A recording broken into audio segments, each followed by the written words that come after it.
My husband has informed me that he intends to go on a gaycation with his Bill in Ibiza. How should I handle this?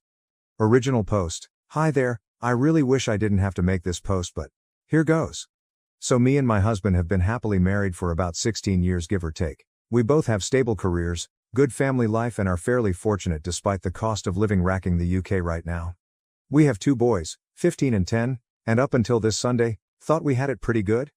We argue sometimes, of course, but never get too bad, and we have a pretty decent sex life with some exploration, but I won't get into that. Long and short is, on Sunday, just after I dropped our boys off at their friends, my husband asked me if we had the house alone and, more importantly, do I have a minute? I said yes, and he sat me down, then got out this printed poster for some sort of orgy, and started explaining to me the concept of a gaycation. How it's where straight men go to somewhere with sun, sand and booze, and become gay, for the duration of the trip, but that's fine because it doesn't actually count, because what happens on the gaycation, stays on the gaycation. I was just completely silent and mortified, even more so when he said he was looking into booking a trip to Ibiza next year with his Bil, his sister's husband, to experience it for himself. When he finally let me speak, I just said, I need him to be clear with me, is he gay? Because if yes, that's okay, but we need to figure out what happens going forward. I didn't let myself get angry or upset, I was just stunned. He swore up and down how he's not gay and he's 100% attracted to women and of course still loves me and our boys. So I said, well, do you think you're bi maybe? And he got very defensive, saying how I need to drop the accusations and that this is the beauty of the gaycation. It allows straight men to experience gayness without actually being gay and how it's like going to an aquarium. And again, he was adamant he doesn't find men's bodies or genitalia exciting at all, but he needs to experience this apparently. I said, well, I'm really not comfortable because even if he was bi, this would be explicitly cheating on me, and he got angry and reiterated he's not, because that's the beauty of the gaycation, etc. I just had enough and left the room. I ignored him for the rest of the day, but we spoke at tea where I again asked him, why does he want to do this so badly if he's not gay? He said how he's interested in how gay men's lives differ to straight men's and that unfortunately, once the gaycation begins, it's simply impossible for a man to resist and he must surrender himself mind, body and soul, to the gaycation or be destroyed. I really can't put into words how surreal it was, because he was speaking so matter-of-factly and he again insists this is a thing that straight men do all the time and how he's actually doing it a bit late. I just said to him if he has any love for me then he can't go ahead with this, and if he does, the marriage will be dead. We didn't speak anymore after that. Since then he's mentioned no more of it, but somehow, and this is what scares me a lot too, that decision genuinely seems to be tearing him up. He didn't go into work on Monday, and only went in half a day yesterday, because he told them he just felt too ill and he just looks distraught every time I see him. I really don't think he's wholly gay though. I can absolutely believe he's bi, but I'd rather we talked about that in a healthy way rather than this incredibly weird denialism around going on a sex holiday to Ibiza. Has anyone known straight guys to do this and come back and just go back to being straight? Like, surely that can't be a thing that happens. I'm so out of my depth here and I just don't know how to even initiate the conversation. For the record, I also haven't mentioned it to his sister yet. I don't know how I'd even break it to her. Thanks for any help, I just don't even want to think so. Being able to get this out there has helped even just a little bit. Edit. Wow, this blew up. This has been incredibly sobering and I think I've now confirmed what I already knew to be the case. The marriage is dead, one way or another. In a way I was in denial about that. I have contacted my SIL and she initially screamed at me, calling me a liar and even insisted I was trying to steal her husband. She rang me back shortly after, apologized and admitted she was in deep, deep shock. I have asked my parents to look after the boys and we're going to meet tomorrow to discuss this deeper. I have also texted my husband and told him he will need to make alternative accommodation arrangements, but he will not be sleeping here tonight and a bag will be waiting for him. Not sure if the mods want to lock the post or not, but I think I've got my answers. Thank you for all the kind words, especially Champion Flight, who really gave me the good dose of reality I needed. P.S. I see a lot of people asking about the aquarium, and at risk of doxing myself, there is a pretty famous aquarium in the UK called the Deep. At the very end you walk through a tunnel that goes underneath the main fish tank, so it's quite immersive, I suppose. My husband explained the aquarium thing and that it's a bit like that. You go there and you observe the fishes, you even get a bit up close, but you never actually enter the water, get emotionally invested, or become a fish while gay, so it doesn't really count. It was a very bizarre analogy, and I pointed out it still makes no sense, and he just got more in a huff and how I just don't get it. And frankly I still don't. Relevant comments. Commenter 1. Your husband isn't proposing a gaycation. He's proposing cheating on you with men while using magical thinking to pretend it doesn't count. The fact that he's planning this with his sister's husband makes it even more disturbing. His bizarre explanation about surrendering mind, body and soul isn't straight man curiosity, it's someone desperately trying to justify exploring his sexuality while keeping his heterosexual marriage. His depression about not being able to go isn't about missing a vacation. It's about being forced to confront his sexuality without his convenient, "what happens in Ibiza stays in Ibiza," excuse. His meltdown over not going shows how desperately he wants to avoid facing this reality. I read over this multiple times and I guess the worst part is I know you're completely right. OOP should consider about the divorce. OOP. I wanted to avoid the divorce option but, I guess it's the only option, isn't it? Commenter 2. So this is just a thought, but I'm wondering if he was really planning on doing the gaycation or if that was just a cover to try to get you to agree to it. What if the real plan was to get with women while he's down there? That. I hadn't really thought of that tbh. And now the thought terrifies me. From the way he was talking about men, the fact he had a poster for a gay orgy, I mean it's one hell of a bluff surely. Commenter 3. Tell him you are gonna have a straight action while he's gone and you are going to surrender mind, body and soul to other men. Honest to God, if my husband proposed this to me, I'd use his time away to pack up, move out and have divorce papers waiting for him. Update. November 28, 2024. So when I last posted, I'd contacted my husband to tell him he wouldn't be staying at home tonight and a bag would be waiting for him. As you can imagine, we argued. Quite badly. I won't go into the specific details, but no, I'm 100% on board with the fact at a minimum he's bi, might even be gay altogether. We've had arguments in the past, but I've genuinely never seen him have such a childish tantrum before, screaming about how I just don't understand the gaycation, absolutely despise that phrase now, and insinuating I'm actually homophobic because I refuse to allow him to participate in this cultural exchange with the gay community. A lot of you asked him if it'd be acceptable if the roles were reversed, and I did say would it be acceptable if I went and slept with other guys during that week. Like fucking clockwork, he was very angry and offended, saying it's completely different because a gaycation means nothing and what happens on the gaycation, stays on the gaycation, etc. So doesn't actually count. Whereas I'd just be straight up cheating? Well, I turned it around on him. No, but you see, what happens in Manchester stays in Manchester. It doesn't mean anything, it doesn't count. It's like birdwatching. And I think it got through to him. He went all quiet and then started crying, admitting the thought of me sleeping with another man is destroying his heart, but relationships need sacrifices, so agreed, while in tears, that when he goes on the gaycation, I'll get 1 week in Manchester to do whatever I want. He doesn't want me to, but that's fair in a twisted way, he supposed. I told him to get out of my house. Thankfully he left without a fight. I know it's incredibly petty, but I also drained the joint bank account, legal in the UK, so he couldn't try to use it against me. About an hour later, I got rang up by his mum, my MIL, who just screamed and screamed at me about being a cheating whore, how I was horrible, what about the kids, etc. When I finally got my composure back, I just said, ask your son about the gaycation. Obviously at first she got angry, but I said no, just ask him about the gaycation. He'll explain, but she called me a fucking joke and hung up.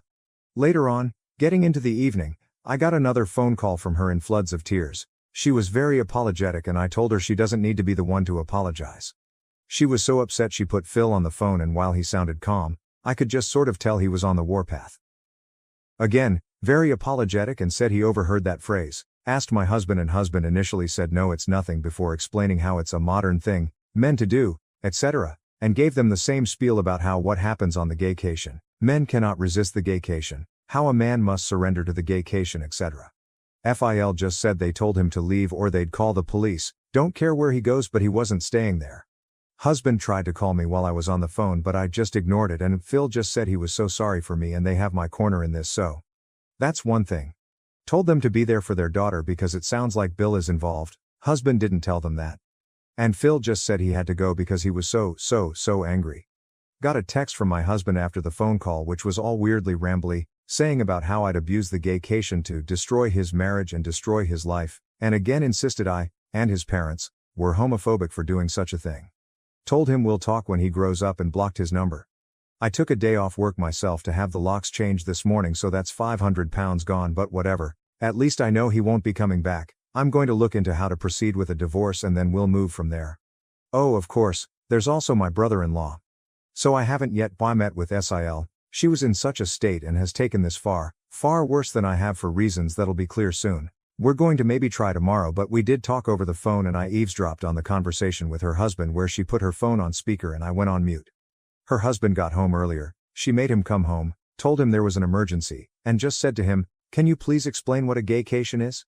She told me afterwards she was praying he'd look confused, or just be like what? Or anything like that. But instead he just sat her down and explained that a gaycation is a new thing where straight men go to gay hotspots and participate in gay sex acts, but it doesn't count because there's no investment and because what happens on the gaycation stays on the gaycation. He said it's like writing down angry thoughts and putting them in a drawer. You never have to see them again. Whole time, SIL is in tears as he just calmly bats off the same points my husband did about how it doesn't count, and he even did the whole thing. It's impossible to resist, you must surrender or be destroyed shit. I seriously think they must be speaking to a dominatrix or something. Are there even male doms? Because surely neither of them are that into this to actually make that up on their own. I really don't want to go into what was discussed, for her sake, but it did become very apparent to me that the bill is into sissy hypno porn and at times conflated that with the concept of a gaycation. There was this utterly surreal moment where SIL is just trying to wrap her head around this while also in floods of tears, and he explains, so genuinely, so matter-of-factly, that for most men, the gaycation is either a one-time or annual thing, but some men go on the gaycation for years, and others simply never return, because they use hypnosis and mind control to be totally feminized, into a state of permanent pseudo-gayness. She said in disbelief, surely if you're taking it up the arse willingly because you want to, that makes you gay, and he said no, because that's the beauty of the gaycation.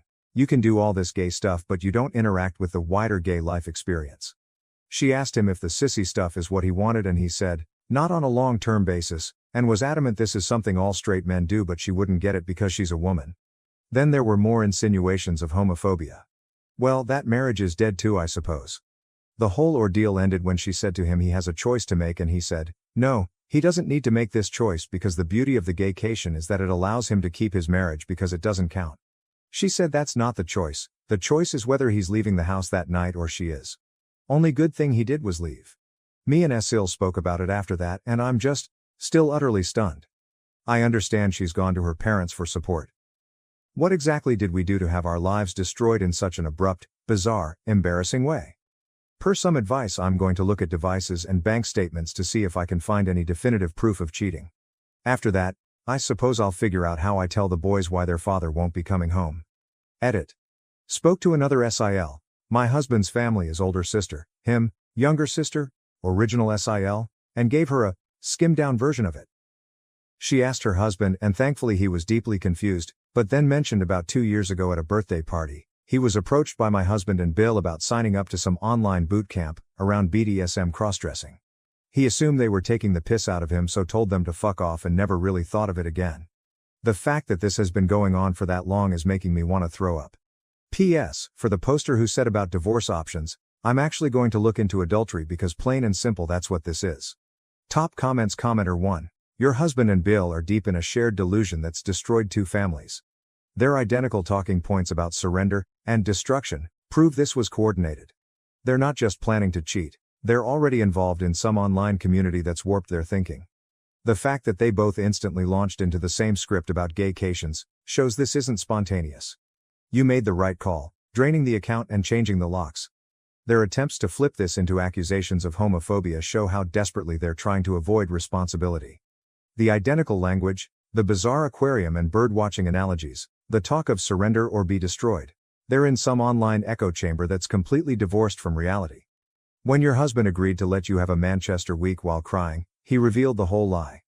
He knows exactly what this is, cheating. He just wants permission to do it while denying you the same. The talk about hypnosis and permanent feminization reveals just how far this goes. Get a lawyer, protect your assets, and document everything. This will get worse before it gets better. Focus on protecting yourself and your children, because they're too far gone in their shared fantasy to see the destruction they're causing. What a pathetic hill for 2 men to die on. They destroyed their marriages, traumatized their families, and alienated their parents. All while insisting none of it counts, because they made up special rules about it. They want to cheat without consequences, and they've found an online community that validates this fantasy. Thank you for watching. If you haven't subscribed yet, please do so and hit the notification bell to stay updated with more shocking real-life stories happening around you.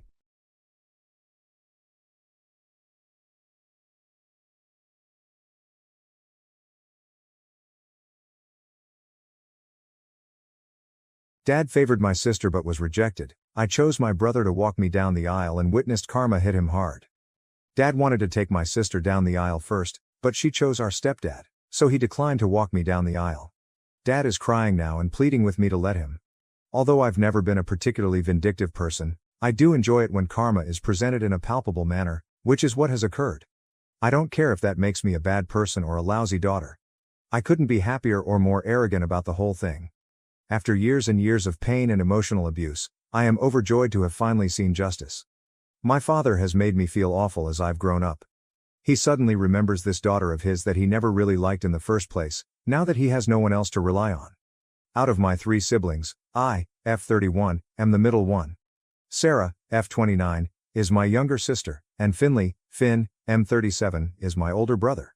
We were a happy family for the majority of my upbringing. At least my mom, F59, did her best to be an equal parent, even though my parents had their preferences. My father, M65, is not in the same boat. Favoritism was clearly visible in his actions. His favorite person was Sarah, and since Finn was the son, he naturally felt a connection with him and they could bond over man things. I was, of course, left out of this dynamic. It began at a very young age. I've always had the impression that my father didn't think highly of me. I made a few attempts to express it, maybe by throwing fits because I was a challenging kid overall, but nothing I ever did got his attention. As I grew older, I came to terms with it. I believe Mom tried to make up for his partiality after noticing it. Because I would have remained invisible my entire life if it had been up to my father, I have always adored her for seeing me. Mom did her best to be an equitable parent, but as I mentioned, she was not flawless. She treated us the same and loved us equally. I believe Finn noticed that she made an effort to keep me from feeling excluded. He attempted to fill in after noticing my neglect and my tendency to be distant. When Finn was learning how to change automobile tires, he would ask Dad if I could come along. When Dad taught him how to drive, he made sure I was present. Dad didn't involve me in the chats, so I know it was him. I didn't experience abuse or anything similar. We received similar gifts if they gave them to us. For example, I received as many new outfits as either Sarah or Finn. However, Dad never provided me with any emotional support. Mom and Finn attempted to fill that void in my life for all that time. Sarah, on the other hand, simply enjoyed playing the role of the young princess. She was a snobby child, and her attitude caused her school to raise various concerns. In some way, all of those worries were ignored. She developed into a very demanding and conceited young lady. I am not really close to her as a result. I'm really close to Finn, and he simply can't bear Sarah. Dad is the only one who does not find her behavior problematic. Mom barely puts up with her either. This is the current situation. Mom and Dad split about a decade ago.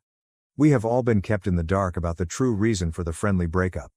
We all know that Mom and Dad's claim that they are no longer compatible is untrue. Something else is the true cause. Since none of them began dating someone new for a long period after the divorce, I am very sure it wasn't infidelity. We all still don't know the truth, and Mom and Dad have always wanted to keep it that way. There was no custody issue to deal with because we were all adults at the time. Since then, they've generally gotten along well. Since, let's face it, there's no love lost there, I have personally opted to avoid seeing Dad as much as possible. I suppose it works for both of us because he hasn't voiced any complaints about my absence. When I have free time, I usually visit Mom's house, although Finn and Sarah split their time equally between the 2 locations. We never go with Sarah unless it's for Christmas, but Finn and I occasionally plan our trips to Mom's house. Finn simply cannot tolerate her. When viewed from the outside, we appear to be rather normal and functional. But for once, I am glad that things have taken a turn for the worse.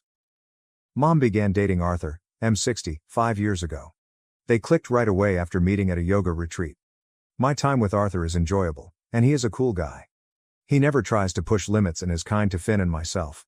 Since nobody has ever mentioned it and I don't see any justification for him to treat Sarah badly, I'm going to presume that everything is well between them. All that matters is that Mom is happy. Even though Dad is very combative with Arthur, they have a friendly relationship. I believe it's because Dad doesn't have a steady partner and his dating life hasn't been very successful. In addition, Mom's life is opulent in comparison to her life with Dad, and Arthur makes a lot more money than Dad does.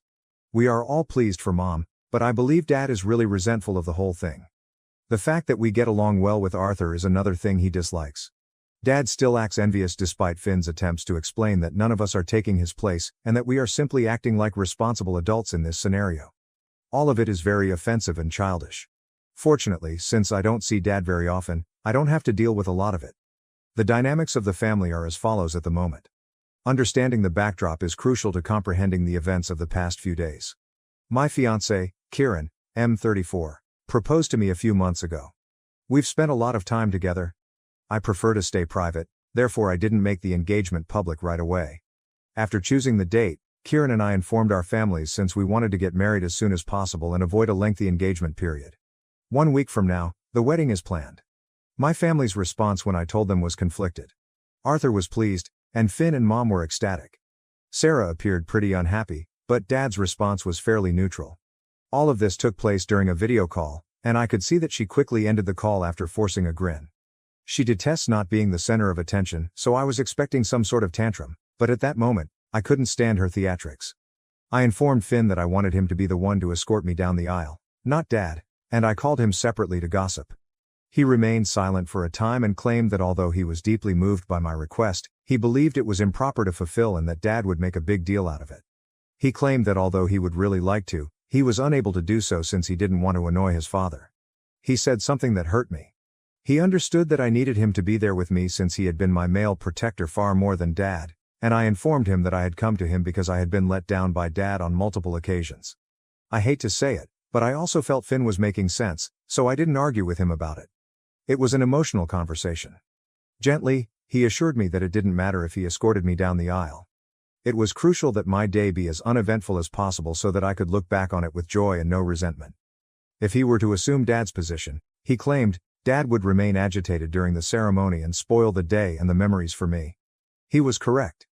I knew what Finn said would make my day simpler, if not perfect, and Dad was more than capable of pulling off such a ruse. Finn advised me to discuss it with Dad. I stated I would give it some thought and that I was hesitant to have him escort me down the aisle. Fortunately, Sarah and her boyfriend Zach announced their engagement 2 weeks later. After exchanging glances with Kieran, I knew she would try to steal the show at my wedding or do something else, but I couldn't help myself. Finn was also not very pleased.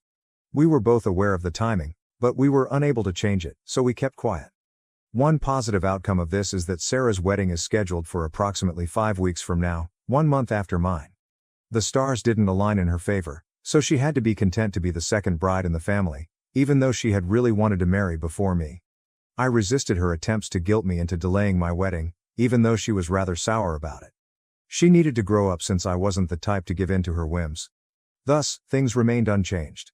But it seems that Dad and Sarah agreed that he would accompany her down the aisle before he did the same for me. I'm not really sure how they came up with something that strange. Since I never had much luck with boys in school or college, I suppose they figured I wouldn't get married or would get married later. In any case, once Sarah announced her engagement, I requested Dad to accompany me down the aisle. He sadly informed me that he had promised his baby that he would accompany her first. Years ago, while she was on her deathbed, which never materialized, he said he had made that commitment. Now, he wouldn't be able to lead me down the aisle because he couldn't break his word and break her heart. To be honest, I was thrilled because I didn't want him to accompany me down the aisle in the first place. I was dancing within as I feigned sadness and hurt.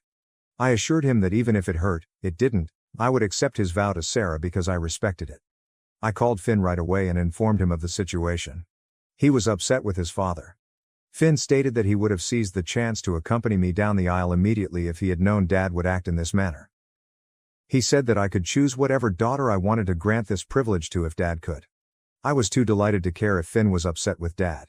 In the end, it had turned out to be just what I had desired, and I am overjoyed. Despite the pressure of wedding planning, everything was going smoothly. Up until yesterday, when unheard of drama entered my life, drama for which I lacked the stamina, everything looked to be in order, despite my jitteriness and nervousness. Sarah told her father last night that he would not be accompanying her to the wedding. She requested Arthur to do it instead. We were all surprised by this. Not only that, she announced it via video call. She could have been more tactful about it, and it was cruel. We were all aware of Dad's excitement for her wedding. Because she and her fiancé wanted to save money for the honeymoon, he had even covered the entire cost. Dad had nearly mentally checked out of my life, and Mom and Dad were busy organizing 2 weddings. Since all of his attention was on Sarah, he had nothing to contribute or recommend and continued to show no interest in anything pertaining to my wedding. Furthermore, he had not made any financial contributions to my wedding. We were paying for it ourselves, Kieran and I. It had gotten to the point where I was depending more on Mom and Arthur's advice than on Dad's. In contrast to Sarah, Arthur was actively involved in my wedding preparations. Because of this, even Arthur appeared surprised by Sarah's request, or rather, her demand, and was unsure of how to react. When Mom finally stated that Arthur would love to do it, he continued to stare at her. I work in corporate, where terrible calls are almost a given, but that had to be one of the worst calls I've ever been on. Dad was crying. He began cursing out Arthur instead of discussing it with Sarah, and then hung up. And that was all. I didn't ask Dad how he was feeling, but I'm sure the others did. I quickly hung up the phone since I had too many other things to think about. Besides, this wasn't my problem. He didn't want to renege on the commitment he had made to Sarah. It was between them if she broke it. I didn't want or intend to step in. They were able to resolve it among themselves. I wasn't interested in becoming involved in trivial family matters at this time. I had no idea that it would soon cause me great annoyance. A few hours after his little princess dealt him a heartbreaking blow, Dad called me last night in tears. On the phone, he was crying and telling me that he would love to walk me down the aisle now and that he was foolish for turning down my offer. I was shocked by what I heard. It was astonishing how entitled they were. Although I was sorry for what had transpired, I gently explained to him that it was between him and Sarah. It had no bearing whatsoever on my wedding plans. I informed him that this had been decided months prior and that Finn was escorting me down the aisle. I also informed him that I was unable to make a last-minute modification. He promised to speak with Finn, saying that I didn't need to be concerned about Finn's disagreement because Finn was merely a placeholder for him. I explained to him that I didn't want to hurt Finn, not that he agreed. Dad didn't need to know that I didn't want him to be my father in the first place. I informed Dad that no swap was taking place, despite his insistence that he speak with Finn and make amends. The final step was for Finn to lead me down the aisle. He believed I was resisting because Finn wouldn't resign, and he was living in total denial. He was sure he could persuade Finn not to do it. After hanging up, I called Finn right away to let him know what was happening. It would be an understatement to say that Finn was furious. I informed him that I had always wanted him to be the one to reveal my identity when he asked what I wanted. Only at his encouragement did I ask Dad in the first place, and he was the first person I had asked. I replied in the affirmative when Finn asked if I was certain I wanted him to lead me down the aisle. Then he assured me that if Dad phoned him, he would correct him and that I shouldn't worry about anything. Since his favorite had sent him out, I told Finn that I didn't want any drama at the wedding and that Dad needed to realize that he couldn't just walk in anytime he wanted and use me as a stand-in daughter. Finn reassured me that there would be no alteration to the wedding arrangements and that he would make sure Dad knew about it. I haven't spoken to one of them since last evening. I'm getting so anxious about it. I truly don't have the energy to handle this turmoil at this time, and everything was going smoothly. I'm not sure if I should get in touch with them or hold off until I find out what transpired between Finn and Dad. I'm not even sure whether Finn has had a conversation with him yet. The anxiousness is making me queasy, and I'm at a loss for what to do. Update 1.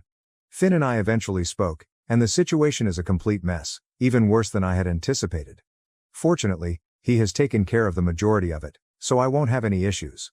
Finn claimed that he had been expecting a call from Dad to talk about the alleged change in plans, but the call never arrived. Finn recognized then that Dad was not going to talk about anything. Dad reasoned that since he had made the decision to accompany me down the aisle, everyone else must have agreed. After waiting a day for Dad to get in touch, Finn called him. Because I had mentioned something, he asked Dad if the arrangements had changed. In an attempt to appear casual, Dad said that because Sarah would no longer be walking me down the aisle, I had requested him to do so. Now, Finn, the more reasonable and level-headed of the three of us, is typically diplomatic. I was shocked to hear that he went completely crazy on Dad. Finn claimed that since they both knew I hadn't requested Dad to accompany me down the aisle, he urged him to stop being so rude. Rather, Dad had pleaded for the part after his beloved daughter had turned him down. Dad was enraged to hear this. When faced with the truth or anything he doesn't want to hear, he has a tendency to react violently. Finn, however, told Dad to stop talking and listen for once before he could interfere. Finn stated that considering how he had treated me over the years, Dad should be thankful that he was even receiving an invitation to my wedding. Then Finn relaxed. He later expressed regret to me for snapping at Dad, particularly so near the wedding, but he said he was unable to control himself. Finn longed for Dad to see his true self and shed the mask he was wearing. Finn admitted to Dad that he had always given preference to Sarah and had, at most, tried to get along with Finn, but I was never given any thought. In addition, he brought up the fact that I had requested Finn to accompany me down the aisle. I had only asked Dad at first because of Finn's persistence. Finn stated that he had thought Dad would use the occasion to begin repairing our relationship, but Dad squandered his opportunity. Finn said that none of his kids liked or respected Dad, calling him a failure of a father. Because Finn wasn't a fair parent, he didn't respect him. He never made an effort to love me or treat me like his daughter, therefore I didn't respect him. Sarah also didn't respect him since she wouldn't have pulled the prank she did if she did. Finn went on to claim that Dad was the source of Sarah's conceited demeanor. After years of lavishing her with attention, he was now having to deal with the fallout. Finn claimed that since Dad had been throwing out his other children since they were born, it was only fitting that his favorite child would throw out his favorite. Finn told me that although he didn't remember everything because he had shouted in a blinding passion, he did admit that he had spoken more. He reassured me that I didn't have to be concerned about Dad pulling any tricks after he got a harsh reality check. And Finn would take care of it right away if he did. Finn also clarified that the plans remained unchanged. He wouldn't alter the fact that he would be the one to lead me down the aisle. I was more than grateful that he apologized for the drama so close to the wedding. I've never been able to defend myself with such strength in my life. I always believed that I might have done something wrong for Dad to not love me. Over the years, I made an effort to get over that emotion, but I was never successful. Here I had my brother standing up for me, which I never thought anyone would do. When we were children, my mother ought to have defended me, but she didn't. She never challenged Dad, but she made an effort to compensate for the lack of affection in her own manner. Her diffidence and deference to him gave me the impression that I would never be able to confront him about how awful he was to me, though I don't blame her for it. But only because my brother loved me so much that he could no longer stand the idea of my going through this did that change. I was choking when I told him that this was the most beautiful thing anyone had ever done for me, and I was crying by the time he finished recounting the entire episode. It must be the greatest thing I could ever hope for, but I doubt Finn understands the extent of what he has done. Second update, I'm married now. In fact, Kieran and I are presently enjoying our honeymoon in Thailand after getting married a few days ago. Despite some turmoil beforehand, the wedding went off without a hitch. Dad couldn't walk even one daughter down the aisle, and Finn wasn't going to back down. The situation has become really bad. Dad was primarily worried about how his extended family would perceive him if he did not attend the weddings of both children. During his conversation with Finn, he kept returning to this subject. Once more, Finn bluntly informed him that he was emotionally checked out with me anyway, thus he was missing the role of father at least for my wedding. Finn advised him to express gratitude for the invitation in the first place. Since Sarah was his favorite, Dad could only wonder what went wrong with her, and no one truly knows why she did what she did. When word came out, Sarah had the gall to phone me and claim that it was unjust to Dad and that I wanted him to walk me down the aisle because she couldn't. Since she was using Dad's money to pay for her wedding and had expelled him, I encouraged her to have a life. I informed her that I had visited Dad and that, due to some foolish pledge she was unable to keep, he had decided to accompany her down the aisle. She was more than welcome to change things up at her wedding if she was so offended by her beloved father's misery. Since she was feeling awful about Dad, I assured her that Arthur would understand and that I could even speak with him on her behalf. She ended the call since she had nothing more to say. Before the wedding, I called Finn and informed him that I didn't want to be involved in any more father drama. If it came to me, it was his duty to make sure I was finished with this bullshit. I couldn't allow Dad to ruin my day because I had 100 other things to be happy about or worried about. I couldn't allow him to ruin my most memorable day because he had already made me miserable for most of my life. Finn assured me that he would handle everything and that I shouldn't worry. It would be an understatement to say that I was really anxious on my wedding day, but fortunately, everything went smoothly. I'm glad Dad didn't try to start anything, even though he appeared to be rather glum. After a point, I was too preoccupied with having fun to give his pouty face much thought. It was awkward between them, and Sarah tried to avoid Dad as much as possible, but I didn't mind. I'm happy that nobody was able to ruin the wedding because it went off without a hitch. I could feel Dad glaring daggers at my back as Finn led me down the aisle, but that was all he could do. According to what I've been informed, Dad has been left to handle some damage control after a few people questioned why Finn was up there instead of him. That's his cross to carry, then. In order to live a peaceful existence and eliminate any possibility of turmoil, I also want Sarah's wedding to be over. I'm going to cut off communication with Dad for the foreseeable future after her wedding. In any case, I don't see the need to keep in contact with him. Update 2. Yesterday was Sarah's wedding. She didn't ask Kieran and me to the wedding, so I wouldn't know how it went. I'm not sure what she was trying to accomplish, but I was more than willing to watch. It was just Mom, Arthur, and Dad there, and to her dismay, Finn did not go either. At the last minute, Dad reportedly hoped she would change her mind and ask him to lead her down the aisle, But that never occurred. It was quite unpleasant, and it's clear from the pictures she shared that Arthur would much rather be somewhere else. Mom is just finished, Dad is glum, and Arthur is uneasy. I don't really care, but aside from that, her wedding went smoothly. I was called up by Mom to provide these details. Naturally, Dad is unhappy because he had hoped that at least one of us would give in and allow him to do as he pleases. Now, however, his personal life is in disarray and all of his children are essentially cut off from him. I don't care that he isn't handling it well. For being such a bad father to me, allowing me to have a miserable childhood, and even helping to cause it, I genuinely believe it serves him right. I've had enough of him, and I don't want Sarah's or his poison to affect this new stage of my life or my new family. I'm relieved they're no longer in my life. Thank you for watching. If you haven't subscribed yet, please do so and hit the notification bell to stay updated with more shocking real-life stories happening around you. My husband refused to take me to the hospital during labor, choosing lunch with his family instead. What should I do? I'm Selena, 30F, a new mother to Eddie M., who is only a few days old. I wish I could say that my family is happy right now, but they aren't. Everyone around me is pointing the finger at me because I am now going through a divorce. I understand that being a single mother is difficult, but I would stop at nothing to rescue my son from the poisonous atmosphere he would have been in had I not left that marriage. I need some frank feedback because I've made some terrible blunders.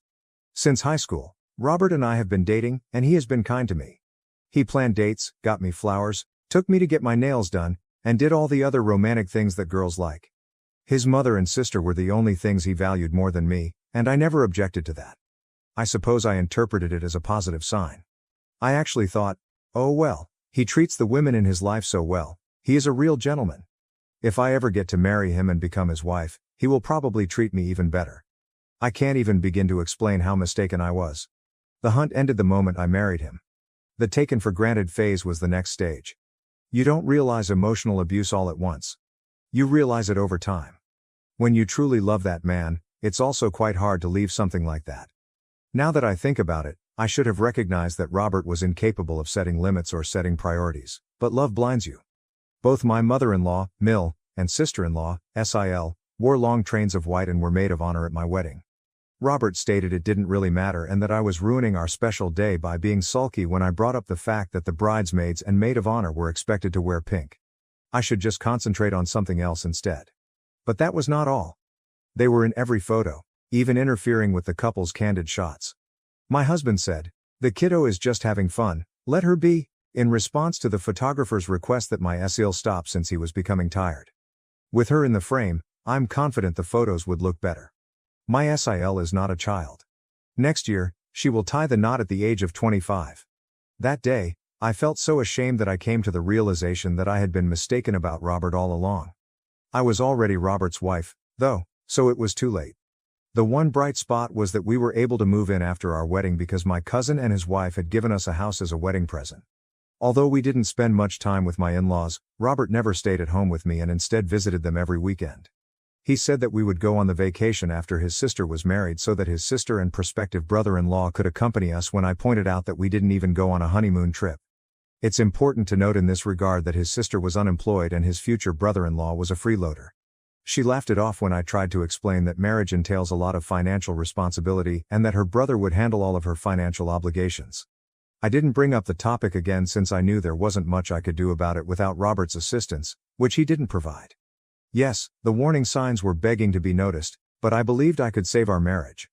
I have no idea why I chose to play Bob the Builder, but there I was, attempting to gain his favor by gaining the favor of his family.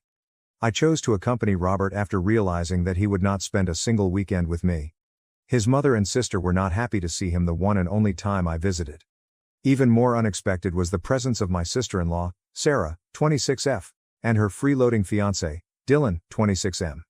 In essence, I was the only one who was never invited to participate.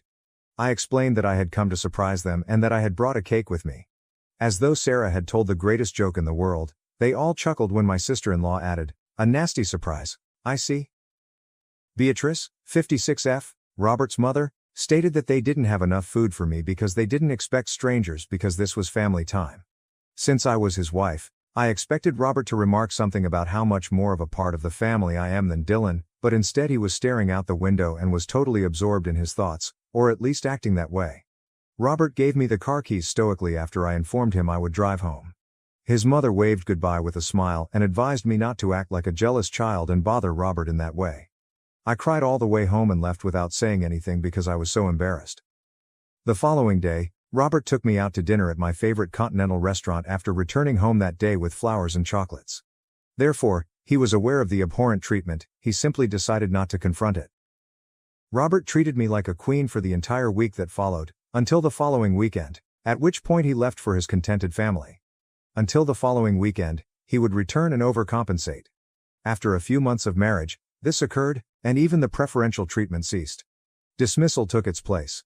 He would blame me of not understanding his responsibilities to his family and say that I should be accustomed to his Saturday breakfast with his family by now if I ever mentioned how lonely I felt on the weekends and wanted to spend time with him. He frequently accused me of exaggerating. I told my mother about my extreme dissatisfaction. According to Mom, if we had a child, Robert might be more involved and at home and I might not feel as alone. I reprimanded her and told her that having a child would be a very selfish motive, but she managed to get the notion into my head, and I continued to consider it. I might have to drop the child off at my mom's before I left for work because we would both be working parents, but on the weekends, I would be able to spend a lot of time with the child. Wouldn't the baby's father want the same thing? I asked my husband whether he thought we were ready to become parents as I gradually developed a kind of baby fever. He was ecstatic and said that his mother had even hinted at this. He shrugged and stated that his mother was growing old and ready to be a grandma when I asked him why she wanted us to have a child. Therefore, it would be beneficial to have a young man who could look after her. I informed him that I didn't believe he was ready to be a father and that he couldn't use our child to care for his mother. The baby conversation was out of the question after our argument. I'm not sure what changed, but all of a sudden Robert began spending his weekends at home. He resumed his pre-marriage treatment of me, even purchasing tickets to the Maldives for our much-postponed honeymoon.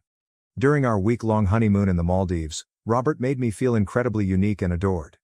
He claimed he wanted to make amends for hurting my feelings. I fell straight into his trap, foolish as I was. We found out I was pregnant after returning from our vacation. It delighted Robert. Robert persuaded me that we were prepared to become parents, despite my reservations. During the first 3 months of my pregnancy, he took exceptional care of me, taking me to the doctor, making sure I took my vitamins, staying at home on the weekends, ordering all the food I wanted, and shopping for our unborn child. Things returned to their pre-vacation state in the 4th month. He had gotten me pregnant and ensured that I would do all in my power to avoid having the baby. That was the act's entire purpose. I was really depressed in the weeks before my labor. My mom came over to look after me, but she always blamed Robert's actions on his wealth, which was all that mattered to her. The 3rd week of December was my due date. Mom attended her brother's funeral 2 weeks prior to my birth. I was unable to attend my uncle's funeral because the due date was so near. I pleaded with my hubby to spend the weekend at home. My uncle's passing made me sad and lonely. I didn't want to be at home by myself on that particular day. I stated this to my husband and he responded, "Sel, you are going to be a mother and make a lot of sacrifices in the future, so being alone for a day is nothing compared to the sacrifices that you have to make. I will suggest that you better sleep it off. I will see you tonight. Don't wait up for me. I will have dinner with them. Bye, honey, take care. Remember you have to take care of yourself for our little Eddie." He took the car keys and drove off without even waiting for my answer. That particular day, I was feeling very ill, so I went to lie down and dozed off for almost an hour. I woke up with excruciating cramping. I was horrified to discover that my water had burst when I noticed that the bed was damp. I contacted my spouse right away. Before answering, he hung up the phone twice. His voice was absolutely irritated. When I heard my water break, I actually screamed. He said, "So why are you wasting time calling me? Call the hospital or something." I don't know, man. Gosh, you are a grown woman. Pull yourself together and face the situation. I am literally between brunch with everybody. Even Dylan's parents are here. Stop calling me. The line died. After staring at the phone I was holding, I went outside onto the street. I couldn't even drive myself to the hospital since Robert had stolen the car. A man stopped when I flagged down a car. He held the door open for me in a hurry. I was taken to the hospital in a hurry. Mr. Singh, the gentleman, completed all the papers and asked if I wanted him to make a phone call. He came and informed me that no one was answering after I gave him my husband's phone. In that instant, a stranger named Mr. Singh stood up. Eddie was the only person who came to see me after I gave birth. He brought me chicken wings, bananas, and baby outfits. I started to cry. Since my uncle was unable to be present in person, I had the impression that his spirit had sent this man. Mr. Singh gave me a pat on the hand and congratulated me. He muttered a prayer for Eddie after I handed him over to him. I reminded him of his daughter, he said, and I should call him if I ever needed anything. I got his card from him. I noticed that he practiced divorce law. I believed that all of the signals were coming from my guardian angel. I told Mr. Singh without hesitation that I was looking for a place to stay. I desired a home of my own. He offered to transfer me into his penthouse, saying I wouldn't have to worry about the rent until I started working. He turned back before leaving, saying, "By the way, you can call me Uncle." That evening, my hubby called in the interim. I didn't answer, but I did see it ring. I requested the nurses not to tell my husband that I was there in case he called since I didn't want him to know. They concurred. My spouse texted me to inquire which hospital I was at. I didn't respond. I was questioned by the nurses if they ought to contact social services. I requested that they refrain. The physicians and nurses were incredibly understanding and nice. My mother would undoubtedly tell Robert where I was, so I didn't even answer her phone. When Uncle Singh arrived the following day, he informed me that everything was prepared for my move-in. Since his daughter used to live there, he claimed there wasn't much to prepare anyhow. It was not long ago that she left the nation to work somewhere in Germany. He claimed that because he missed his daughter so much, it would be pleasant to have someone live in her apartment. His wife was equally excited to meet me, he informed me. I was driven to their tidy and lovely apartment by Uncle Singh. Auntie quickly began discussing ways to make things comfortable for me, even though she was overweight. I kept telling them that all I wanted was to stay there, but they kept asking if I wanted anything. After telling them all that had transpired, I requested that my uncle initiate the divorce process. I replied that I had never believed in anything more when he questioned whether I was certain about it. I was instructed by my uncle to text my spouse about the birth of my son. So I sent Robert an SMS about it. He informed me that I had been really irresponsible and that we needed to go meet his family right now with Eddie. He had the audacity to believe that I would take my son to meet his toxic family, I told him. After a period of silence, he continued. "Don't be a kid. We have to take Eddie to his godmother." When I questioned him who made the decision to name Robert's sister as the godmother, he told me to stop being funny since that was how it was always meant to be.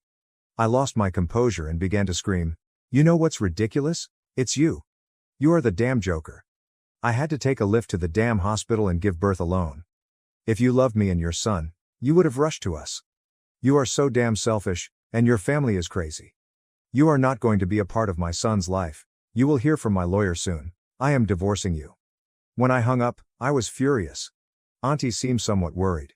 She said that my spouse was a child and not a man when I hung up. For the first time in a long time, I laughed. When my mother called, she went on and on about how awful I was and how Robert had called to let her know what had happened. She informed me that because I had taken my son away from them, their family was pursuing charges. It seems that I am a self-centered mother who only cares about herself, so I should be hauled to court and have my son taken away from me. They claimed that I was unfit to be a mother because of my depression. I informed my mother that I didn't care about their opinions since I was confident I would win the case and be granted sole custody of my son. I ended the call and made the decision not to answer any more calls from my relatives. In order to augment my income, I began applying for freelance jobs. Even though I had a job already, I needed more if I wanted to provide for my son comfortably. My phone began buzzing nonstop with texts all of a sudden. Dylan's entire family and my in-laws were sending me hateful texts. They were calling me a villain in derogatory terms since I had destroyed their family. "The only thing that is saving you right now is the fact that you don't know your address. Otherwise, we would totally come over and teach you a lesson, you stupid cuss words," they said, threatening to break into my house and take my son by force. Auntie grabbed the phone out of my hand as I was shivering from reading these texts and said, "You're going to eat and get some rest. I will look after Eddie till you wake up. You are not going to check your phone and not stress. Your uncle will take care of everything. When you wake up, your uncle will take you to the police station to lodge a complaint. We need to file a restraining order." I really wanted to vent, and I figured that putting it in writing would help me gather my thoughts. This was written in the bathtub during a lengthy soak. I'm going to bed shortly. The question of whether I made the right decision in preventing Robert from meeting Eddie, however, has been the one that has been plaguing me the most. Will this have an impact on his child's brain? I'm not sure whether Robert's presence would have had a negative impact on him because I don't think he is a good role model in any way. Update 1. Despite my reluctance to acknowledge it, I have been reading your comments and you are correct. Both divorce and the loss of a parent will inevitably affect Eddie in some way. Simply said, I'm happy Uncle and Auntie Singh will show the baby the affection he needs. Yesterday, I spoke with Uncle's daughter. She works as a scientist. I was explaining the situation that led me to her apartment to her. She concluded by saying that God orchestrated the gathering. She was quite concerned about her parents, but for the first time in a long time, she saw her mother truly happy now that I was there. Don't worry about the rent yet, she said. To my astonishment, she returned my gratitude after I did. I feel so fortunate that I cannot express it to you all. Eddie will look up to Uncle Singh as a positive male role model. I've given it a lot of thought, and I believe I will be as honest as possible in my responses to Eddie's challenging questions. I'll make an effort to teach him how to be a man rather than a pet of his mother. We'll have to wait and see, I suppose. Update 2, let's get to the update. Uncle and I went to file the restraining order after I woke up from my nap. I can state with confidence that Eddie is in good hands because Auntie has been taking excellent care of him. Since the restraining order was filed, there's been a lot of calm, but I think I caught a glimpse of Dylan today as I headed to work. I'm not sure if this is just a hallucination or what. I'm not sure. I might have paranoia. I don't want to cause Uncle or Auntie any unnecessary anxiety, therefore I haven't told them about this. Technically, there is nothing preventing Dylan from attempting to get in touch with me because the restraining order has been filed against Robert's family. I don't want them to learn my residence. I'll keep you all informed. Update 3, hello everyone, my penthouse was egged last night. I was by myself. Auntie and Uncle had gone home for the night. I rushed to Eddie's sleeping quarters and embraced him. He was sobbing uncontrollably and really frightened. I was secretly experiencing a panic attack because I felt so frightened and constrained. I attempted rocking Eddie back to sleep after the egging ceased after 15 long minutes since I was immobile. I placed Eddie on my bed and lay awake with him after he fell asleep. When Auntie arrived to meet me the following morning, she was in a complete panic. She wanted me to live with them in their home, but I informed her that it wouldn't make a difference because their house will be egged the next time. Although I believe my hypothesis that Dylan had followed me was correct, we are unable to bring a direct case against him because the law does not allow for speculation. We have accused unidentified individuals of vandalism. As I write this, Uncle is installing cameras and a new security system. Next week is when we have our court hearing. I'll keep you all informed. Update 4, I'm exhausted. This will only be a brief update. All I want is for the hearing to end. At this point, the drama is becoming excessive. Dylan attempted to break into the house last night. The security system alerted 911 right away, and he was apprehended. He had a black balaclava on. The police took him away. Upon questioning, it was discovered that they intended to abduct Eddie. Then, custody would go to Robert, and I might be seen as a negligent mother. However, the entire game was altered by the fact that he was captured. They have absolutely no chance of winning now, and more significantly, some of them will be going to jail. Update 5. The kidnapping was rejected by Robert's family. Yes, I'm not at all surprised. Dylan was completely enamored with Sarah, but she has since left him. My uncle told me that no one ever paid Dylan a visit while he was in detention. Uncle gave Robert a lot of attention throughout our court session today. It appears that things will work out for us. Robert rushed up to me and held my hand as I was leaving after the hearing. He wanted me to move back with him and our children after admitting his sins. I was on the verge of giving in, but then I recalled all the times I had done so, and everything had simply returned to normal. I asked him to do his foolish stunts on someone else after taking my hand away from his. I told him that he needed to mature and that it was unrealistic to expect a man who didn't act like an adult to raise a child. It is unheard of for a child to raise another child, is it not? The microphone drops. Before he could say anything further, I hopped into Uncle's car and drove off. I gave myself a mental fist pump in anticipation of this incredible return. LOL. How do you all feel about my return? Wish me luck at the upcoming hearing as well. Can you guess who received Eddie's custody and the majority of the child support? Selena, your girl, is the one. Robert was granted visiting rights, that's all. I'm not going to appeal since I don't think it will be pleasant to deny my child his father. I don't want Eddie to grow up and blame my egotistical drive to win for his dad's unfamiliar appearance, even though I am positive that we would win if I did. This is exactly what I told Robert, but I added a caveat. He must never take Eddie to see his sister and grandma. I won't think twice about removing his visiting privileges if I discover anything suspicious happening behind my back. In addition to my usual career, I have secured a highly lucrative freelance position. Additionally, I am establishing a blog for new single mothers, which is becoming very popular. I already have some sponsors. I invite you to see my blog as well. I can't express how thrilled I am to be a new mother. Right now, motherhood is going nicely for me. Being Eddie's mother makes me happy. In addition, my mother has returned. She finally believes that I made the correct decision in leaving that marriage after the abduction attempt. She thanked uncle and auntie excessively and apologized to me. She cried as she saw her grandchild for the first time. She cursed Dylan while cradling Eddie. She expressed her disbelief that someone would genuinely attempt to harm a child in such a terrible way. For a youngster, nothing hurts more than being taken away from its mother. I wholeheartedly concur. Dylan is still on trial. Uncle claims that he will undoubtedly go to jail given the evidence against him. Sarah, meantime, is already married to a wealthy elderly man she met at a party. It seems that after just 1 week of dating, they are getting married. A friend of mine who lives close to Robert's residence is providing me with updates on their family. All the tea is going to your daughter. LOL. Oh, and I had requested that Robert vacate our home. Come on, it was a present from my family, therefore it's only right that he moves out. This week, he moved out, therefore I'm going back to my former residence. I can't even begin to express how grateful I am to the Singh family. For 2 months, I remained with them at no cost. They refused to accept my attempt to pay them rent. They only collected a month's rent in the end, claiming that this was my uncle's fee for defending me and that they would not want any more money from me. Update 6. I apologize for not responding to you all sooner. God, being a mother is a full-time job. I know, it's been 6 months. I'm grateful for my mother and aunt. When I leave for work, they alternately watch Eddie. These 2 ladies have been a huge assistance. After returning home and enjoying some delicious and nourishing meals, I play with Eddie till he falls asleep. Every weekend, my uncle comes to visit us, and I also got to meet his daughter, who recently moved here from Germany. She is as kind as her parents, and she spent a week with us. I asked her to be my son's godmother just before she left for Germany. She sobbed uncontrollably and gave Eddie and me hugs. Eddie's godfather is my cousin, who gave the house as a gift. He wasn't shocked when I told him what had happened over the past 6 months. He claimed that he had reservations and constantly felt immature around Robert. He apologized for not being able to support me during that time because I was unable to contact him because he was out of the country. It wouldn't have helped even if I had succeeded in doing it. Eddie has experienced a lot of firsts in the last few months. After learning to roll over, he attempted to crawl. He spoke his first word as well.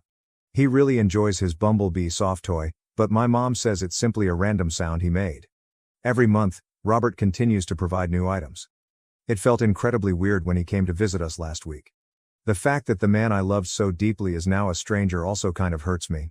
But that's life, I suppose. Even though bad things happen, one must remain optimistic. I let Robert play with Eddie by himself. It was a smart move because I could do a lot of work while Robert took care of the infant. Robert had put baby Eddie to sleep before I finished all of my job. He appeared incredibly small and frail as he lay on Robert's breast. Robert was partly sleeping, and the thought of what might have happened made me very sad. According to my therapist, it's normal to feel this way and not feel bad about being sad for Robert. After gathering myself, I took a photo of the father and son. I framed that photo and gave it to Robert as a birthday present. After giving it a thorough examination, he thanked me. Being a father has, in my opinion, caused him to undergo a major transformation.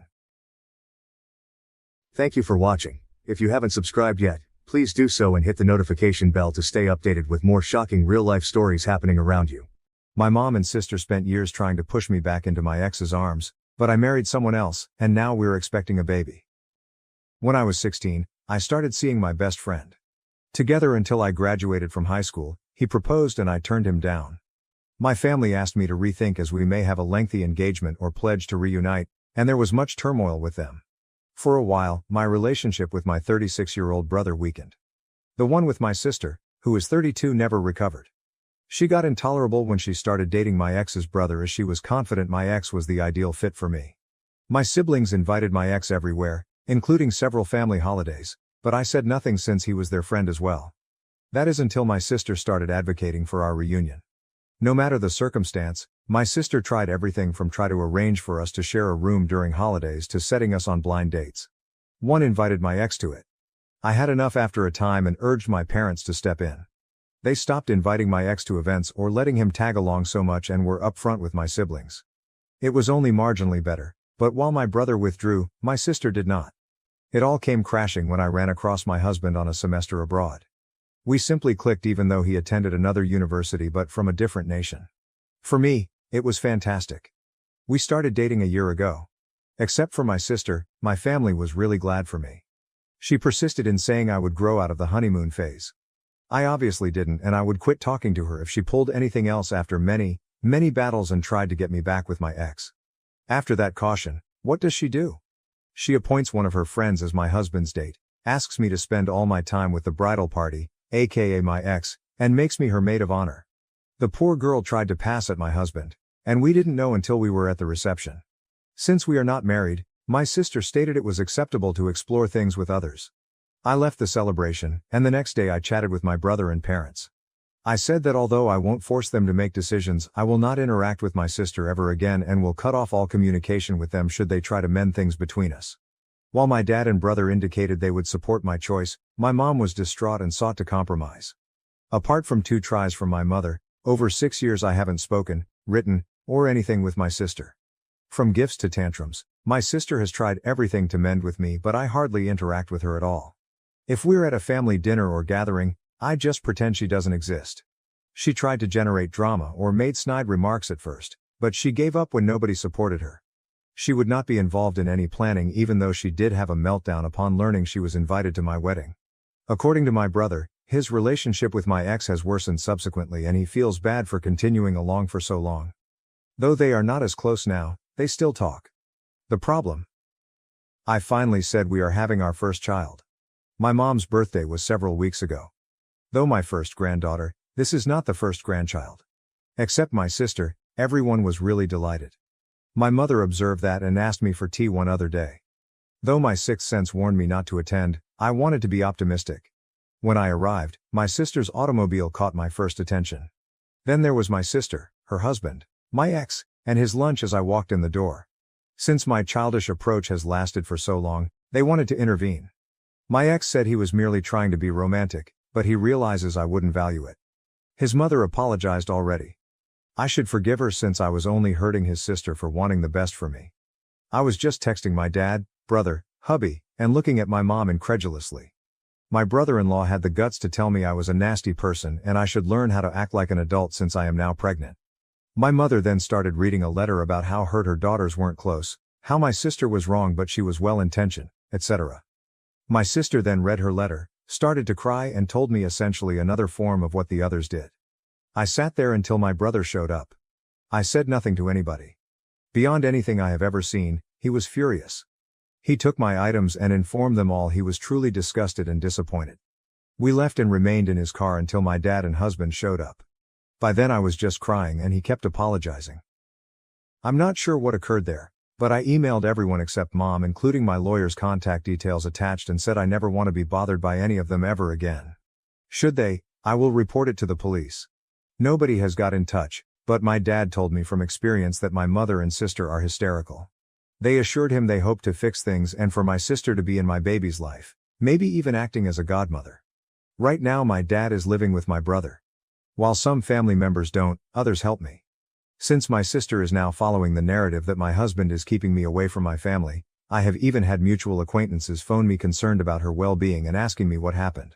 Although I detest having my business open to the public, I did follow the public path and shared a lengthy Facebook post about everything that happened.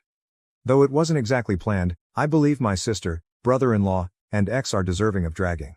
Now my mother has been inconsolable, which makes me uncomfortable, but not as horrible as she made me feel with her little intervention.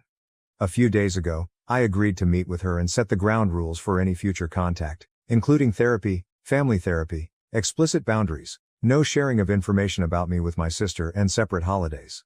Above all, she will definitely be cut off should she ever do anything similar once more. She is ready to do it even though she feels this is excessive.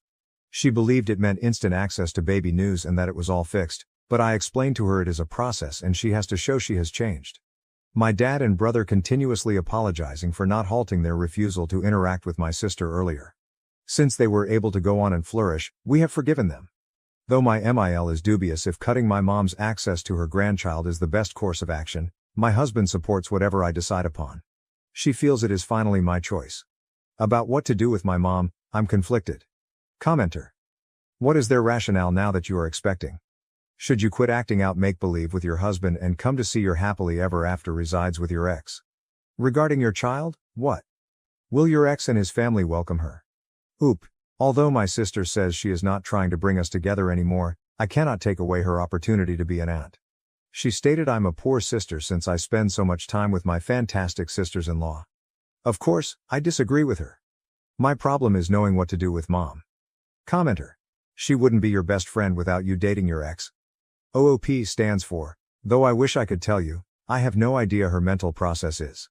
My spouse believes she is simply psychologically sick. The ex, he still owns the mixtapes and CDs I created for us while we were dating, which is the most ludicrous and terrifying thing.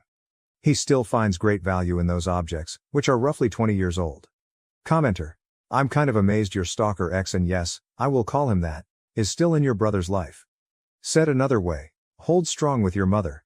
No deadlines, she must prove she can follow your guidelines. Your sister has to live with the results of her deeds. OOP. To be fair to my brother, he did start to cut him off when I informed my parents I was somewhat uncomfortable with my ex always there.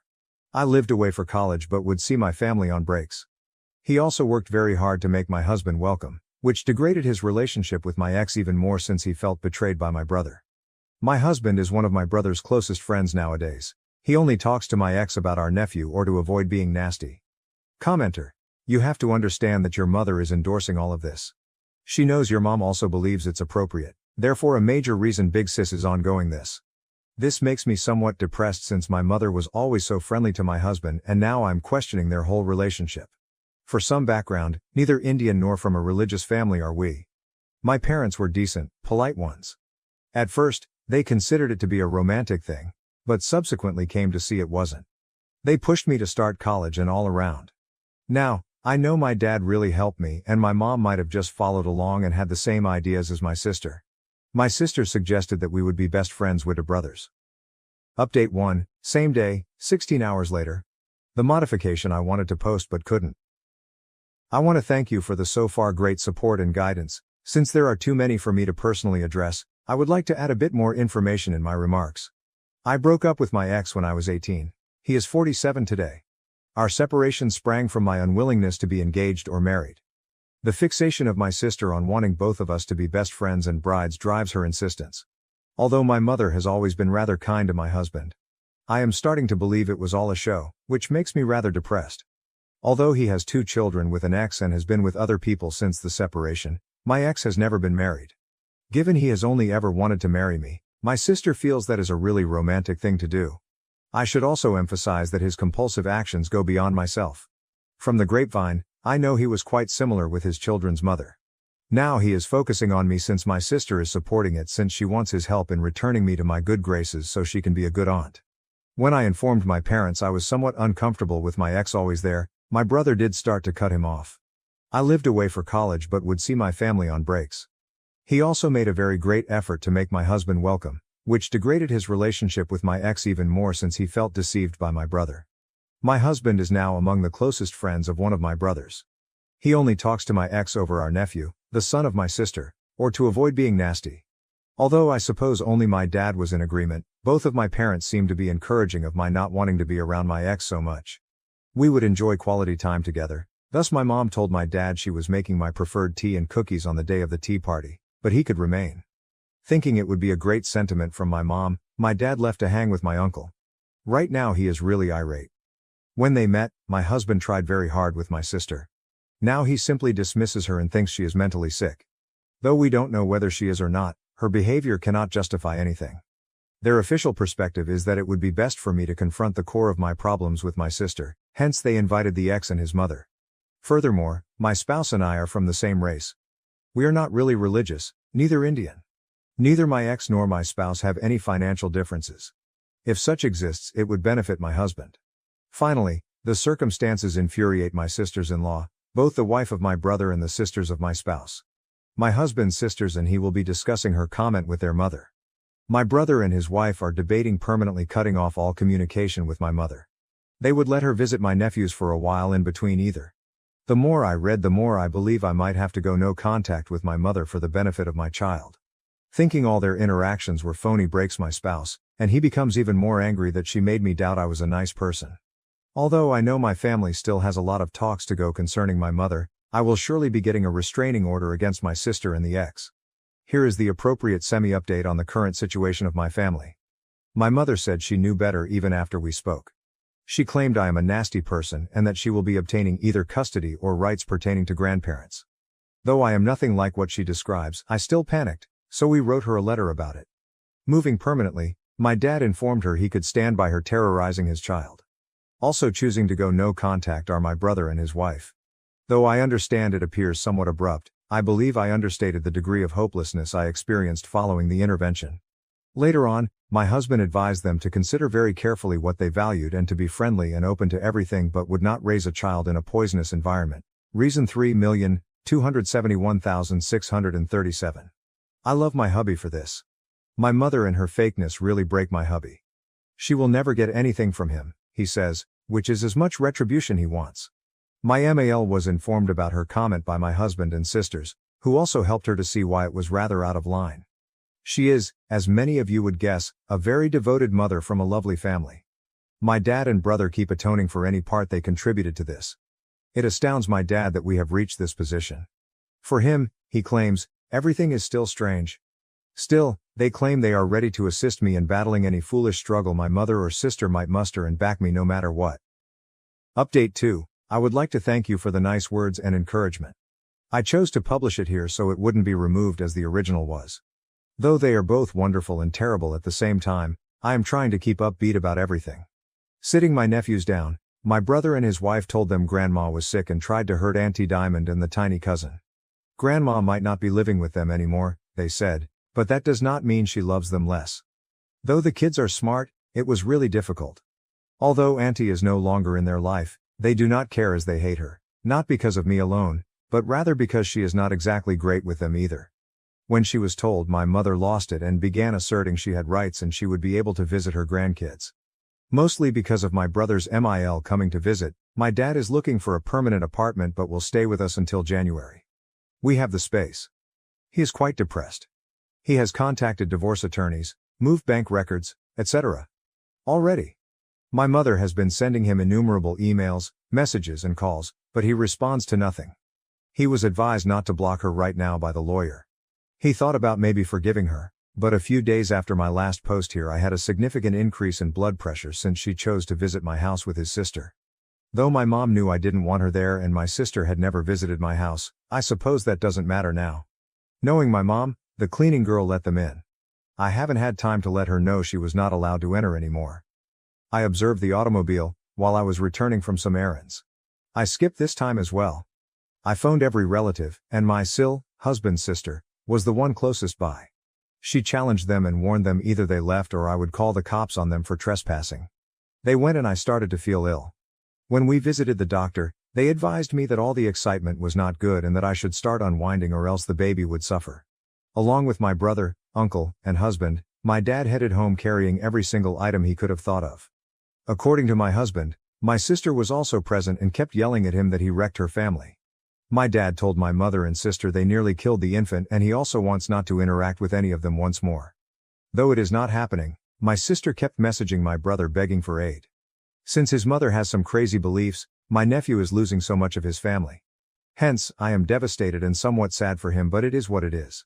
Regarding the custody and grandparent rights my mother wishes to exercise so much, my attorney wrote her a letter declaring she harmed the kid and my health and declaring, should she continue to harass me, it will become official legal business.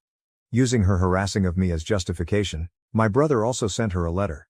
My mother and sister have both turned down attending treatment. Although they may be mentally sick, given all of this comes to light, it is clear they have long-standing agreement. Spending holidays with my family, maintaining health, and attending therapy will be my main priorities. Update 3. Hi, I figured it would be a good fit as I had some time and had several requests for an update. From the bottom of my heart, I want to thank you for your comments, letters, and every piece of advice since we owe you for making us even more cautious than we were. A few asked me what process we utilized to find the baby's gender. After 20 weeks, I announced it. We wanted to be sure and feel comfortable about the announcement, hence we waited so long because we had experienced a loss in the past and we were ready to share it.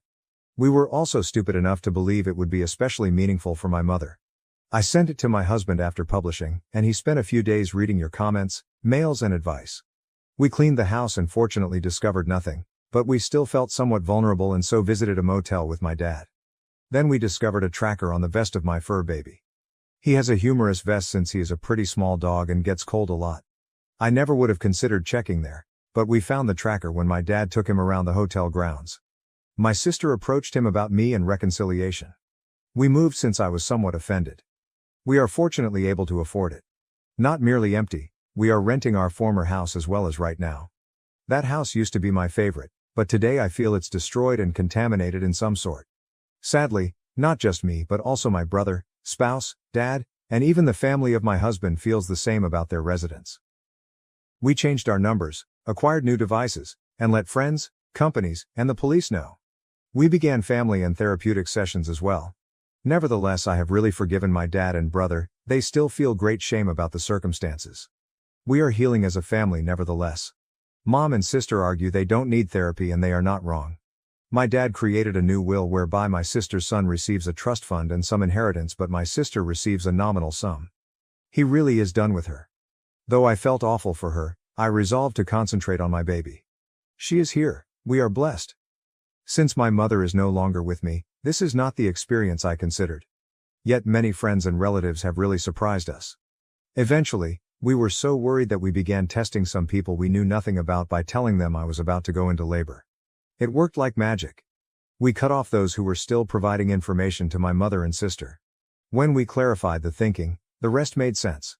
We have been having a torrid affair because of my undying love for the baby, thus my ex, who my friends now call Bates, went around stating the baby was his. Nobody believes him now, but it caused my husband to call Bates's company and inform him of all the madness.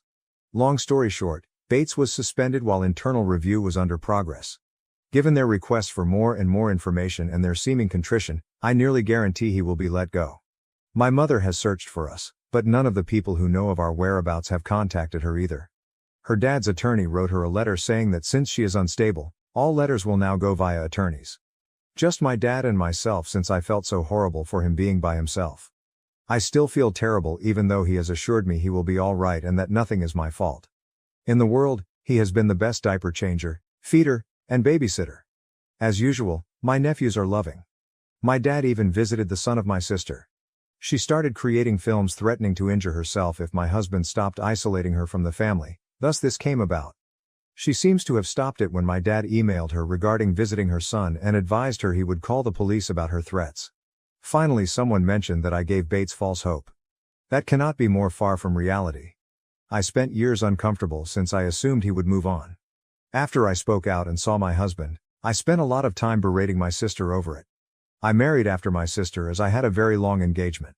Though I still love my mother and sister, I put a good life for my family and me over that affection. Over this entire process, I have come across a great deal of compassion, love and loyalty. Strange as it sounds, I feel happy that all of this exploded. Hopefully, it is not too tangy.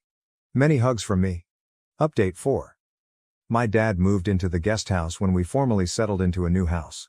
We concluded that although it would be great for him to be with us, we all still need our space after many conversations, in and outside of therapy. We will be choosing what to do with the previous place later. We are still renting it now. About 3 times a week now, my dad has grandchildren all gathered around. She refuses to allow him to have the child until she knows where he lives, which, to be fair, is a typical thing. But considering she is insane, we do not want her around. He still needs to see my sister's child separately. Mom objected to the lawyers about how unjust it is. Though little she can do about it, my dad still gets to visit every grandchild. My dad informed me he had a confession around a month ago and dear reader, my stomach started hurting. She still lets him see me since he pays for my nephew's, sister's child, tuition and babysitting. Not wanting to keep secrets, he felt so bad for hiding it. I told him to relax and that there was nothing wrong with it. My dad received an email on Mother's Day with a link to an Instagram account with a somber video on my mother and how most of her family has deserted her, as well as how much of a saint my sister is for being there for her. Though I just forwarded it to the attorney, it was truly pitiful and infuriated me. Dad formally asked for divorce in May, and the procedure is still underway. I believe that's final as my dad said he would sooner drink bleach than go back to her and my mom insists he is mistaken. My dad was given Father's Day by my brother and husband, who had a great time. That day, my sister uploaded a lot of items, but we wanted Dad to enjoy the day, hence we blocked him from ever knowing about it. They also went to a hotel, got a suite, and set up a tent in the middle area for the kids and a little tippy for the infant on a camping trip with them. To be honest, one of the finest things I've ever done is have a baby. Witnessing my husband be the wonderful father I knew would make me very happy. Though it is demanding, we have a lot of help. I have my rocks at my side, thus I am thankful beyond everything. My sisters-in-law and I now have a little calendar for sharing age-appropriate activities for the children. If they so want, we let them know they do not need to hang out with individuals they dislike and that their voices count. We have tiny get-togethers, brunches, etc. Right now, they are all fixated on the infant and claim to be her defenders. To be honest, without my sister present, family time is now a delight rather than a chore. She simply saps the enthusiasm from the room. I know it's awful to say. Along with staying in the guest room roughly once a week, my meal enjoys spending time with the baby. She replied gently that she wanted nothing from the infant for sleepovers or anything. She respects and listens to me, and sure, I have broken down occasionally as I miss my mom a lot. I miss the mother I had, or believed I had, not the one who informed me I would be a nasty woman or awful mother. According to my therapist, it's a marathon and to keep the positive first. About good, Bates was let go. Not only that, but his industry's reputation suffered nuclear-level harm as well. So was his brother's, but he still has his job as far as I know, since Bill is not in an industry that gives reputation much thought. About his hurt, how I'm denying him what is his, and how my husband is so intimidated by him that he had to go and professionally destroy him since he cannot ruin anything else, Bates sent me a 12-page, double-sided, single-spaced letter. I say seems as my lawyer reviewed it and sent me a synopsis. I did not read it. The grapevine also told me, no, I don't ask anyone, they just tell me since they know he is stalking me, that the mother of his children relocated and he didn't even care and stated it was for the best. This man wants to play family with the baby and me and hardly gives his children any thought. Mommy already let him move back in with her, hence sadly he won't be homeless or anything. I doubt he will learn anything from this. Not the most flashy update, but rather just what is. Oh, and with my dad's okay, my spouse burnt or donated every single item my mom or parents handed him. Even with memories, he believes, life is too short to allow her room in his life. Commenter. I am rather happy you are visiting all that with the intact good portions of your family. I appreciate Bates as a nasty guy, but has he ever done anything relevant or connected to his work? I truly don't see the firing component. OOP.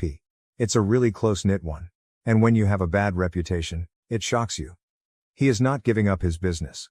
Before this, he was considered as a good but detached feminist single dad. He even informed certain colleagues that I stayed with him for more than our scheduled visit. Commenter. OOP, I have respect and am sorry for what you faced. I am reading your entire story from the best of Reddit from my house in India at 1:30 a.m. As healthy and pleasant as you both are, I hope your child develops to be as well. Also, I hope this whole mess ends soon so you may be back with your mother following the end of her XF dream. Respect you, keep fighting. OOP. That's a great attitude, but I will never chat to my mom once more. I miss her a lot. I shed a lot of tears. The baby deserves the greatest family we can offer, and my mother is not part of it. She is not the person I thought she was. Though I have to safeguard the baby, it hurts. New update. Long time, no saw. Though first I want to thank you for all of your comments and letters. I have some updates for you. I value it greatly as every time I log into this account I am inundated with essentially wonderful stuff. Nobody will probably read this, but for those that want updates, they are mostly decent. Let's get right on with that out of the way. Now, following several arguments and outbursts from my mother, my parents are divorced. That is it, kept the house and received a lump payment. We are all quite thrilled for my dad, who seems like a new man. A little flashback.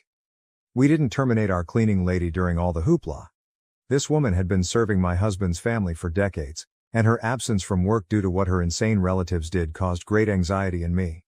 We are not slobs either, and she is not kneeling or anything like that polishing floors. In any case, my dad told her she was on paid vacation till we moved into a new house and to kindly wait for us should she wish. She was not fired at all. Her family was likewise really delighted about it. Because they were so appreciative of what he was doing for them, my dad occasionally started gathering food and goods from them. Well, my dad is currently seeing her. Her sister runs her own nail business. She is a really beautiful woman who has grown children, hence she can relate to the dynamics occurring occasionally. She is happy with him as he has been quite clear that he is neither moving or getting married. She values her independence. When her mother learned about his new relationship, she almost passed out. She kept claiming it was a late midlife crisis and he had to turn to be a sugar dad. I obviously heard this since I don't interact with her, but last I heard she is struggling. She depends on my dad and struggles as she was never adept in budgeting. She had to stop making insane purchases. My dad is not assisting my sister with money anymore, hence she is also suffering. You see, he was ready to stay on helping for my nephew's benefit, but then things became very difficult. Starting to nickname my child an affair baby, my nephew said she is not with her own father. Saying they were only he, not my kids' cousins, he pushed one of my nephews on my husband's side during a birthday party, calling my other nephews delusional. The children were bewildered and thus very confused, but they told an adult right away. Dad spoke with him, but he kept repeating it. When he spoke with my sister, she claimed she had no way to stop a child from speaking the truth and that not all children always do. He is severing them, he informs her till something changes. She sobbed and fretted, but she also was really tenacious. My nephew attends public school now since my spouse forced my dad to cut them off. Bates, well, he is still without work. I know I was vague about it, but some of it had to do with stalking, irony much, and he worked in a field connected to vulnerable women. He was therefore sacked for this. The company he worked for didn't want this all over them. He has sent 2 more very long, handwritten, rambling letters. As he only has my lawyer's address, guess who has the honor of reading, compiling and submitting those rams? My lawyer is a champ, I love him. Apart from that and the rumors, I have not had any negative experiences involving him except one. A random woman approached me at the grocery shop to find out whether my child was Bates's baby. I was startled and froze. She stated he had a picture of us on his page when I asked her what she was on, and I should feel bad for hurting such a decent man. Turns out he is still following the story that my child is his and that I loved him so greatly. That is all old news. The picture comment really startled me the most. There is nothing public or like that about this picture. That is it. It was emailed once to a family group. I told my husband right away, and he got furious but under control. We made the decision to smoke the rat. To cut a long tale short, my dad's 2 sisters were providing information to my mother. Though he was somewhat let down, my dad had no questions about cutting them off. They still implore him to meet with them once more. His family and mine are doing fantastic. We have seen them frequently and have spent some family holidays since the last update. They also hardly interact with my sister and mother. Since it turns out she was not a fan of our mom but preserved the peace, my SIL is actually quite glad about it. Also quite beautiful are my in-laws. She is over the moon about us allowing male overnight babysitting now. Her grandchildren are all happy to be with her. Sometimes she has all of them under one roof. She used to be a flight attendant, hence their preferred game is to act like an airline. We don't worry as they love her generally and we know she is nice with our children. My mother kept stalking her, so she had to make her socials private. She prepared her own bed, hence I am sure she is quite jealous. Last but not least, my hubby keeps me sane even in small matters. We wonder whether we ought to adopt another baby or even have one. We still have to decide, but we have a tremendous support network and the advantage to have these talks. I still long greatly for my mother. When I know there are milestones I can no longer enjoy with her, I occasionally cry. Yet, she is a bad person. Thus the safety of my family comes first. Last interesting tidbit. They went camping last Father's Day. It was excellent save from some poorly placed sunburns and bug bites. Thank you for watching. If you haven't subscribed yet, please do so and hit the notification bell to stay updated with more shocking real-life stories happening around you. We couldn't save our 15-year marriage, because my wife friend-zoned me and wants a platonic companionship. My wife, 35F, and I, 35M, have been married for 15 years and we've been together for 20 years. We have 2 kids, 12, 14. We absolutely adore and work tirelessly to provide the best possible life for them. For the past 3 years, things have been somewhat bumpy. I understand that our kids are at an age where they require a ton of our attention and resources with school, band, club sports, and other extracurriculars, and I'm aware of the physical and emotional toll that can have on marriages. However, for these past 3 years, my wife and I have had very little intimacy and very little sex, and we've been trying very hard to work on that aspect of our relationship. This past year has been the most difficult and by far the darkest year in our marriage. We didn't talk very much, we essentially became roommates co-parenting our kids under the same roof. It was very depressing and very demoralizing. It was to the point where we began contemplating divorce and it became very dark and gloomy in the household because of that. We began seeking help with both individualized therapy and couples therapy, and it seems to have helped some. Little by little we started to get along and started to have deeper conversations about what our marriage looks like and what we would love for it to look like. This is where it gets tough. As time passed, my wife started to tell me she no longer was in love with me, and that she only saw me as a best friend. That she only loved me in a very platonic way. And this was one of the main reasons she didn't have any desire for intimacy and let alone sex. This was very shocking to me, and quite frankly, I was devastated. I became angry and depressed, and I couldn't fathom the thought that I was no longer wanted or desired by the person I felt completely in love with. Things began to deteriorate again, and not long after, we were back to square one. I sat down with her one afternoon and had a heart-to-heart and began to ask questions about where the root of this problem lies, and her answer was, "I don't know," and that, "I have built up resentment towards you, but I don't know where it stems from." As you can imagine, this provides very little to no insight into how to approach this. I'm puzzled, I'm frustrated, and I do not know what to do at this point. Currently, we've arrived at a place where she says that she has no sex drive and no desire for intimacy or connection. She says that all she wants is simply companionship, which basically means our co-parenting roommate dynamic. I asked her what I could possibly do, or what is it about me that is so unattractive or undesirable, and her response is always, "I don't know." She stated that she does love me, but it's not the same. That she has been feeling disconnected for years, and that our marriage just takes up too much work. Her focus is only the children for now, and that my co-parenting contributions are meaningful to her in our home. I'm at a loss, and I'm mainly venting about my frustration. It's tough to realize that the person you love has no feelings for you. I feel like at this point I'm only here to contribute financially and as a parent. I feel like what she means with companionship is that she's comfortable with the convenience of having a good father for our kids and my financial contribution to the household. In regard to intimacy and/or sex, she basically told me that it's not something she's interested in, or wants at this time. She mentioned that the only way to get to a point for any of that is to be intoxicated, which is incredibly awful and very wrong. I told her I do not think forcing herself to have sex or be intimate by drinking or smoking is good, and I declined to be a part of that, which to my surprise, it upset her and made her more distant. We're both extremely honest and transparent. We've never cheated on each other, and we are always free to look through each other's phones, emails, socials, etc.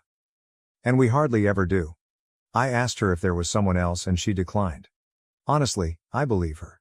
We then peacefully went through each other's things, and as expected, it was clean. We've always been very forward, even with the hard topics, so I don't smell or feel any foul play or infidelity. Am I wrong for declining to only be intimate or have sex when she's intoxicated? I'm firm on my stance of not partaking in this only when I'm high or drunk sex, because it doesn't sit well with me. I do not know how to help our situation, and I'm starting to become a bit anxious and desperate. We're both fairly young and healthy individuals and good looking. We both have good standing careers and are good parents. I'm just not sure how our lives could have driven us to this point. I'd love some outside perspective on this matter and some insight on how to address something like this. It feels so awful to be unwanted and undesired by my own spouse. I hate it. My wife of 15 plus years is no longer in love with me and doesn't know why, and now says she can only have sex while intoxicated, or I need to settle for a platonic sexless marriage, and she doesn't know why that is, but it is what it is, and I'm in need of insight or advice. Relevant comments, missing reasons. Commenters looked at his history and found they were swingers. We did some swinging in the past. That was fun for some time. We mutually decided to stop doing it, and we have established it's not the case.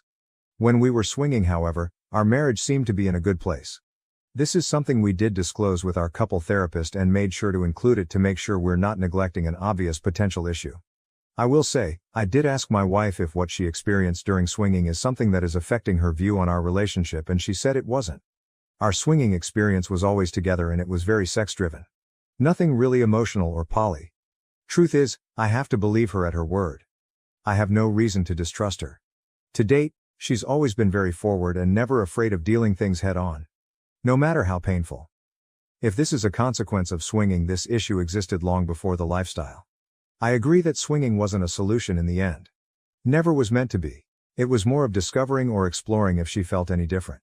If that was the case, we agreed we would talk about it, and if we arrive at the conclusion that myself is the problem and she has no problem with other men, we would part ways amicably. However, this wasn't the case. She didn't like sex or intimacy there either. She was very much in control of that whole swinging situation. And yes, I went along with it. What gives? It felt very organic, and it was her effort, if you will, to discover more and learn more about our current issue. I saw it as a means of learning if I'm the problem, and was very much ready to accept that. It turns out it wasn't the case. 6 years of misery sound awful. I would very much hate that. OP on if this started when the swinging ended. Finally, a comment on the swinging topic with actual insight. You're absolutely right about the fact that the swinging experience had changes that will impact our marriage and lives forever. For example, the best thing swinging taught us, even above sexual exploration, was the level of transparent and open communication it requires. We would literally have mental orgasms having dialogue with such intentionality. We implemented that in all our lives and areas, including parenting with our children. She even agrees that we're thankful for that takeaway from our swinging. Honestly, I cannot stress it enough with people here. Yes, we explored swinging, however, it was actually a positive experience. When we decided to stop, it was because it felt natural and organic to just do so. In fact, we met with that couple who we meshed super well with the night before. We actually enjoyed the actual friendship and even spent time as vanilla friends. So it wasn't because of something negative. Wife mentioned that it certainly wasn't any better, and since she's not enjoying the sex, we both agreed there's no point to this. I agreed and we moved on, and we're still friends with those people because it's great. All that said, I know, more often than not, swinging causes massive issues. However, this was something we explored in pursuit of a solution to an issue that was present way before. I think of it as taking a practical approach to trying to solve the problem. Update 1. I wanted to give you guys an update of how the therapy session with my wife went this week. Not sure if this is helpful or not, but I took many of the responses, comments, suggestions from my initial post and put together some things I wanted to discuss with our couples therapist to help us navigate some of the core issues that may be affecting this situation. One of the main things that is the buzzword of this has been the term resentment, and it has been really eating me up inside knowing my wife keeps telling me she doesn't know why she's resentful or doesn't know why this is affecting her emotionally, mentally. I brought this up with our therapist once again and resurfaced the conversation about being married for so long, 15 years, and being together since we were 14 years old. Our long history of growing up and how having children when she was 19 years old, me 20, significantly changed the trajectory of our lives.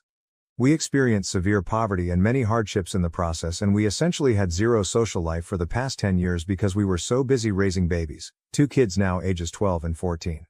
She followed up with tons of questions directly, mostly from my wife about her feelings towards this, and 90% of the responses were very our kids focused. It definitely felt like she was afraid of saying yes it sucked, because she would feel guilt or shame because it would imply she regrets the kids. I mentioned this in the session, and the therapist encouraged her to look at this outside of the lens of being a mother and to try to view it a bit more selfishly and individually, and it was very eye-opening. My wife mentioned that she was very frustrated with the fact that we did miss out on many things in life. She also was very clear in saying, I do not think I missed out on other partners or dating or partying, but I certainly lost all my friends. This was huge because one of the big pieces that has caused a strain in our lives is how siloed and isolated we've been, again busy raising kids. I followed up by reminding her that it's important to have good friends and to make time for herself and her friendships. For the past 3+ years, we've had multiple conversations about friends and how it is important to have them in life. Especially when you have similar peers that can help in many areas of life that perhaps we have no experience navigating, and even simply for enjoyment. It has always been something my wife avoids, even though she's always been someone who needs that external stimuli. The main reason for her not investing in friends or even herself has always been the kids. Like I mentioned earlier in this post, 90% of the answers have to relate to the kids to some degree. At this point in our session, I started to feel like there was a common denominator, the kids, in most of the frustrations and problems she was experiencing. So I simply asked her, do you think you may be upset at me because I'm responsible for these kids in the sense that I got you pregnant so young? I wasn't ready, but she said that she was upset at me for that. She also followed up with the fact that she knows that's unreasonable because it takes 2 to tango.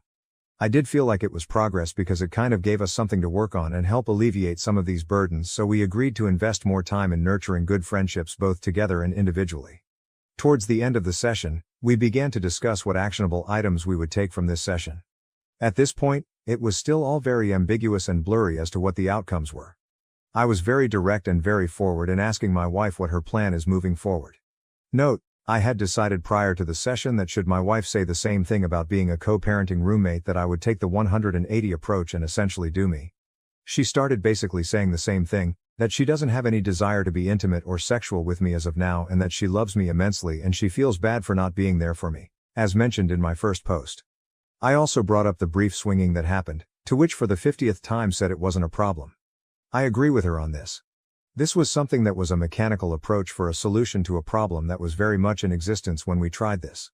We, both, really have no issue with this. We know it happened, we tried it and mutually stopped and turned the page. I also brought up other life events that may cause resentment, and really we ended up not getting anywhere else as far as the root for resentment, which was discouraging. I then basically expressed to my wife that I will not be okay with that arrangement. I told her that I've really done everything I can and that this issue really has reached a point where it has nothing to do with me or requires me to do anything that I'm currently not doing. I was very direct and said that I will not be accepting this dynamic and that I need to be with someone who is actively involved in our marriage, works towards resolutions, and is very much interested in maintaining an active intimacy and sexual relationship. I expressed how I'm not going to be a convenience, and that there was more to life than being roommates and co-parents. I made sure she knows I love her dearly and that I do want this to work for the better. I also told her that I'm fully committed to this marriage so long as she is as well, and that if she wasn't, it's okay. However, I will not be a part of something where these efforts are not reciprocated.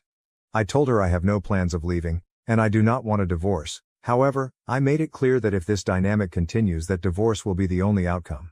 Of course, tears were involved and it was a very bleak and sad ending to the session. Still nothing was said, and I walked out very discouraged and very determined to start working on the 180 as soon as we left the room. It's painful and very difficult because much of the 180 requires you to be very short and cold and transactional. The saddest part is realizing, this dynamic already is very cold and transactional. Here's where it gets very interesting. I started working on implementing many of the 180 recommendations that same day.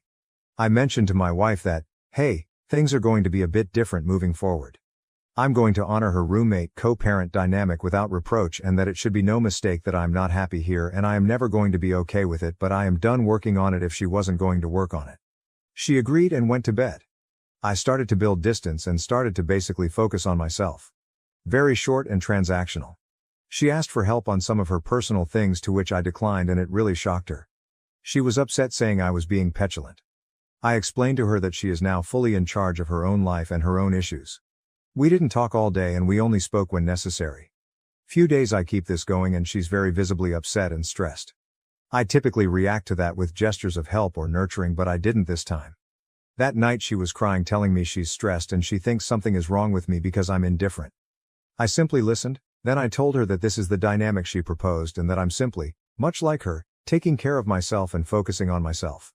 I'm not going to lie. It has been very hard to be cold and distant because, as I mentioned before, I love her and I wish I could hold her and love on her. However, I know this is somewhat manipulative in a way, just to get her way and still keep me in the friend zone. So I've been staying the course. We're now going on a week of this 180 and let's just say, there has been many changes on her side. I think she is starting to realize there is more to me than just friends and co-parenting. I sent her a text a few days ago essentially itemizing bills and separating the financial responsibilities 50-50ths, and she lost her shit. She basically told me it was out of left field, to which I responded, hey, friends go in 50-50ths and as your friend I expect nothing less. This was very eye-opening because it gave me a glimpse of how I'm really taken for granted and how her level of comfort and convenience at my expense is really overlooked. I pushed through anyway and basically told her that this is the new dynamic she asked for and that it's still a bargain, because she would have to be 100% if she was on her own. I'll wrap up with this. While the 180 has been working in many different areas, I am still very much sad about the overall situation. There have been many eye-opening statements being said and realization that have not been pleasant to encounter. It has also sparked new energy and new efforts on her side as well. She's definitely seeking to talk to me more often, and while it's hard to turn down, I hope if things improve this continues to happen. I've also noticed that she's making more time for herself aside from being a mom, which is huge because she pretty much neglected herself for years. I'm very pleased seeing her be more herself. My hope is that as we work on ourselves, the marriage improves. There really is no telling at this point where this will go. We are very much cordial and amicable even to this day, and that's a very good sign. Boundaries are set and expectations are very clear, and I feel that no matter the outcome, I will be at peace with everything that has been done. We're still going to continue the couples therapist until we either rekindle our marriage or end up in divorce. I feel like having this unbiased third party really helps as a witness and as a guide through this. No matter what, I will always love my wife. However, I will not participate in a sexless, intimacy-less marriage because we both deserve better. Thank you all for all the kind words and recommendations and feedback. This will be my last post on this topic and I wish you all the best. TLDR. My wife friend-zoned me once to just co-parent at my expense, but I started the 180 method to try and find a solution because she doesn't want to work on us, which seems to be working on getting her out of her rut and helping me discover more about how she feels. Also, therapy is paramount and highly recommended to all couples. Relevant comments. Comment 1. So, I'm going to assume that your wife has a lucrative job and you are both going 50-50ths on childcare, as you both work and share children.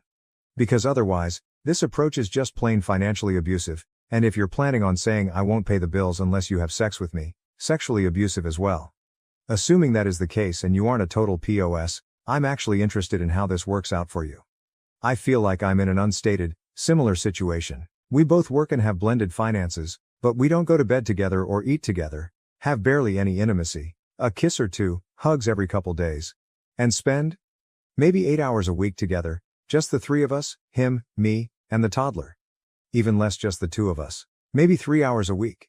Otherwise, he is on his game, or out playing sports, watching YouTube, or whatever else he does. It barely feels like a friend situation, let alone a marriage.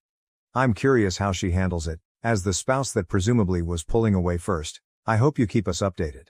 OP, yes, we both have degrees, good careers, and while I make significantly more money, her salary is very proficient and above average. The 50-50ths was not to cripple nor hurt her financially, that is cruel, but mostly to send a message on what a roommate dynamic looks like in the real world. I really dislike how people immediately jump to conclusions about the finances as a way of manipulating her. It's not the case at all.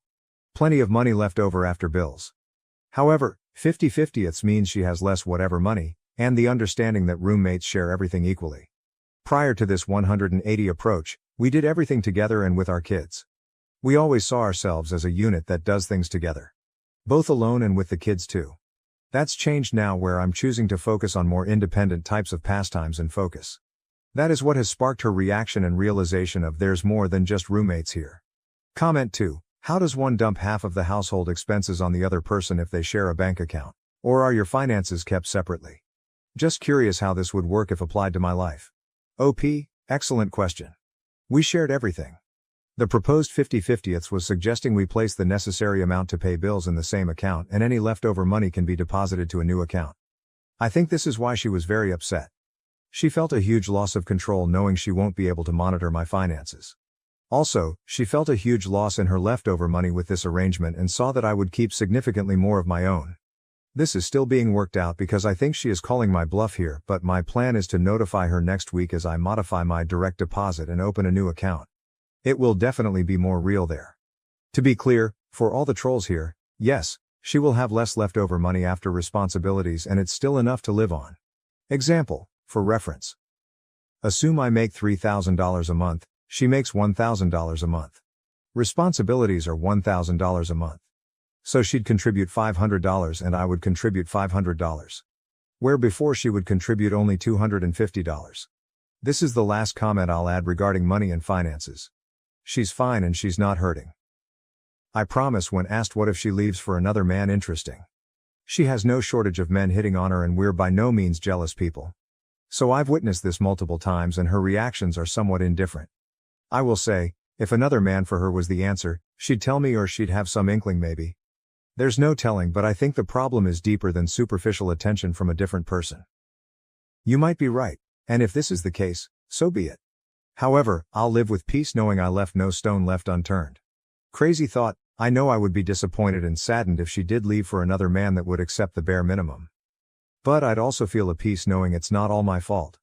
I know I'm responsible in some way to some degree. That's just marriage. I know sadness and depression will creep but we'll both overcome, but if this does happen at least there will be clear reasons and clarity as to why it did. Also, I know for a fact that she wouldn't cheat. We're both very blunt, open and transparent. She would definitely tell me that she wants to step out on our marriage before it actually happens. As would I.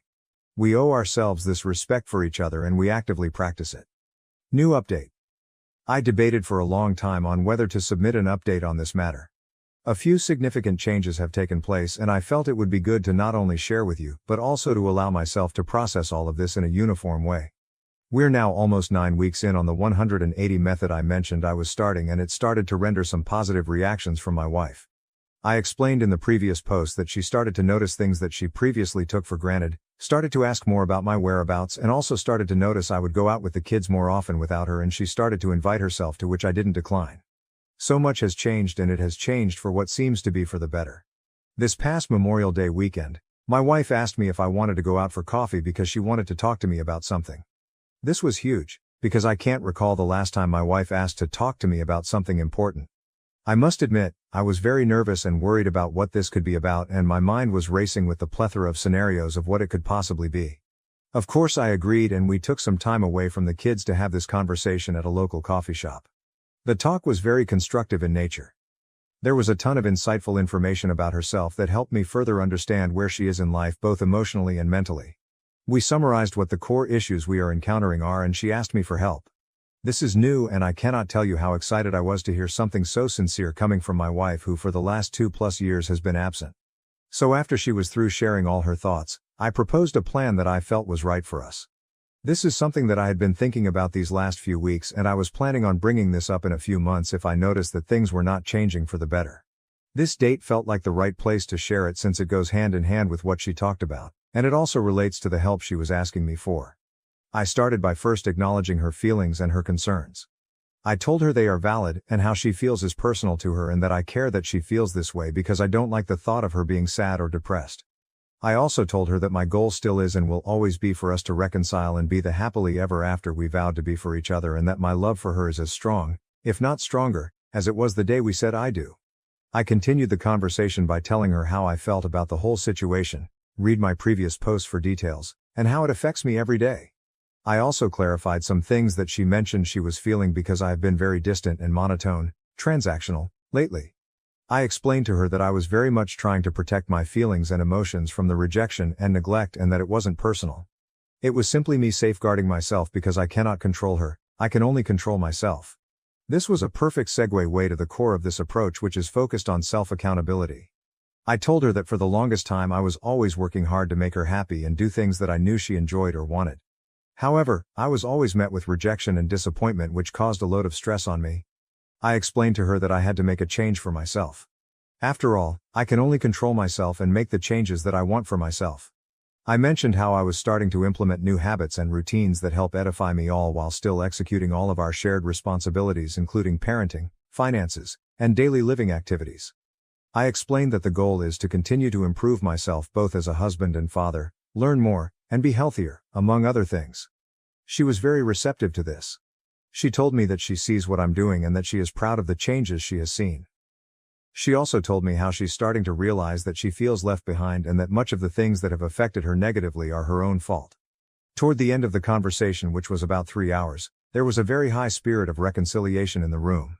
I told her that my goal is to ultimately make this work. However, I was very clear that I was not going to live under the current circumstances. I told her that my heart wants her to be happy even if it means elsewhere, and that I also deserve to be happy myself.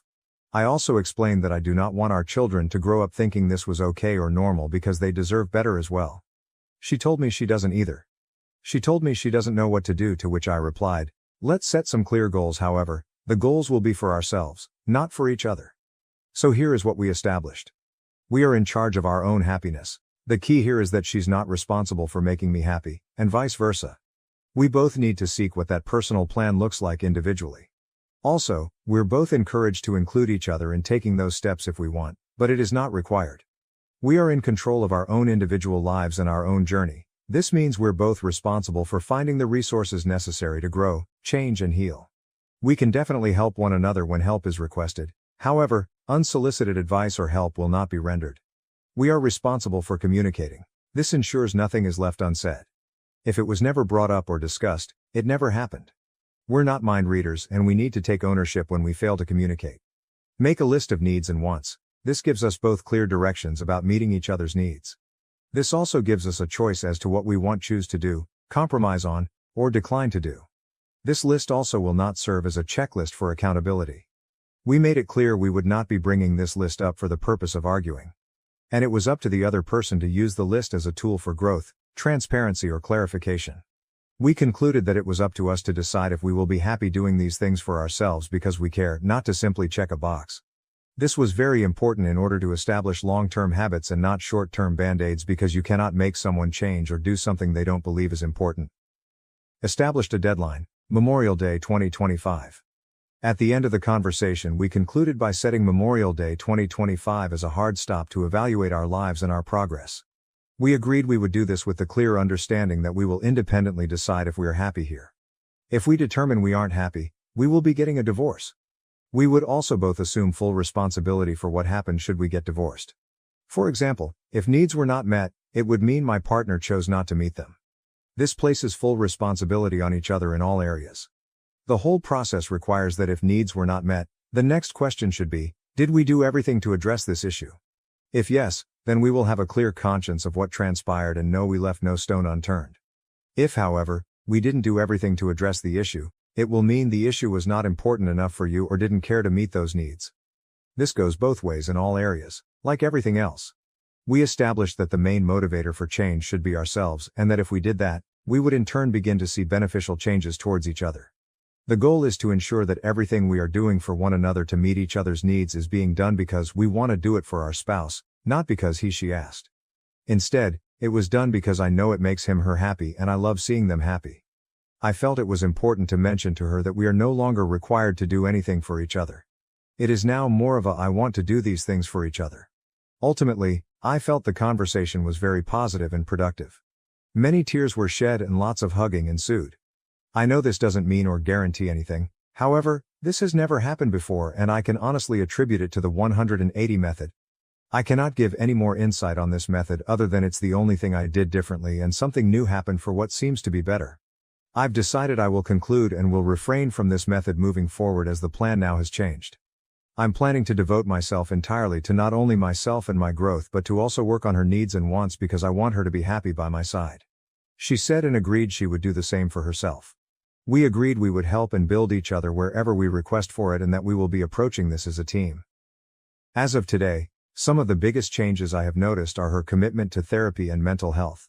She is taking some antidepressants that are helping her. She is also more confident and in a far better mood more frequently. We have started to explore more ways of intimacy in multiple areas such as physical touch and words of affirmation. Sex is starting to make an appearance, which is exciting. Side note, sex was very awkward to start when you've been abstinent for so long.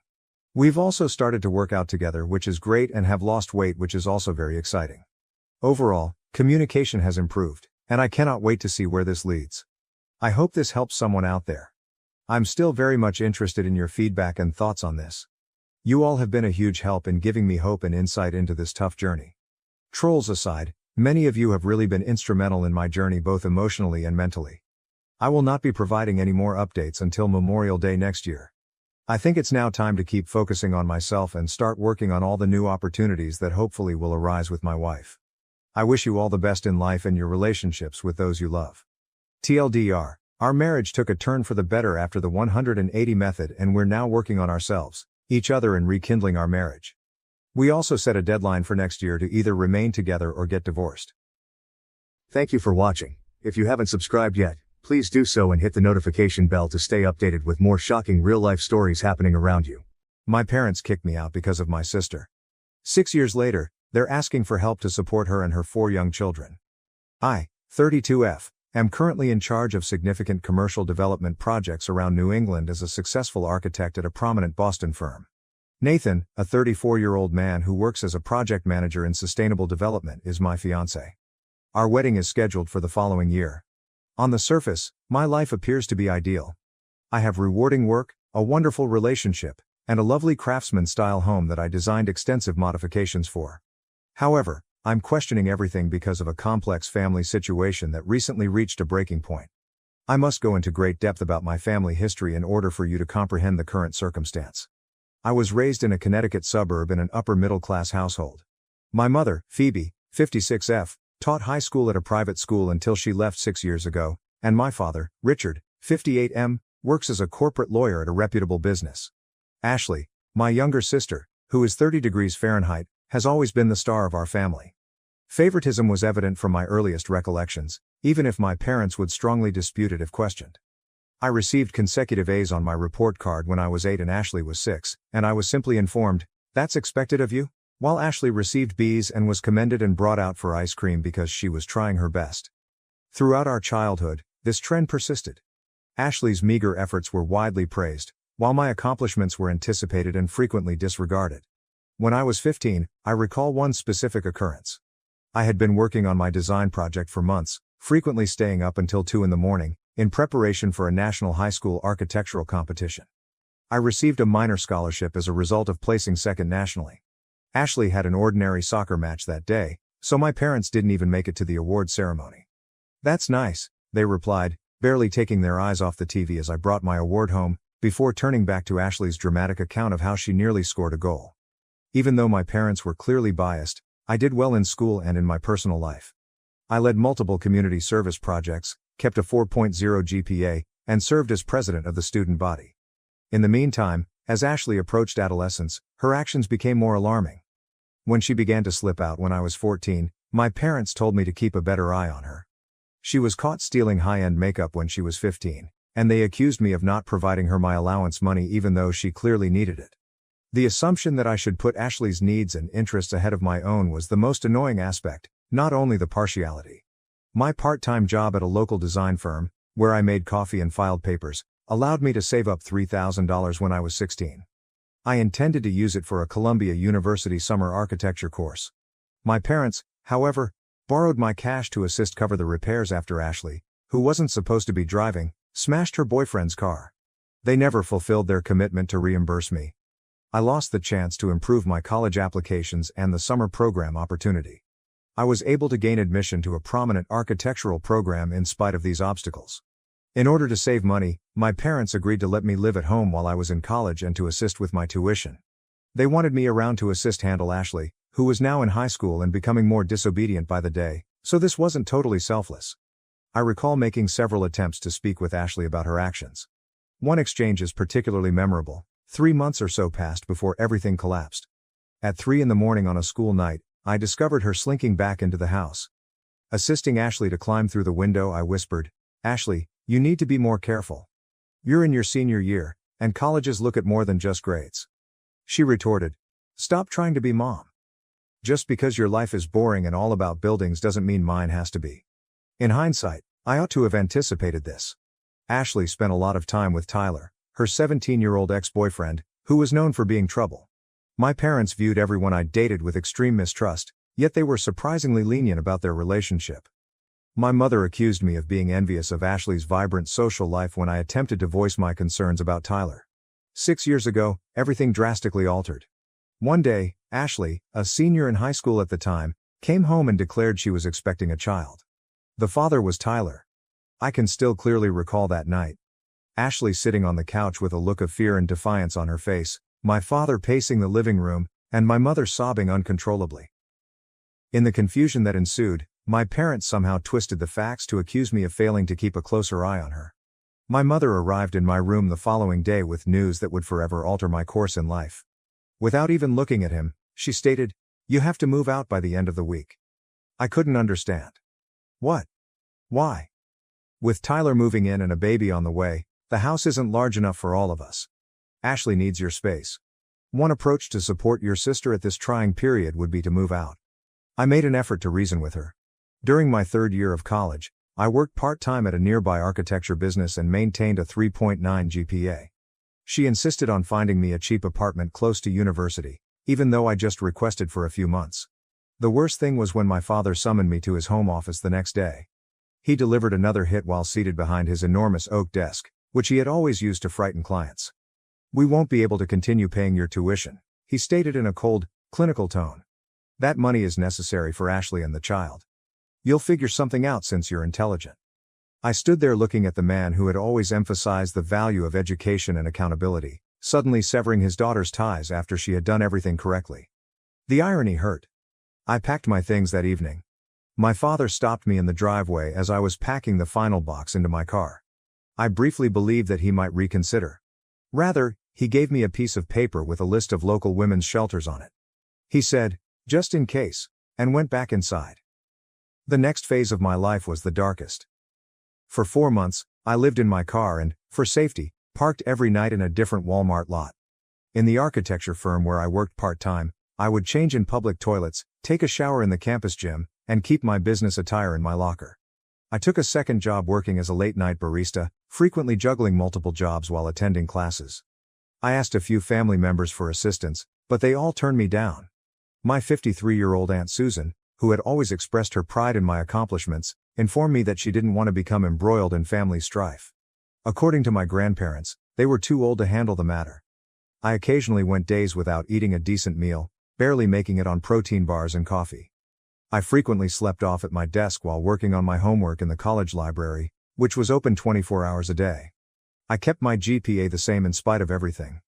My escape was architecture. I put all of my suffering and willpower into my designs. My parents never once called to see whether I was still alive during this time. Ashley didn't either. After learning that she had given birth to a boy, I made one phone call, but it was awkward and short. After that, there was no communication for 6 years. I had to start over in my life throughout those 6 years. Despite working 60-hour weeks and living in my car and then a small room in a dubious area of town, I finished with honors. A famous Boston business was interested in my final thesis project, which was a design for a sustainable community center with transitional housing that received multiple prizes. Living in a small studio apartment and trying to save as much money as I could, I began my career as an entry-level architect. Every advancement was a triumph over my past. I was managing my own projects for 4 years. My area of expertise was sustainable commercial development, and I gained recognition for my creative ideas that put the needs of people and the environment first. 3 years ago, Nathan and I met at a seminar on sustainable development. During the Q&A portion of his presentation on green construction projects, I disputed one of his claims. He invited me to continue the conversation over coffee rather than becoming defensive. Dinner evolved from that coffee into the most wholesome and encouraging relationship I've ever experienced. Nathan is well aware of my background. He was present when I purchased my first home after getting expelled. When I signed the paperwork and broke down because I was so overcome by the fact that I finally had a place where no one could make me leave, he held me. He supported my idea to refurbish it and make it an environment that reflected all of my accomplishments over the years. Through mutual contacts, I occasionally learned tidbits about Ashley's life. Shortly after the birth of their baby, she wed Tyler, but the two of them split up after 6 months. By that time, she was expecting her second kid, but the father had entirely vanished after learning of the pregnancy. She had another kid with Marcus, the man she married 2 years later, but their marriage failed when she had an affair. She is now pregnant once more and doesn't seem to know who the father is.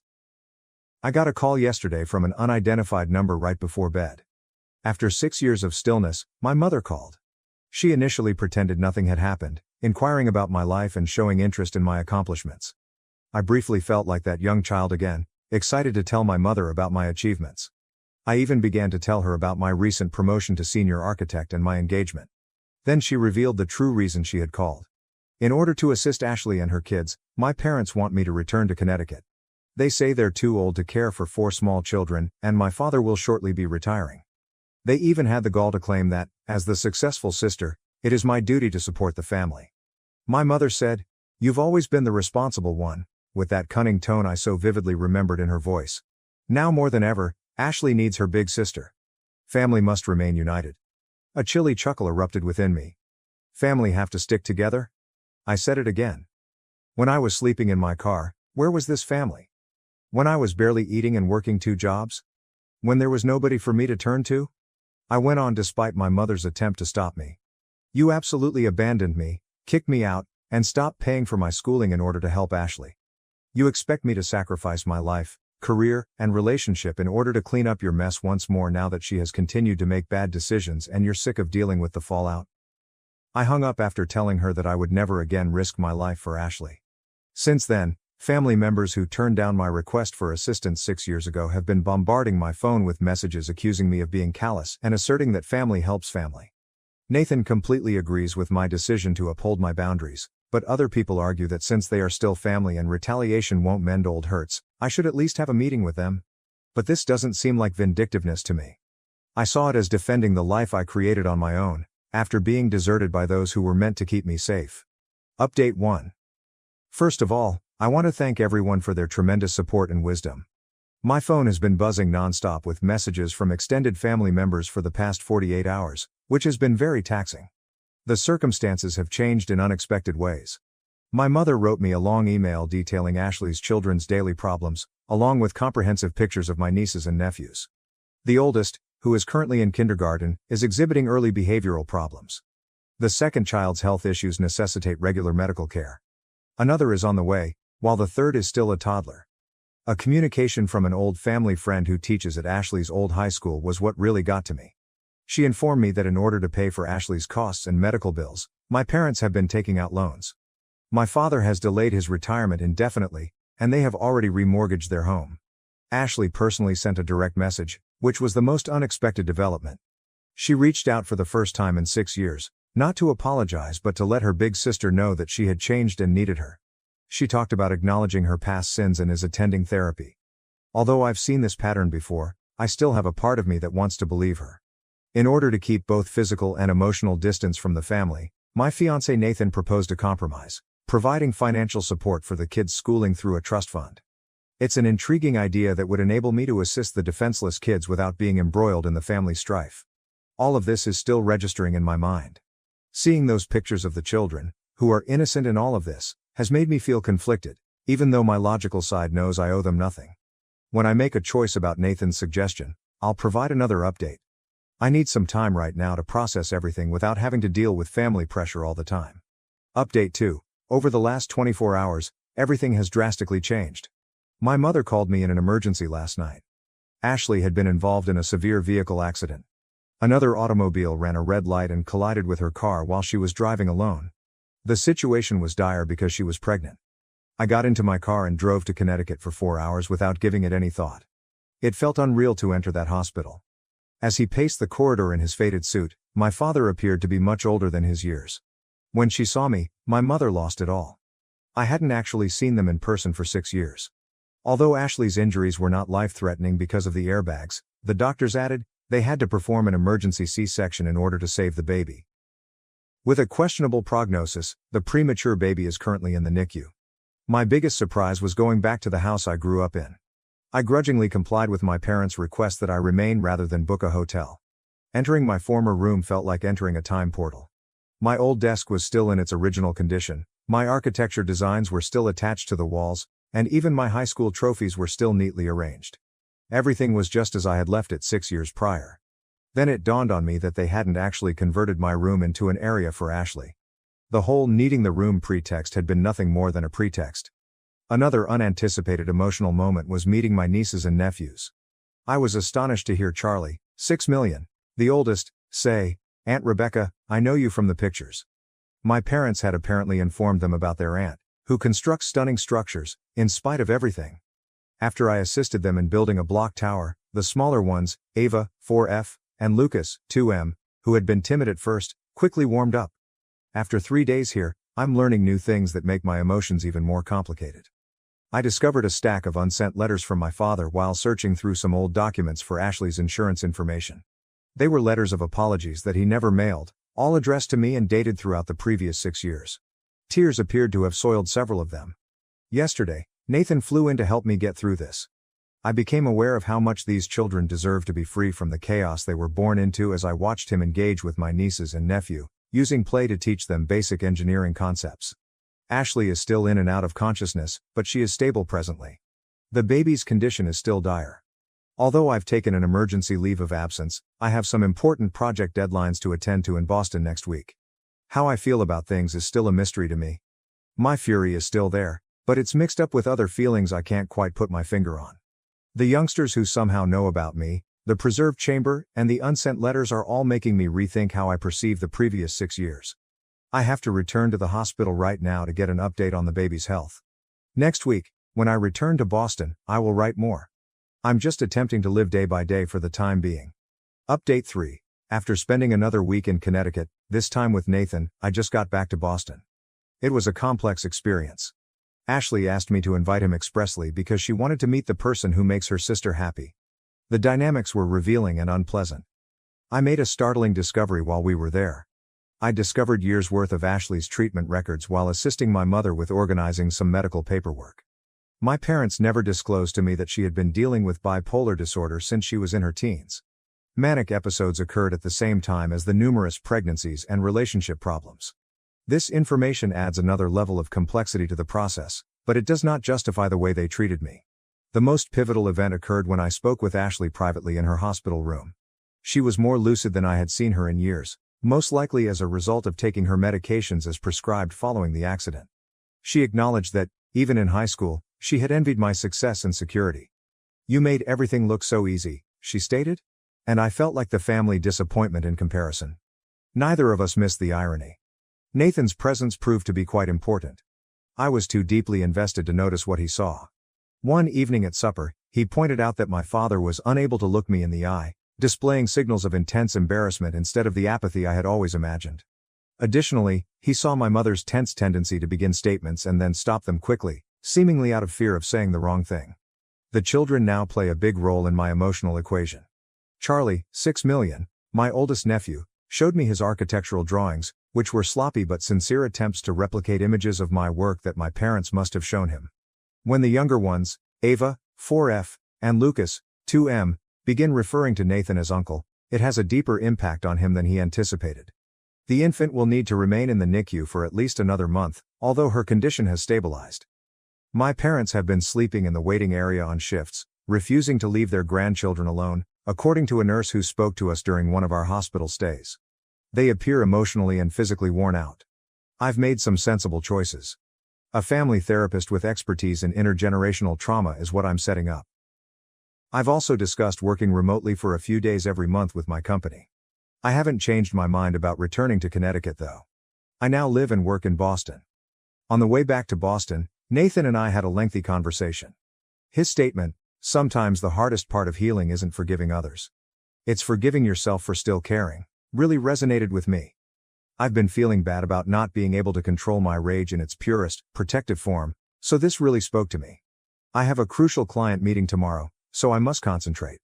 Strangely, at the moment, routine work duties feel both anchoring and inconsequential. After our first family therapy appointment, which is set for next week, I'll provide another update. Update 4. Something important happened during my parents' trip to Boston last weekend, so I had to write this update. You read correctly. They traveled to Boston ostensibly to talk about important issues pertaining to the family situation. I initially consented to meet them in a neutral setting, a peaceful cafe close to the public garden. But they persisted in touring my residence because they claimed to be interested in learning more about my life. I reluctantly consented after speaking with Nathan and establishing explicit guidelines on the length of their stay. It was surprising how they responded to my house. Normally stoic, my father broke down when he saw my architecture awards in my home office. However, their true purpose caught me completely off guard. They produced paperwork that demonstrated they had been covertly putting money aside for me ever since they expelled me. I've never witnessed my father sobbing so much in my life. He clarified that for 6 years, they had established a different savings account and contributed the amount equal to my college tuition each month. It has grown to a significant amount with interest. Their justification? They intended to leave it in their will because they were too embarrassed to deal with me personally. A fierce confrontation resulted from this revelation. I let out years' worth of suppressed rage because I could no longer contain it. "Do you think money can fix what you did?" I yelled. "I lived in my vehicle. I didn't eat. I tried to keep up my grades by working till I was worn out." My father then made a statement that really stopped me cold. "We don't expect forgiveness," he stated. "We just want you to know that your suffering has haunted us every single day." He then showed me his diary, which detailed all of my accomplishments that he had followed over the years via social media and professional networks. He mentioned my advancements, my first significant project, and even the Sustainable Design Prize I received the previous year. After sobbing quietly, my mother finally opened out about Ashley's past mental health issues. Evidently, they had observed similar behavioral tendencies in Ashley's early years but disregarded the warning signs in favor of managing me as the stable child. She acknowledged that their parenting style had been completely incorrect. When they mentioned their most recent worries, the topic of conversation changed. They disclosed that Marcus, Ashley's ex-husband, is attempting to obtain full custody of their child by using the accident and Ashley's history of mental illness. Just as she is beginning to stabilize with her new medicine regimen, they are concerned that this could lead to another breakdown. This is when the situation becomes complex. I'm no longer being asked to relocate back. Rather, they are asking me to assist them in locating a reputable mental health center in Boston for Ashley and the child after she is discharged from the NICU. In order to assist with the other children while Ashley receives the care she needs, they wish to sell their Connecticut home and relocate closer. Nathan, who remained close by to provide assistance if necessary, subsequently made a significant observation. They're finally acknowledging their mistakes and trying to find actual solutions instead of just dumping responsibilities on you. I'm still taking it all in. Although the money they save doesn't change the past, their persistent covert efforts at making amends reveal a level of regret I hadn't previously thought of. My father's journal seems like a heartbreaking reminder of what might have been, a father who was proud of his daughter's accomplishments but was too embarrassed to say so out loud. To learn more about Ashley's custody dispute and what part, if any, I should play in it, I'm meeting with a family law lawyer tomorrow. Additionally, I'm looking into psychiatric hospitals that focus in postpartum mental health treatment. Regarding my assistance with Ashley's treatment plans, I have not responded to them. Although I have a strong desire to uphold rigid limits, I also acknowledge that this could be an opportunity for genuine, structural change in our family's dynamic. This time, with the right boundaries and expert assistance, things could be different.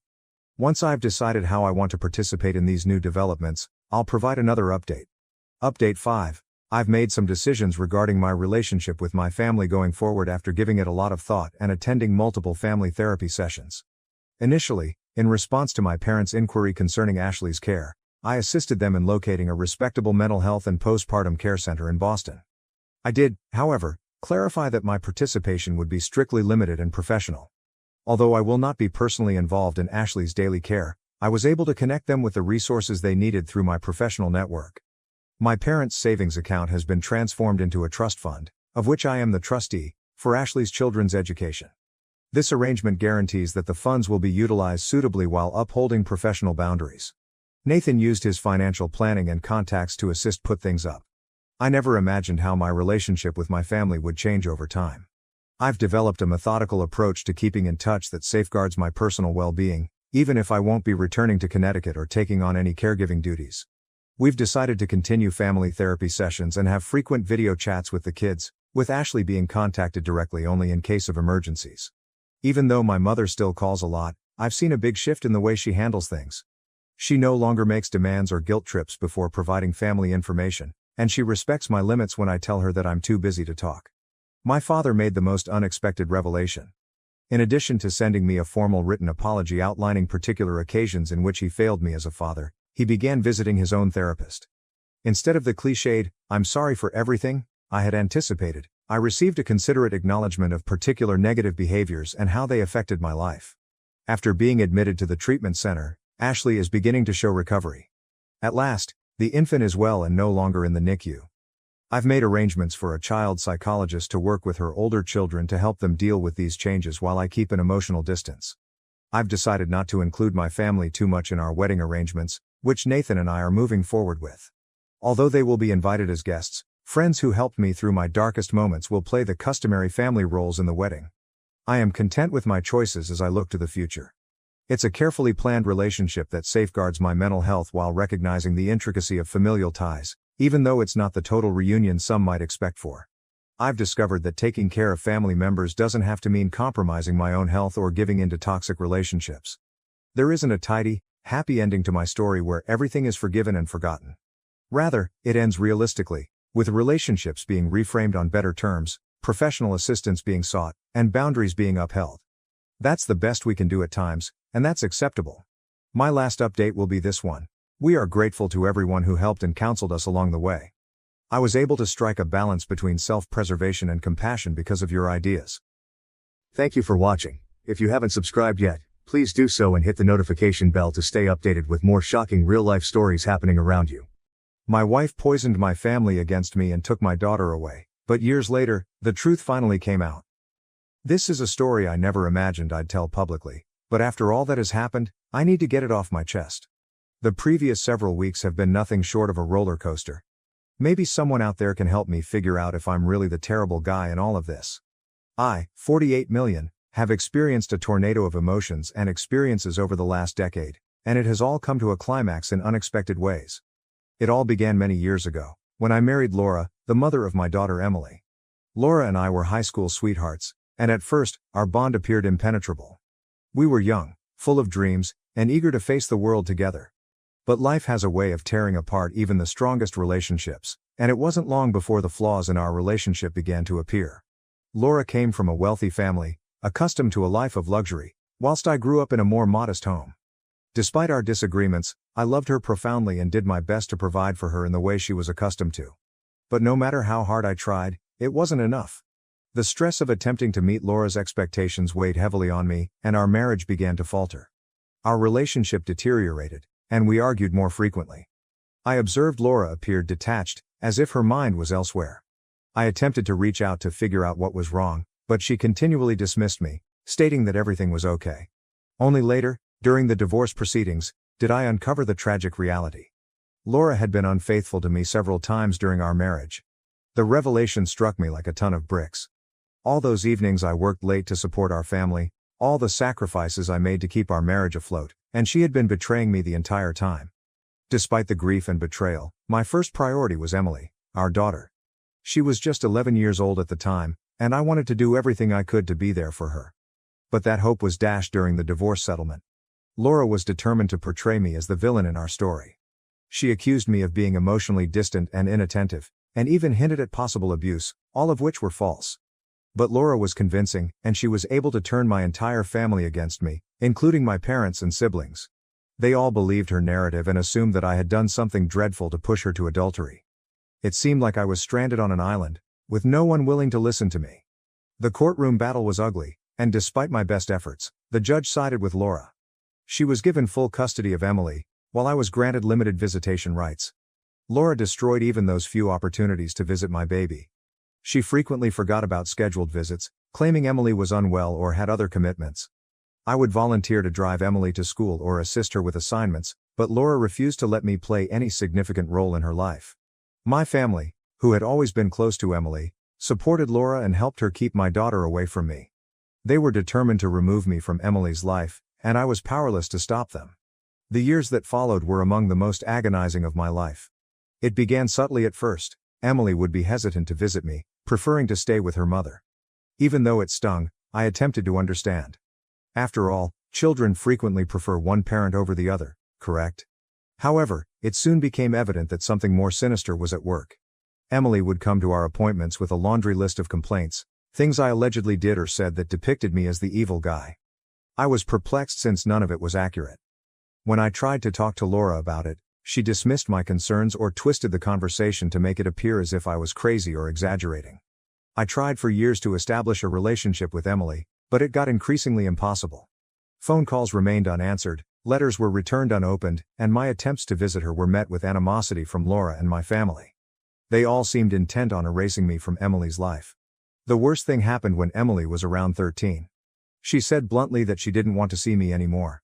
She spoke it with coldness, as if I meant nothing to her. I was devastated.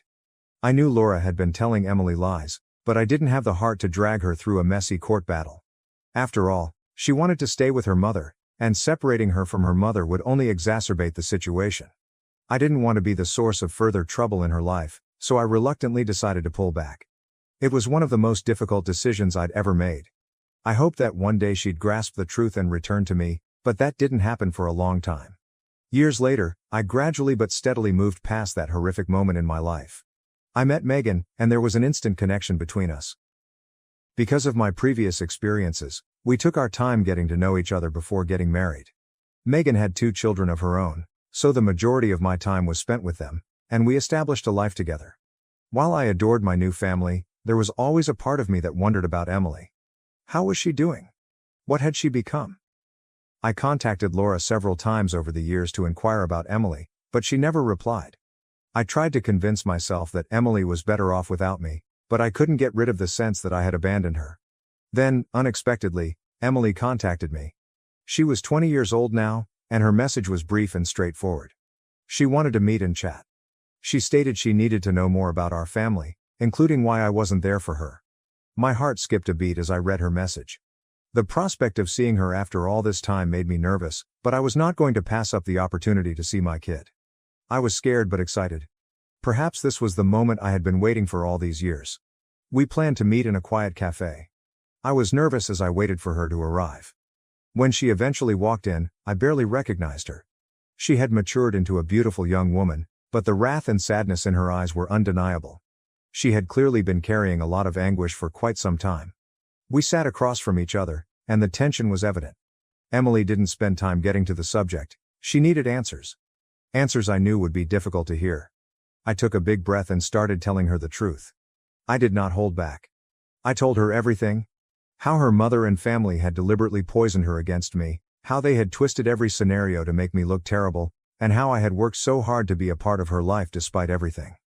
I told her about Laura's infidelity and the lies she told during the divorce. I spent the next 3 hours laying out the facts of what had happened. I had brought up previous court records, text messages, and emails that corroborated my story. I wanted Emily to know that I understood what she had been taught about me over the years, and that I wasn't the monster she had been led to believe. Emily sat startled as I explained what had transpired. She grew up believing that I was the one who had abandoned her, that I didn't care enough to be a part of her life. She found it overwhelming to learn the truth. I could see she was absorbing everything, so I didn't press her to react. I knew that was a lot for her to take in. When she finally spoke, her voice trembled. She questioned me why I never fought back, why I didn't do more to stay in her life. That question crushed me. I had to explain that I did not want to place her in the center of a court dispute and that I believed standing back was the best way to protect her. I wanted her to have a good upbringing, even if it meant she despised me for a while. But the truth was that I regretted not battling harder. I regretted allowing Laura and her family to control the story. Emily appeared to be gaining a better understanding of what had happened. She was outraged, partly at me, but largely at her mother. She couldn't believe Laura had gone to such efforts to make herself look like the better parent. Emily realized she had to take action. She stated that she wanted to confront her mother and lay everything out for everyone. I was astonished, but also proud of her for advocating for herself. Emily wasn't the young kid I knew a decade ago. She was a strong lady capable of self-defense. At the same time, I was concerned about the impact this would have on her. I breathed a sigh of relief when she said she wasn't sure how to go with our connection because she'd grown accustomed to having an absent father, but she'd love to meet and talk more. Laura bombarded me with angry phone calls and text messages 2 days later. Emily apparently challenged her with the information I shared. Laura was outraged, accusing me of turning Emily against her and ruining their friendship. I didn't expect Emily's next action. She called me yesterday to say she's going to take Laura to court for parental alienation. She intends to sue for the emotional harm caused by years of lies and manipulation. Laura still calls me constantly now.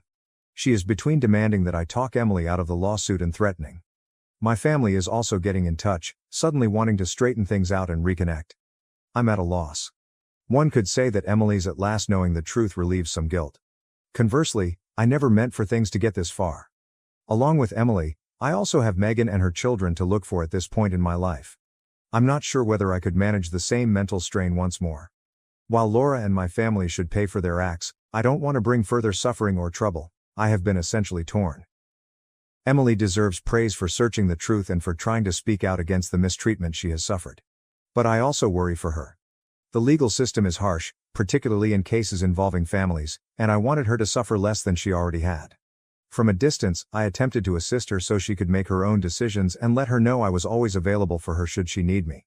The emotional strain Laura and my family are causing is not even something I can articulate. All of this makes me wonder if, despite this complex scenario, I did the right thing by telling my daughter the truth about her mother and our past.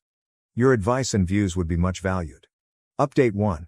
Hey everyone, things have turned bad, which was rather natural. Any confrontation with Laura would not be simple since she shows no respect for anyone around her. I only knew that would also include our daughter. Emily came to our house after her argument with her mother. Her eyes were red from crying. She unleashed this time without restraint. She laid everything out, every agonizing aspect of her life for the past 8 years. Laura might have gained custody, but it was abundantly evident that she had no concept what it meant to be a mother, let alone look after a child. Emily related how Laura wasn't even home half of the time. She would be away, occasionally for days on end, leaving Emily to care for herself. Laura was intoxicated and erratic half of the time, when she was home. Emily talked of evenings when Laura would come home in a fury, throwing things, screaming, and occasionally even blaming Emily for her own mistakes and discontent. As she related these events, the loneliness, the anxiety she must have experienced, my heart broke. Still to come, though, was the worst. Emily related to us 2 occurrences that still tormented her. She was 13 years old at first. Laura had departed without food or money, alone for the weekend. Emily burned her hand quite severely while trying to prepare something for herself. She was in great agony, but when she tried phoning Laura, she did not answer. Just a child, Emily had to go to the closest hospital with her hand covered in a towel. Alone, terrified, in pain, she waited hours in the ER before a nurse at last spotted her and attended to her. Emily showed me the scar on her palm, a continual reminder of her mother's negligence. Still worse was the second episode. Laura had been on a drinking frenzy for weeks. She was 15. Emily made every effort to avoid her mother, until one evening Laura became aggressive. In a flash of wrath, she flung a glass at Emily that broke against her leg severely. Emily was in shock and bleeding. Instead of tending to her, Laura yelled at her to tidy the mess. Terrified, Emily covered her leg in an old shirt and headed once more toward the hospital. She wound up needing sutures there. I had a range of emotions as Emily related these tales: sorrow for all the suffering Emily had gone through, and fury at Laura for sending our daughter through this dream. It was not something I had felt in years. She was young and not deserving of any of this. She did not deserve to be left terrified, injured and alone. The one person meant to be defending her ought not to treat her like a burden. This was unmistakable physical and psychological assault. It seemed ironic that Laura's daily routines included the very things she had accused me of dragging Emily away from. Laura should have simply let me look after Emily to prevent all of this. Emily may have had a normal, contented life if she hadn't been so enthralled with her own selfishness and spite. The entire evening Megan and I listened to Emily. We checked to see she felt at ease and understood she was safe now. Megan specifically consoled Emily by holding her hand and telling her none of this was her fault.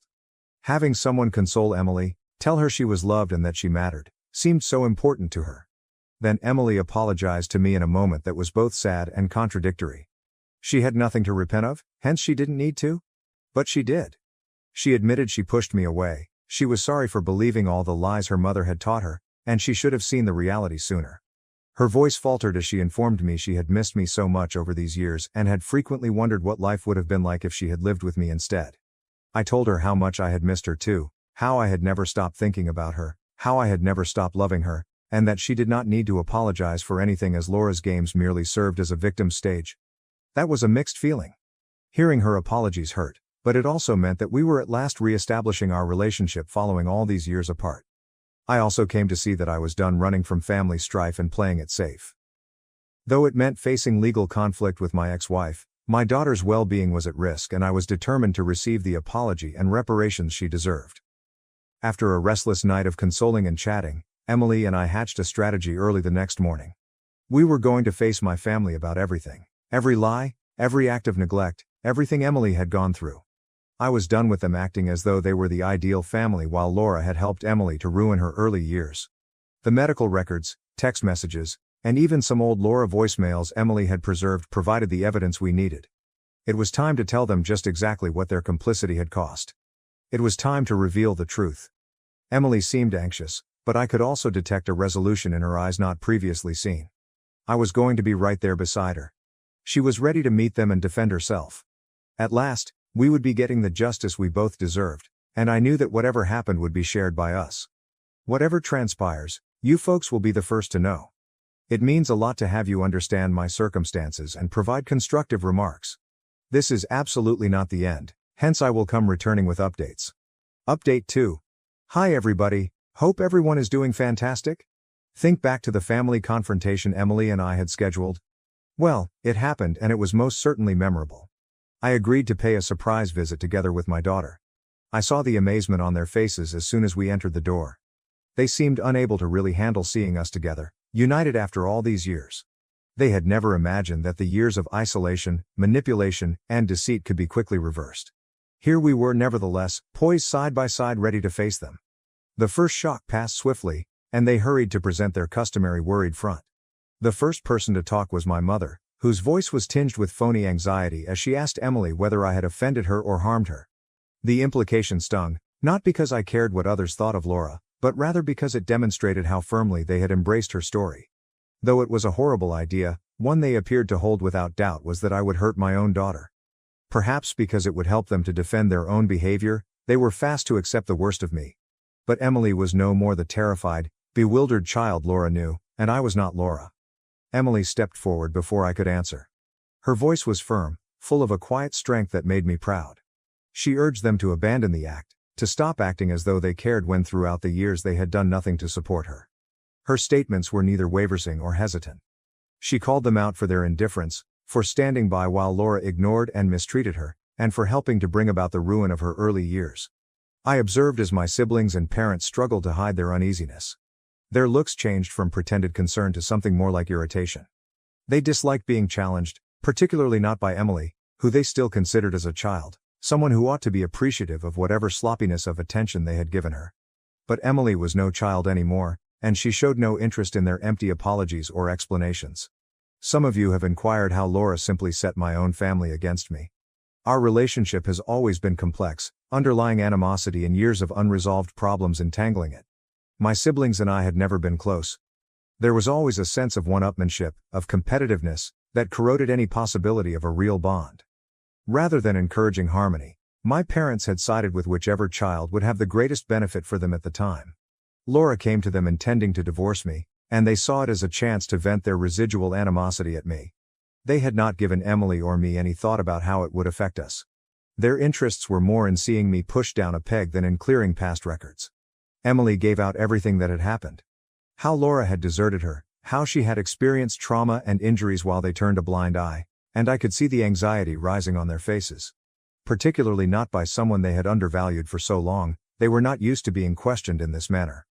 It was not only the words that stung, it was Emily's holding of them responsible, refusing to let their typical platitudes absolve them. Of course, we withheld some of what we had. Showing all of our cards at once was not necessary. We had text messages, hospital records, and other data readily able to undermine their well-crafted story. For now, though, we kept most of it under wraps, simply showing enough to make it abundantly evident we were serious. This was a warning, a proclamation that we were done following their guidelines and that things were going to get far more serious, not only some emotional outburst. We fled the house not waiting for any reply. Nothing they could say would make any difference, nothing that would undo the years of suffering and neglect they had let to occur. Emily said one last farewell as we turned away. She advised them to forward it to Laura, therefore alerting her that we were arriving with a somewhat heavy case and she should be ready for it. Although the silence that followed us as we departed was oppressive, it was a silence loaded with unspoken words, the weight of what was to come. Emily and I had marked our line on the sand. There was no turning back. The family has always prospered on separation, on keeping us apart and at conflict with one another. But now, Emily and me standing together, they were the ones who would have to deal with the fallout. I want you to know that I am always reading over each and every comment. All of you have given me some of the best advice. Your help is quite valuable. Update 3. Hello, I want to thank everyone who has supported and advised me based on this narrative. Though I believe we are at last seeing a way forward, the previous few days have been some of the most difficult of my life. So strap up for a long one. I got in touch with one of our lawyers right away following the event at my family's house. Not just to me but also to Emily. I was not ready to let Laura get away with all she had done. Emily startled me nevertheless when I mentioned considering legal action. She wanted no more legalities moving ahead. Far from contrary, it was not that she lacked empathy or that she was forgiving her mother. Emily had different responsibilities now and had lately gone through a lot. She had great ideas for her future and her academic life was vibrant. She could not afford to pause to sue her mother and handle a court dispute. As her dad, I was really proud of her. She was still a brilliant, tenacious young woman with enormous professional possibilities ahead of her after all she had gone through. I did, however, also find myself torn. Part of me wanted Laura to suffer for her deeds, to pay for the suffering she had brought about. One thing I did wrong was ruin my life. Nevertheless, I found unforgivable damage done to Emily, that of robbing her of a normal, happy childhood. I did, however, honor Emily's desires. Unlike her mother's, her view counted here, and it was something I would constantly keep in mind while deciding what to do. Another thing occurred when we were negotiating all of this. 2 days later, Laura's neighbor walked up to our door bearing an envelope. The neighbor said Laura had asked her to bring the mail to us as she was temporarily leaving town. Though I had no idea what to expect, I accepted the envelope and thanked the neighbor. Within the envelope Laura had a note, long and full of apologies and explanations. It sought to defend her behavior. She talked about losing her job, how she grew quite alone when I left, and how events descended from there. She finally landed another job, but it paid little, and she descended into more misery. Drinking became her coping mechanism. She said she never intended to hurt Emily, that she was simply so lost and overwhelmed by her own suffering. Laura continued to go into great detail about more of her challenges, seeking to depict a lady driven to the brink by events beyond her reach. But reading made me focus only on how hollow everything sounded. Laura was obviously trying to justify her actions and project an impression of victimization from her own experiences. But no degree of difficulty could excuse her treatment of Emily. She begged us not to go to legal war at the end of the letter. As a show of kindness, she pledged to avoid Emily. She also offered to pay whatever we felt was appropriate as reparations for the damage she had done. Emily's eyes showed grief as soon as I turned over the letter to her. She had not sought this apology, and it most definitely was not the resolution she was due. What kind of mother leaves her child like this and subsequently believes that money could possibly offset all the years of suffering and neglect? For Emily, it was a terrible insight. I knew she needed time to get through it. Emily needed space, as she would reach out to Megan or me when she was ready. For Emily, someone she could confide in without judgment, my wife Megan had become fast a comfort. Soon Emily became like family to all of us, developing a close relationship with Megan's kids. Although I wanted to assist, I knew Emily would gain more from Megan's support and viewpoint to help her to organize everything. Eventually Emily came to me with her choice. She refused to go after a legal lawsuit.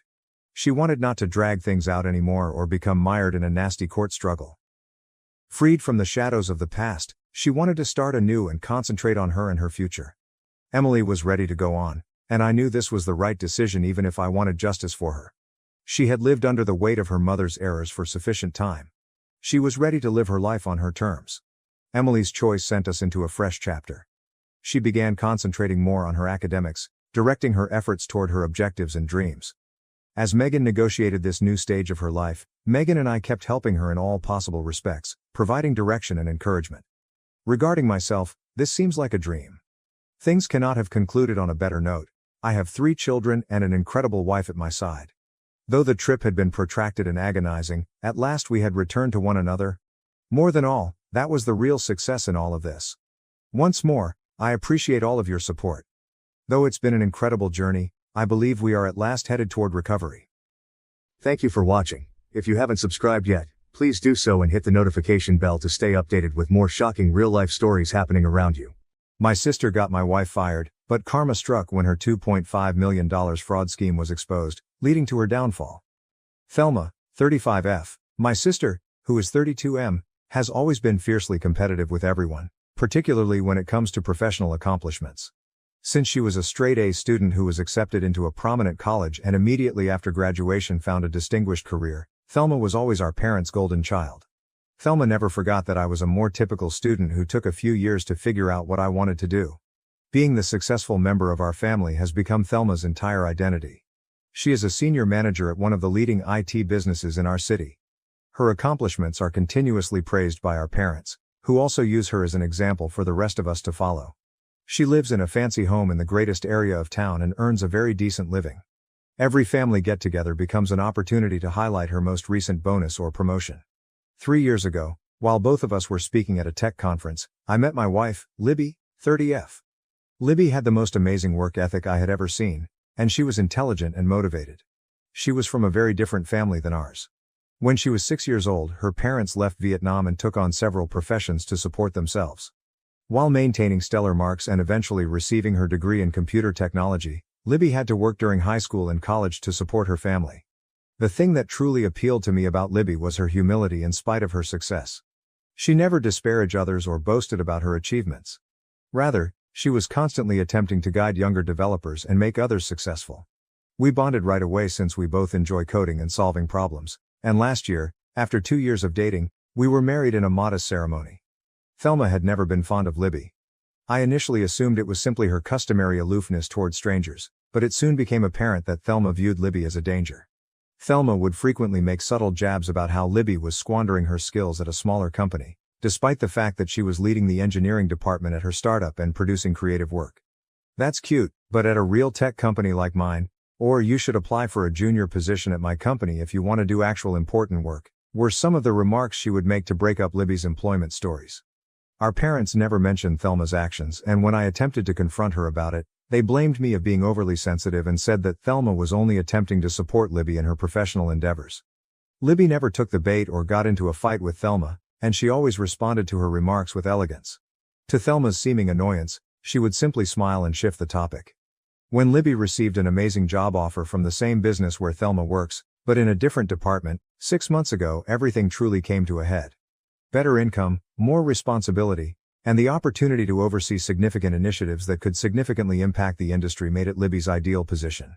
She would be in charge of financial technology integration across several divisions, which was Libby's area of expertise at her firm. Thelma usually dominated the conversation. So when we broke the news to her during a family dinner, she became extremely silent. Our parents were ecstatic. discussing how the sisters-in-law could get together for lunch and how wonderful it would be to have both of their daughters working for the same esteemed organization. Thelma merely shoved food around her plate and said something ambiguous about how hiring practices must be evolving. Libby was doing well when she started the job. She was already making strides toward simplifying some of their antiquated systems, and her team adored her. Every day, she would return home with excitement, sharing with me the difficulties she was facing and the advancements she was making. She was happier than I had ever seen her in her career. After only 2 weeks in her new position, Libby was abruptly called into HR and immediately let go. They said they had found that Libby had misrepresented her prior projects and employment experience on her resume. Libby was caught off guard. In her life, she had never told a lie. It didn't make sense because they had called all of her references and confirmed her prior job during the lengthy interview process. Libby was heartbroken.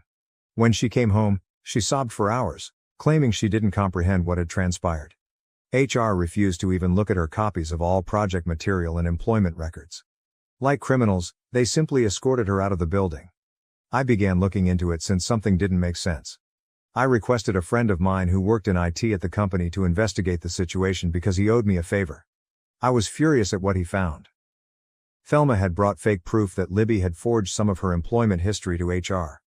In order to give the impression that Libby had misrepresented her position and accomplishments at her former employer, she had really produced fictitious emails and supporting paperwork. Thelma made no attempt to refute it when I challenged her about it. She stated that someone with Libby's past didn't belong at a prestigious company like theirs and that she was defending the company's brand. She blasted Libby for not being our kind of people, and expressed her frustration at seeing underqualified diversity candidates occupying unworthy positions. My sister's candid discussion of her preconceptions was something I had never heard her do before, and it sickened me. I expected our parents to be as appalled as I was when I told them everything. They said that rather than making a huge deal out of it, we should deal with it within the family.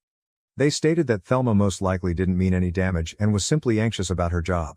They advised Libby to simply look for new employment and move on, stating that there were many other organizations that would be better suited for someone with her experience.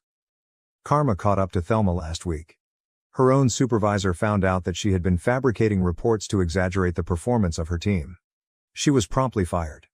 Now that she needs money to pay her mortgage and other payments until she gets a new job, she is frantically texting and calling me. It seems that she has already spent all of her savings on her opulent lifestyle.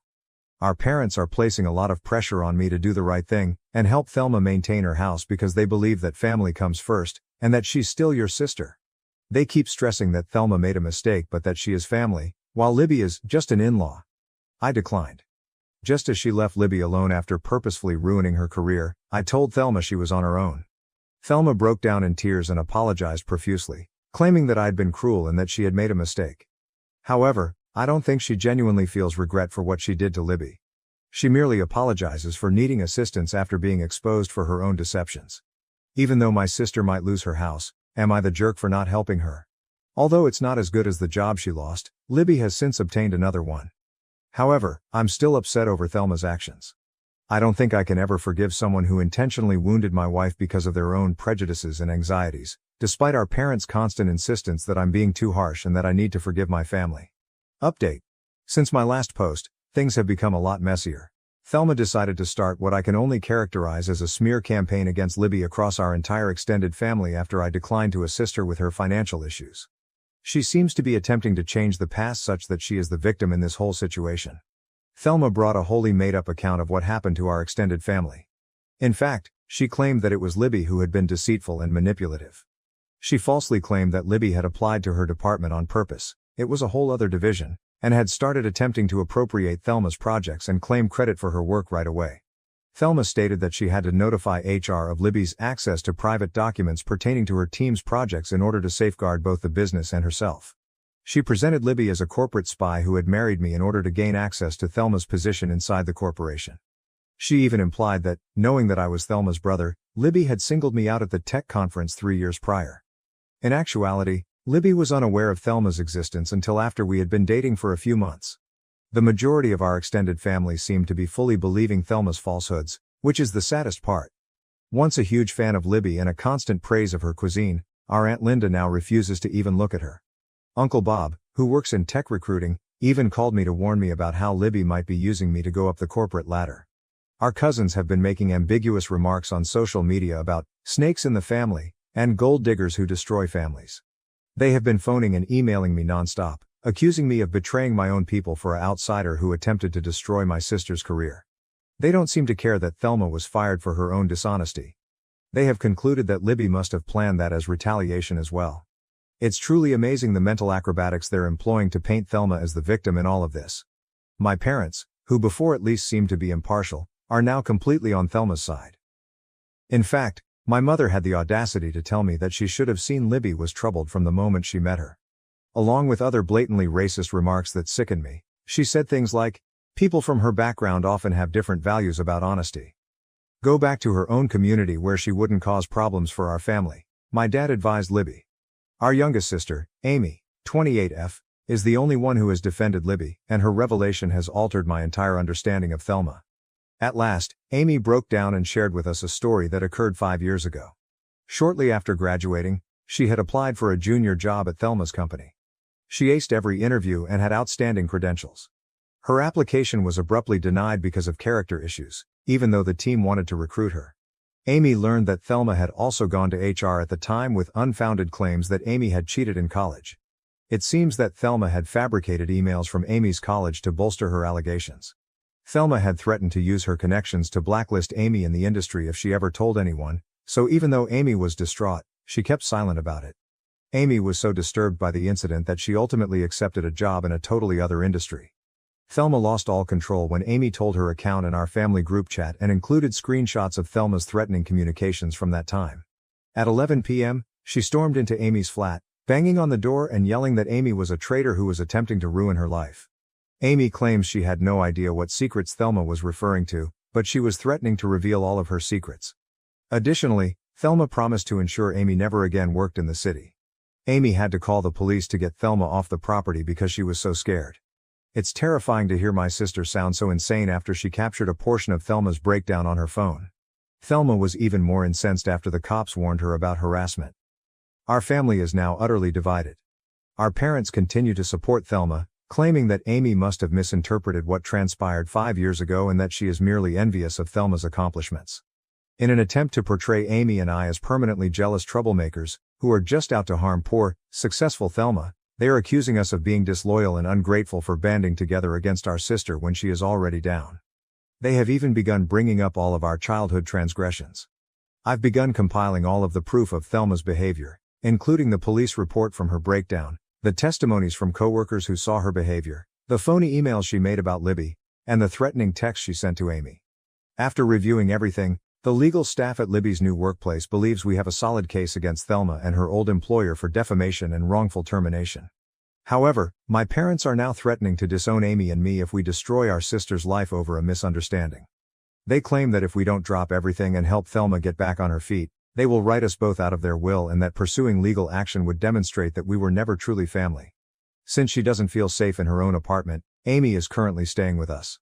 Despite her own trauma from everything that has transpired, Libby has been a tremendous support system for her. Even though I'm more convinced than ever that confronting Thelma is the right thing to do, it still hurts to see my family fall apart like this. Numerous unpleasant facts about my family have come to light as a result of the entire scenario, which I suppose I always knew existed but never wanted to confront.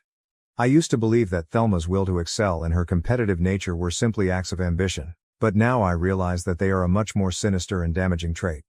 Update. Everything we believed to be true about Thelma's behavior has been totally disproved. Rachel, a former coworker of Thelma's, contacted Libby via LinkedIn last week.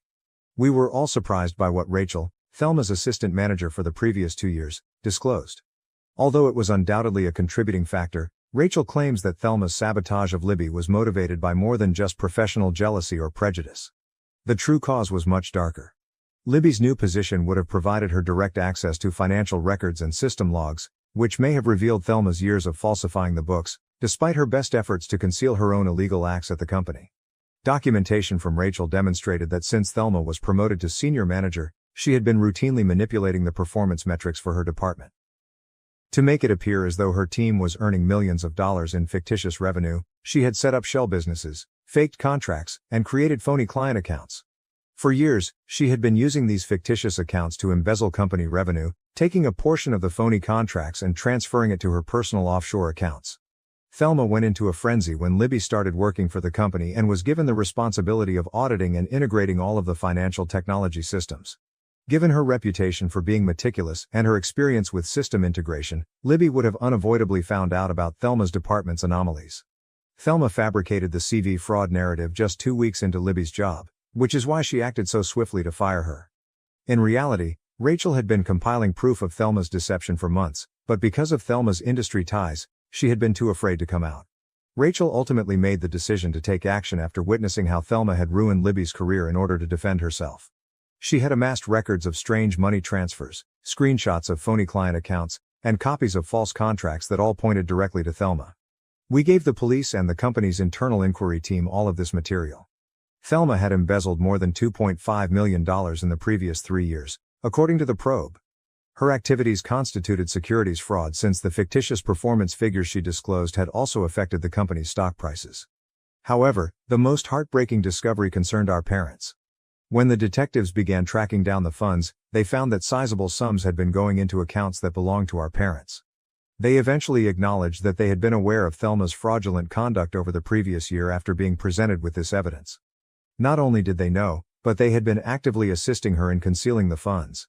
They had established offshore accounts and produced a paper trail that made the stolen money appear to be genuine investments by using their legal connections. They asserted that since Thelma was the one who stole the money, they had not technically committed any crimes and were only defending their daughter. I was disgusted by their attitude when I questioned them about their involvement in all of this. They said that because Libby claims to care so much about family, she should understand their actions. They even attempted to claim that Libby's assistance in paying her parents' tuition expenses was equivalent to helping Thelma steal millions of dollars. They didn't seem to see the difference between assisting to cover up enormous fraud and working honest jobs to support your family. Their attitude was the worst. They were just sorry they were found, not sorry for what they had done. In fact, according to my mother, none of this would have surfaced if Libby had been more understanding about her place and had discreetly departed the company when Thelma requested it. They continue to blame Libby for everything, claiming that her rigid job choices pushed them to take extreme steps. The involvement of our parents has upset Amy. She had always believed that our parents were simply too forgiving of Thelma and that she was the only toxic member of the family.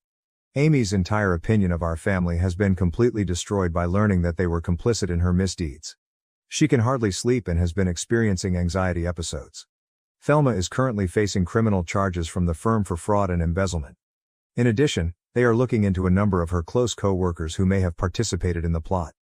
Although our parents are being investigated for their part in concealing the stolen funds, they have not yet been charged. Thelma is no longer there at all. She stopped answering all messages and cleaned out her home in the middle of the night. My parents say they don't know where Thelma might have gone, but the police are searching for her. I don't believe them at all, considering how they've previously assisted her. Third update. Our family has experienced pain as well as justice in this story's last chapter. 2 weeks ago, Thelma was apprehended for attempting to enter Canada using forged documents. Our parents, as we thought, had assisted her in hiding in several places during her attempt to escape the country. In order to escape a longer term, she ultimately accepted a plea bargain. In addition to 3 years of supervised release, she will spend 2 years in federal prison for embezzlement and securities fraud. Thelma's scam was far more extensive than we first believed, according to the company's inquiry. Since she was initially promoted to management 6 years ago, she had been stealing money and falsifying statistics. In order to hide her tracks, she had also been blackmailing a number of lower-level staff members, threatening to destroy their careers in the same way that she had done to Amy and Libby. All of this has been made possible by the tremendous assistance of Libby's new employer. Following the public revelation of Thelma's transgressions, Libby received a formal apology from her previous employer along with an offer to resume her job. They have given her a sizable payout for wrongful termination in addition to returning her to her previous position with a promotion and full back pay. More significantly, they are putting new rules into place to stop discrimination against workers from immigrant backgrounds and HR fraud. Our parents are dealing with the fallout on their own.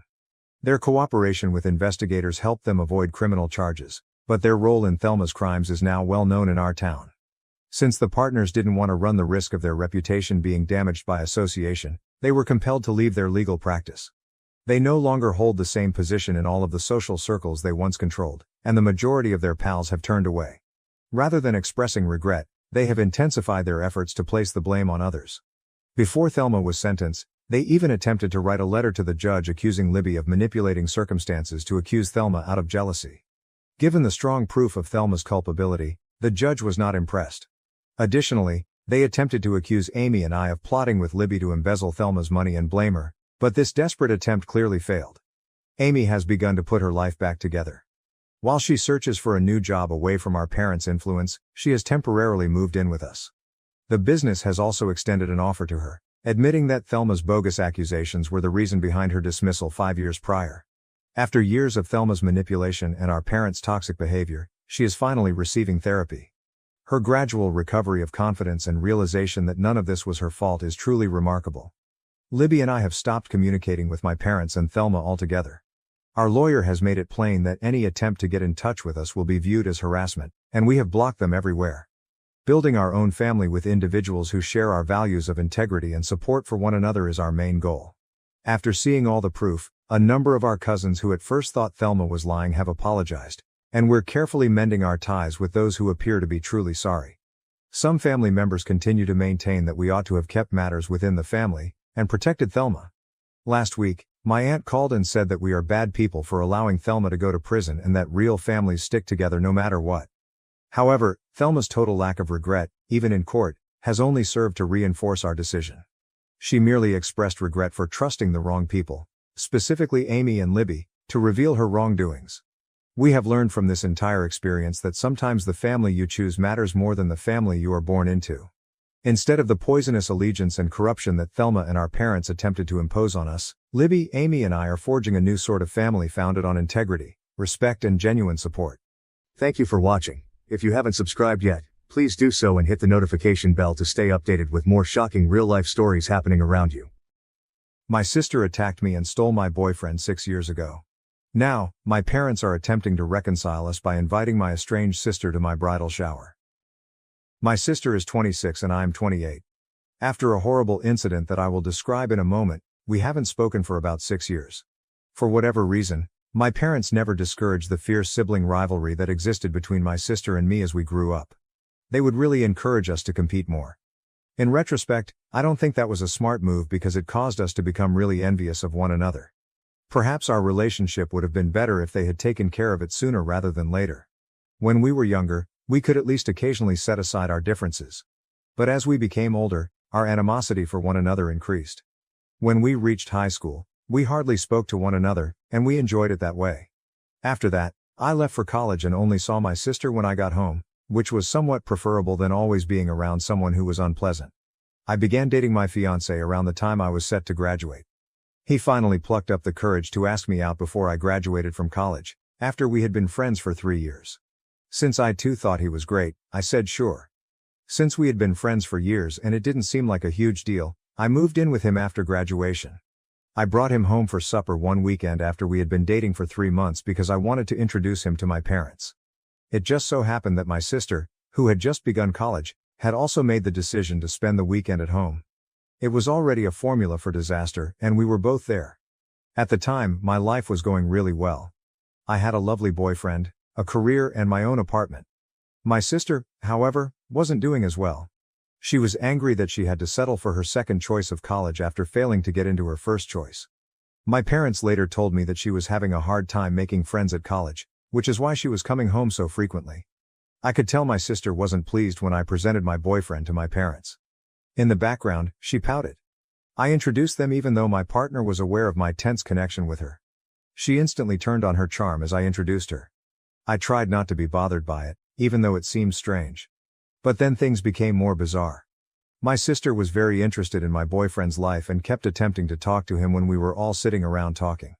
We were both frightened but we remained silent. Then she went too far and began openly flirting with him in front of me throughout dinner. She wasn't even subtle about it. She was clearly doing it to annoy me.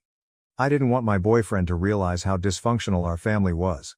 So I tried to ignore it for a time, but I was at my breaking point. Since he was my lover, I lost my temper and urged my sister to stop since it was repulsive that she was flinging herself at him in that manner. She simply rolled her eyes and continued to speak to him. I snapped and screamed at her, telling her that he was my visitor and that she should show him respect since she was making him feel uncomfortable. She was only assisting my lover in realizing that there were alternatives to me, and I recall her saying that he deserved better. We began cursing at each other because of the manner she stated it, which really irritated me. She wasn't doing as well as I was, so I dubbed her a loser and stated she was resentful. She was deeply affected by that remark. She pulled me over and slapped me after grabbing my hair across the table. Since we hadn't had a physical altercation since middle school, I was initially too surprised to respond. However, it escalated into a full-fledged fight after she struck me. We were so violent that my boyfriend and our parents had to break us apart. Even though we were both hurt and scratched up by the end, we continued to yell at one another. It was my partner who pulled me away, got me in the car and drove us home while attempting to reassure me the whole time. That conflict might have lasted much longer if he hadn't been beside me, so I was glad to have him by my side because I was pretty worked up. I completely stopped talking to my sister after this episode. Although we had battled previously, it had never been this vicious. For me, it was the final straw. Since I was already living apart from her, I must admit that I no longer felt compelled to think of her as a member of my family. My parents called me the day following the event to inform me that they had reprimanded my sister. They hoped we could work things out in the end, even if she wasn't prepared to apologize. I informed them that I had no interest in resolving the matter. I didn't want anything to do with her anymore, therefore I wanted our relationship to stay awful. They attempted to convince me otherwise, but I reminded them they shared some of the responsibility. They had never recognized our fierce sibling rivalry since we were little and had even fostered it. They therefore couldn't be shocked that we didn't want to be together. We got into a fight because they didn't agree with me. They apologized over the phone a few days later and acknowledged their error. It seemed a little meaningless at the moment, but I've forgiven them. Even though I had already made the decision not to talk to my sister, I didn't want to sever my ties with my parents. It's been 6 years since that happened, and I haven't spoken to my sister since. But as long as they don't pressure me to make amends, I don't mind that my parents and she have a typical relationship. We seldom talk, but I have seen her at family gatherings. We avoid each other, even on holidays, and I like it that way. We don't get along, and everyone in the family knows it, but no one understands why. They only know that we got into a fight, and I haven't changed anything because neither of us looked good after it. I kept it a secret from my family for over 6 years, but during my bridal shower, I finally revealed the truth. In addition to my bridesmaids, my maid of honor had only invited close relatives and friends. Since we weren't adhering to the custom of just inviting women, my fiancé was also present. I wanted everyone I cared about to be there. Nevertheless, my parents chose to invite my estranged sister as well for whatever reason. Sincerely, I have no idea what they were thinking, but I was taken aback when they entered with her. I was surprised to discover that my sister appeared just as surprised to see me. When they walked in, the room became quiet, and there seemed to be a standoff. My parents approached me and spoke to us both after what seemed like a lifetime. They said that a lot had changed in the 6 years following the tragedy. Above all, they expected us to make amends because they thought we were older and more mature. Her face made it obvious that my sister had been duped by her parents to get her there. I informed my parents they had no right to do this on such a significant day for me before she could say anything. I gently requested that they go with my sister. My parents wouldn't leave, so I tried to maintain my dignity so as not to ruin the occasion. They advised me to move on from the past. They gave the impression that nothing important had occurred, as though it would be simple for me to go on, which annoyed me. I reenacted the entire episode to help them remember it, and to make sure everyone else knew exactly what had happened 6 years prior. I then inquired if anyone in the room felt that I could simply let go of this. If I had married someone else, it would have been a different story, but I was marrying the same man with whom my sister had openly flirted when I first brought him home to meet the family. She had shamelessly done it in front of me, treating him as though he were a participant in a tournament that he had never consented to. Above all, she attacked me first after doing all of that, simply because I called her out on her actions and labeled her a loser. I had never had someone attempting to physically harm me in that way before, so it was traumatic for me. Despite everything, she acted as if nothing had happened and never apologized to me in the previous 6 years. I didn't feel obligated to forgive her or move on from the past. I never allowed someone like her back into my life because I felt it was more vital to cling to the past. My parents' assumption that they could simply bring her to my bridal shower and expect us to comply was absurd. Fortunately, my sister realized her mistake and left before my parents could dispute much further. My mother followed her, presumably to appease her, as I assume she wasn't pleased about being misled either. My father stayed with me for a short while, but I informed him that since he had disappointed me, I didn't want to talk to him just now. He became irritated and accused me of being irrational, claiming that I was acting like a brat and that it made no sense to hold on to something that had happened 6 years prior. Although I didn't think I was being a brat, I told him to go since I didn't want to argue with him. He also left after a few minutes. After that, I was so overwhelmed that I had to take a few minutes off to gather myself. Fortunately, my fiancé and maid of honor supported me, and after a little while, I was back to my usual self. Everyone else cooperated, seeing that I needed a diversion and didn't want to think about my sister or dad, and we resumed the celebration as if nothing had happened. After the encounter, my fiancé and I went home, and we didn't discuss the situation further. I was okay with the fact that I hadn't heard from my parents since this incident, which occurred roughly 5 days ago. I felt that we should spend some time apart after what they did. Although I didn't anticipate hearing from them right away, they did, and not to offer an apology, but rather to hold me responsible for my sister's predicament. My mother called me this morning on the phone. As soon as I responded, she instructed me to contact my aunt and ensure that she offered my sister the position she had been discussing. I urged my mother to back up since she seemed agitated and panicked, and I didn't know what she was talking about. She went on to explain that my sister had been out of work for roughly 6 months due to layoffs and downsizing at her prior employer. She had to move back in with our parents a few weeks ago after realizing she could no longer afford the rent. She had been searching for a job, but she had not been able to locate one that she liked or that paid enough. My mother had discussed this with my aunt, who was launching a new company. Because my sister had been working in marketing before, my aunt had first chosen to appoint her as head of marketing. However, my aunt stopped replying and eventually revoked the invitation following the bridal shower episode, in which I told her what had transpired 6 years prior. Since I had always been my aunt's favorite, I didn't find it unexpected, and I believed it to be a plausible explanation when my mother forwarded the message my aunt had sent her to me.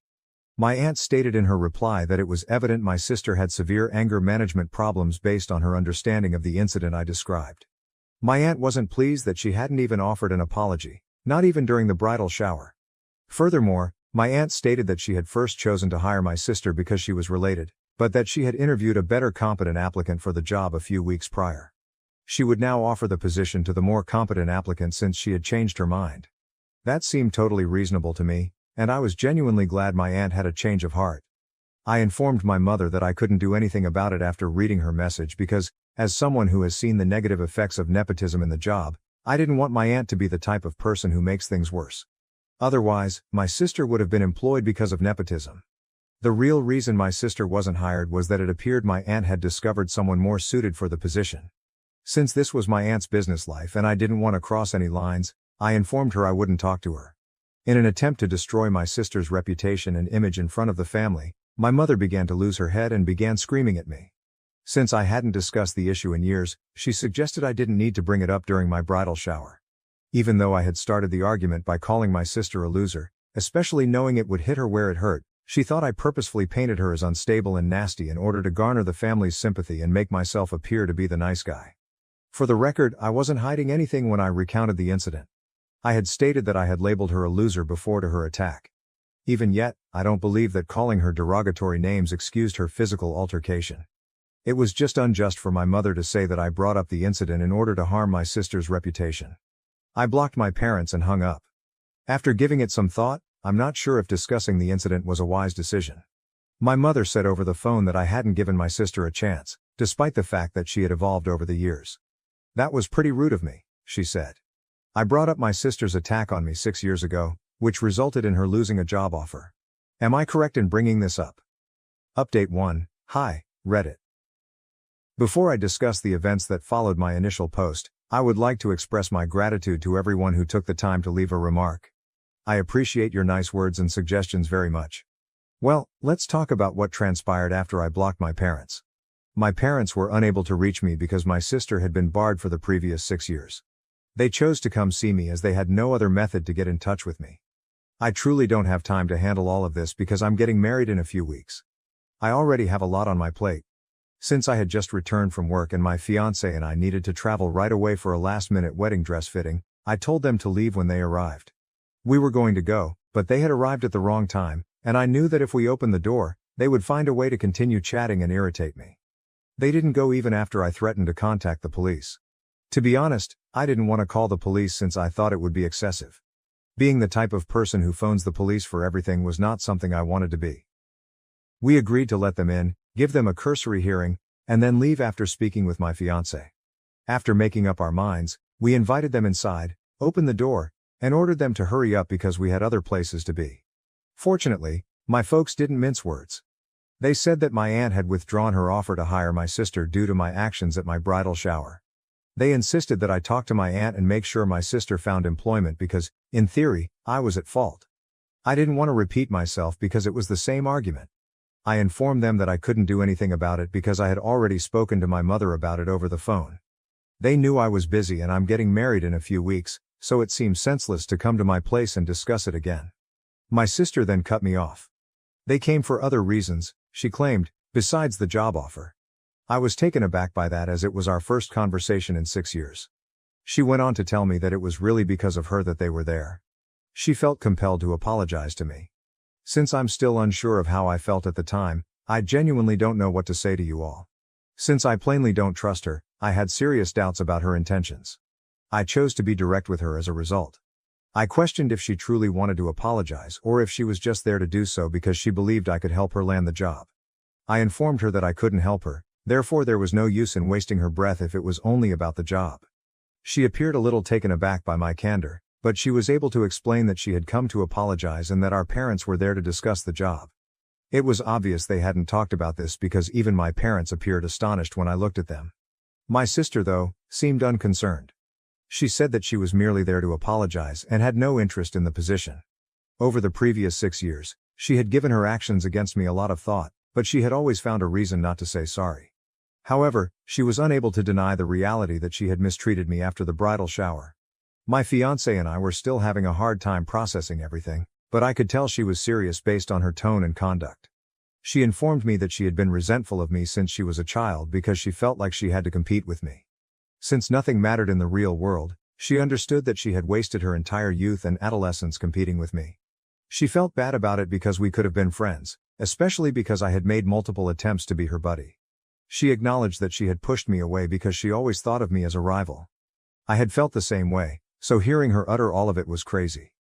I'm embarrassed to say that as she related her story, I began to cry. After that, she spoke to my fiancé and expressed regret for the way she had treated him during their one and only encounter. She acknowledged that the apology was long overdue and that she had been so preoccupied with defeating me that she had failed to recognize the type of person she had become. She didn't wait for our response once she was done. She merely stated that we didn't have to pardon her. She only wanted to let it out, and now that she had, she would stop bothering us. My parents, my fiancé and I were the only people left in the room when she left. Since none of us had anticipated it, we were all sitting in awe, trying to comprehend what had just transpired. My fiancé and I went out for my fitting after my parents eventually left without a word. We didn't talk about any of it until we got home. We only began discussing my sister's remarks approximately 30 minutes ago. Even though it took her 6 years, I felt that her apology was extraordinarily mature. She meant every word, based on her actions. My fiancé and I are currently debating whether or not to forgive her. Since we haven't even finished processing it, it's too soon to tell. We're tempted to get in touch with her later and express our forgiveness. I need more time before I can reassure her that everything is fine, even though I've already unblocked her. Even though it took her many years to realize we could have been friends, that is something I'm truly happy about. Update 2. Hello. I just realized that in my previous update, I neglected to express what I intended to do with relation to my parents. To be honest, I forgot about it because I was so preoccupied with my sister's predicament. In any case, my folks haven't gotten in touch with us since our previous visit a few days ago. We're going to keep avoiding them because I don't think they're sorry for anything. The way my sister and I ended up together is one of the many things I hold my parents responsible for. They still had the opportunity to be better parents, but they blew it. They have consistently made it all but impossible for me to maintain them in my life, despite my best efforts. We've fought and argued a lot over the last 6 years, and I've always tried to forgive them, but I'm at a loss now. People who obviously don't care about my feelings, or even my sister's, if I'm being honest, can't continue to be excused. In the end, we won't communicate with them, and I doubt they'll come to my wedding. However, my fiancé and I want to get in touch with them in a few days to inform them that they are no longer invited at the wedding, just to be safe. Update 3.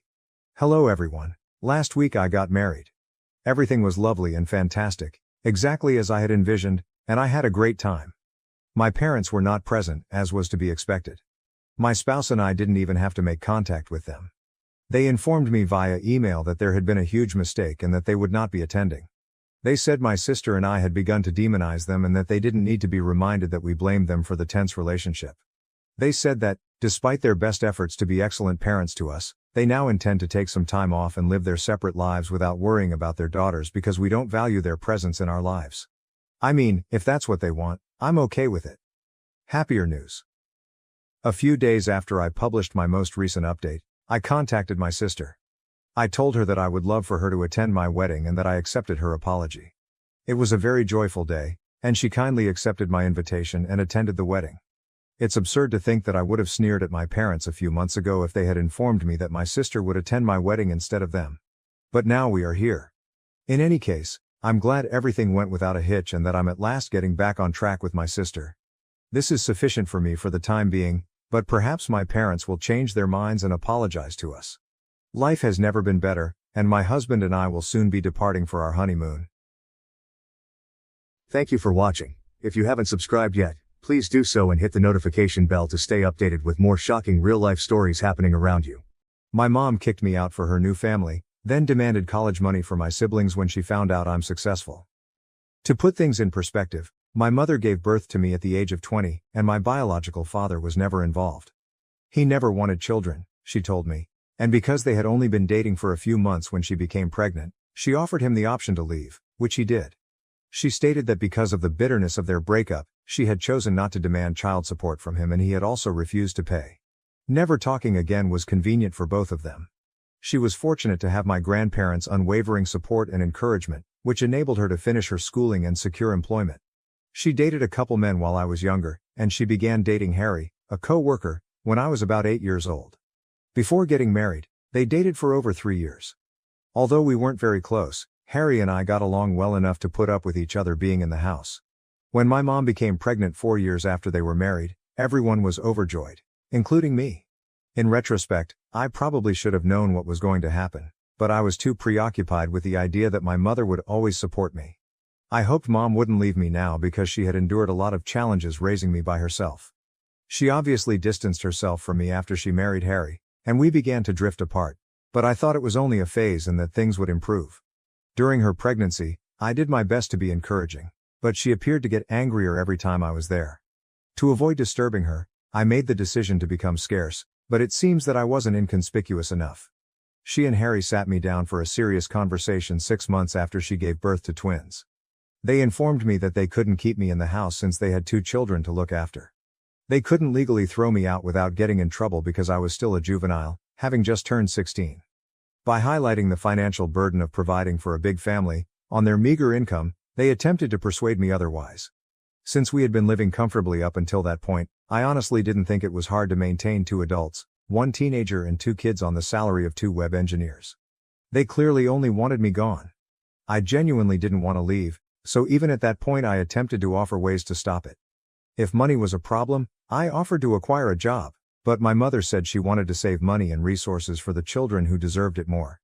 She stated that they deserved to stay with them more than I did, not that they needed this more. That was all it took for me to decide that I had to leave because it was obvious that no one wanted me. They knew I had enough dignity to know I was unwanted, so they had only nudged me in the right way after I left, without even telling me where I should go. Their strategy was successful. Since they hadn't really evicted me, it wasn't technically an eviction, but I would still consider it to be the same. I felt like I had no other choice after they had forced me into a difficult situation. I went straight to my grandparents' house when I left that day. They wanted to be there for the twins, so even though they were upset about what my mother had done, they didn't cut her off. At 16, I obtained part-time work because I could no longer financially rely on my grandparents due to their advanced age. When my mom and Harry went to visit my grandparents with the kids, I would see them every now and then, but they seldom ever inquired about me. They tended to be very formal, as if they didn't miss me at all, even when they did see me. They actually appeared to be happy without my presence. I was saddened by my mother's apparent decrease in irritability, but I knew there was nothing I could do about it. Until it was time to go to college, I lived with my grandparents. My mom wasn't involved with me even then, so I had to rely on friends to assist me get settled in my dorm because my grandparents weren't old enough or healthy enough. My mom and Harry declined, preferring to preserve money for the twins' future, so I had to take out a student loan, and one of my relatives co-signed for it. Fortunately, One of my uncles agreed to assist if I assured him that he would never be responsible for any of the costs. I worked while I was in college to make sure I wouldn't fall behind on my payments and to give myself a financial advantage. My mother and I hardly spoke once I started college, and only my grandparents were present when I graduated. Not even my mother bothered to congratulate me. In order to avoid being a burden to my elderly grandparents, I began working and lived independently after college. Although I didn't make much money during the first few years, I was still able to pay for groceries, utilities, rent, and even started to pay off my debt while setting money up for the future. In fact, I would describe that as living on a limited income. Fortunately, things finally got better. It took a while, but I eventually rose through the ranks of my organization. Considering that I received very little assistance, I'm proud of how far I've gone and am now in a rather comfortable posture. Unexpectedly, my mother discovered that I earn a good living, even though we haven't spoken for many years. At nearly 33, I currently hold a senior management role at the same organization where I began my career. About 4 months ago, I got a big promotion, but I wanted to keep it a secret, so only a select few individuals knew about it. To thank my uncle for co-signing my loan back when I was having trouble paying for college, I did inform him. According to what I understand, he just met my mom and Harry at a family get-together and urged her to get in touch with me to congratulate me on my success. Even though I'm sure he meant well, it didn't work out because she didn't even get in touch with me to offer me congratulations. In the end, my mother learned about it and recently visited my home with Harry, insisting on talking to me. I should note that I haven't spoken to her since I started college. I blocked her everywhere and left her out of my life after graduating since I didn't think there was any use in hoping she would change her mind. She didn't appear to be negatively impacted, and to be honest, I doubt she even noticed. Only my grandparents, who were aware that I disliked discussing my mother, were in contact with me and they steered clear of the subject. I didn't really stay in touch with my uncle either, so I was unaware that my mom and Harry had been having financial difficulties for a few years. Only when they arrived at my door and told me how bad things had gotten did I find out. It was wishful thinking, but the only reason I even allowed them inside was because I hoped they would be coming to make amends. They began by stating that they had heard from my uncle about my promotion and how I was one of the youngest individuals in such a prominent position in my firm, rather than congratulating me on my accomplishment. It seems that they were surprised that I had kept it from them. Ironically, I was taken aback that they expected me to communicate with them at all, much less deliver any positive news. Additionally, they were disappointed that I had shut them out of my life, claiming that it was only because they had prioritized their children above me. They maintained that I should have been old enough to comprehend their rearranged priorities and not harbor resentment as a teenager. They said that I should have supported their decisions rather than going in with my grandparents. I'm not even sure why they thought I would agree with their choice to expel me from the house. They tried to gaslight me into thinking that I was the bad guy for being angry that they had ejected me so they could spend time with their children alone, but that's how they began our reunion after all these years. They talked about how tough the past several years had been for them without even giving me a chance to explain my side of the story. They described how they had launched their own company but, regrettably, it did not succeed, resulting in losses. They were now attempting to make up for previous losses, and they desperately needed money as the twins were getting close to college age. I saw then why they had come. They needed financial assistance. They didn't waste any time going right to the point, even trying to soften it by claiming that I could make it up to them by paying for my siblings' schooling, but that at first they were upset that I hadn't contacted them despite performing well. Their attempt to make it seem as though they were doing me a favor by allowing me to pay for the college education of 2 children I no longer knew astounded me. I told them right away that I wouldn't be doing that and that it was disrespectful of them to believe they could coerce me into doing so. I became irate and reminded them that they were the reason I had to work during my college years and pay for my own education. Because they wanted to save for their real children, who they believed deserved it more than I did, they had refused to provide me with financial support back then. I assured them that they had no right to expect anything from me now, particularly financial support, since I had never questioned their choice to put the twins first and had just left them alone. They actually no longer had the right to demand that I communicate with them. Instead of attempting to emotionally control me, I pointed out that they could now use the same money to pay for the twins' college bills because they had wished to conserve money and resources for the children who deserved it. I had nothing else to say, so I asked them to go.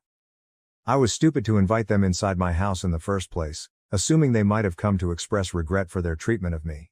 They became irritated and attempted to place the blame elsewhere when I began to insist that they leave. They informed me that I wasn't innocent in this case. Their protection. They said I was over-enthusiastic, over-involved, and frequently irritable while we all lived together. I was only a teenager, trying to keep in touch with my family as they drifted away from me, so I couldn't believe that was a true issue they had with me. They then had the audacity to claim that I was no better than them since I had denied their request.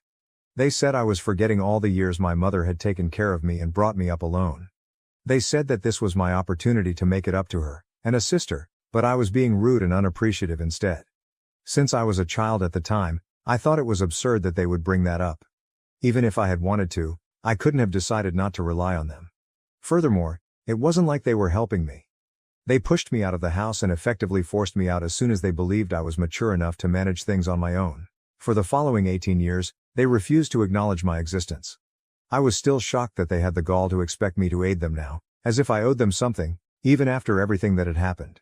During the dispute, things became quite personal and ugly, and I finally threatened to call the police if they didn't leave my property. My mother reminded me of all the sacrifices she had made when I was younger, ostensibly because she wanted to be a good mother, before they finally departed after more arguments. She said that I had been ungrateful the one time she had expected me to sympathize with her predicament and allow her to put other people before myself. She now claimed that rather than the other way around, I was portraying her as the villain. Since then, this has been bothering me and I'm having trouble figuring out whether I'm to blame, whether I've been expecting too much from my mother, or whether she's simply deceiving me. I decided to post on Reddit to get some unbiased perspectives even though I'm quite sure I'm correct. AITA for not paying for my half-sibling's college tuition just because my stepdad and estranged mother are having financial difficulties. Edit. Even though my uncle had excellent intentions, I reminded him that what he did was wrong and unacceptable. His actions undoubtedly had a negative effect. I wouldn't be in this predicament if he hadn't shared my life with my mother and disclosed my contact details without my consent. He apologized excessively, stating that he was unaware of their financial difficulties and that he had no idea my mother would respond in this manner. He admitted that he had no business telling my mother about my life and that if we had wanted to get back together, we would have done so without his help. Since his heart was in the right place, I don't intend to cut him out of my life. I would have been much more angry if he had meant something different. He simply made an error. In addition, it was because of him that I was initially able to attend college. He was the only person who was prepared to assume the responsibility of co-signing my loan application. If you consider it, I might not be in this situation at all if it weren't for him. I made sure to let him know that what he did wasn't appropriate since I don't want to come across as unappreciative, but I'm also not a doormat. Whatever I did was fair enough, and I believe I found the ideal balance. We're doing great together. And I won't hold anything against him because I needed this resolution somehow. I also discussed my mom's recent struggles with my grandparents. They believe I'm correct and have promised to make an effort to persuade her to change her mind. I realized that they didn't want to lose touch with their other grandchildren, which is why they have remained in touch with my mom. They understand the struggles my mom's family is going through, but they don't think it's right or fair to put me through this. That's their position on the issue and I believe it's reasonable enough. Asterisk asterisk. First update. My mother has taken it upon herself to remind me of all she did for me growing up ever since we last spoke, which was nearly 9 days ago. She probably sends me an email every other day to make me feel like I owe her something. It's not like she gave me a favor by raising me alone, and she was legally required to take care of me, so I don't really understand the point. She only reared me when it was convenient for her.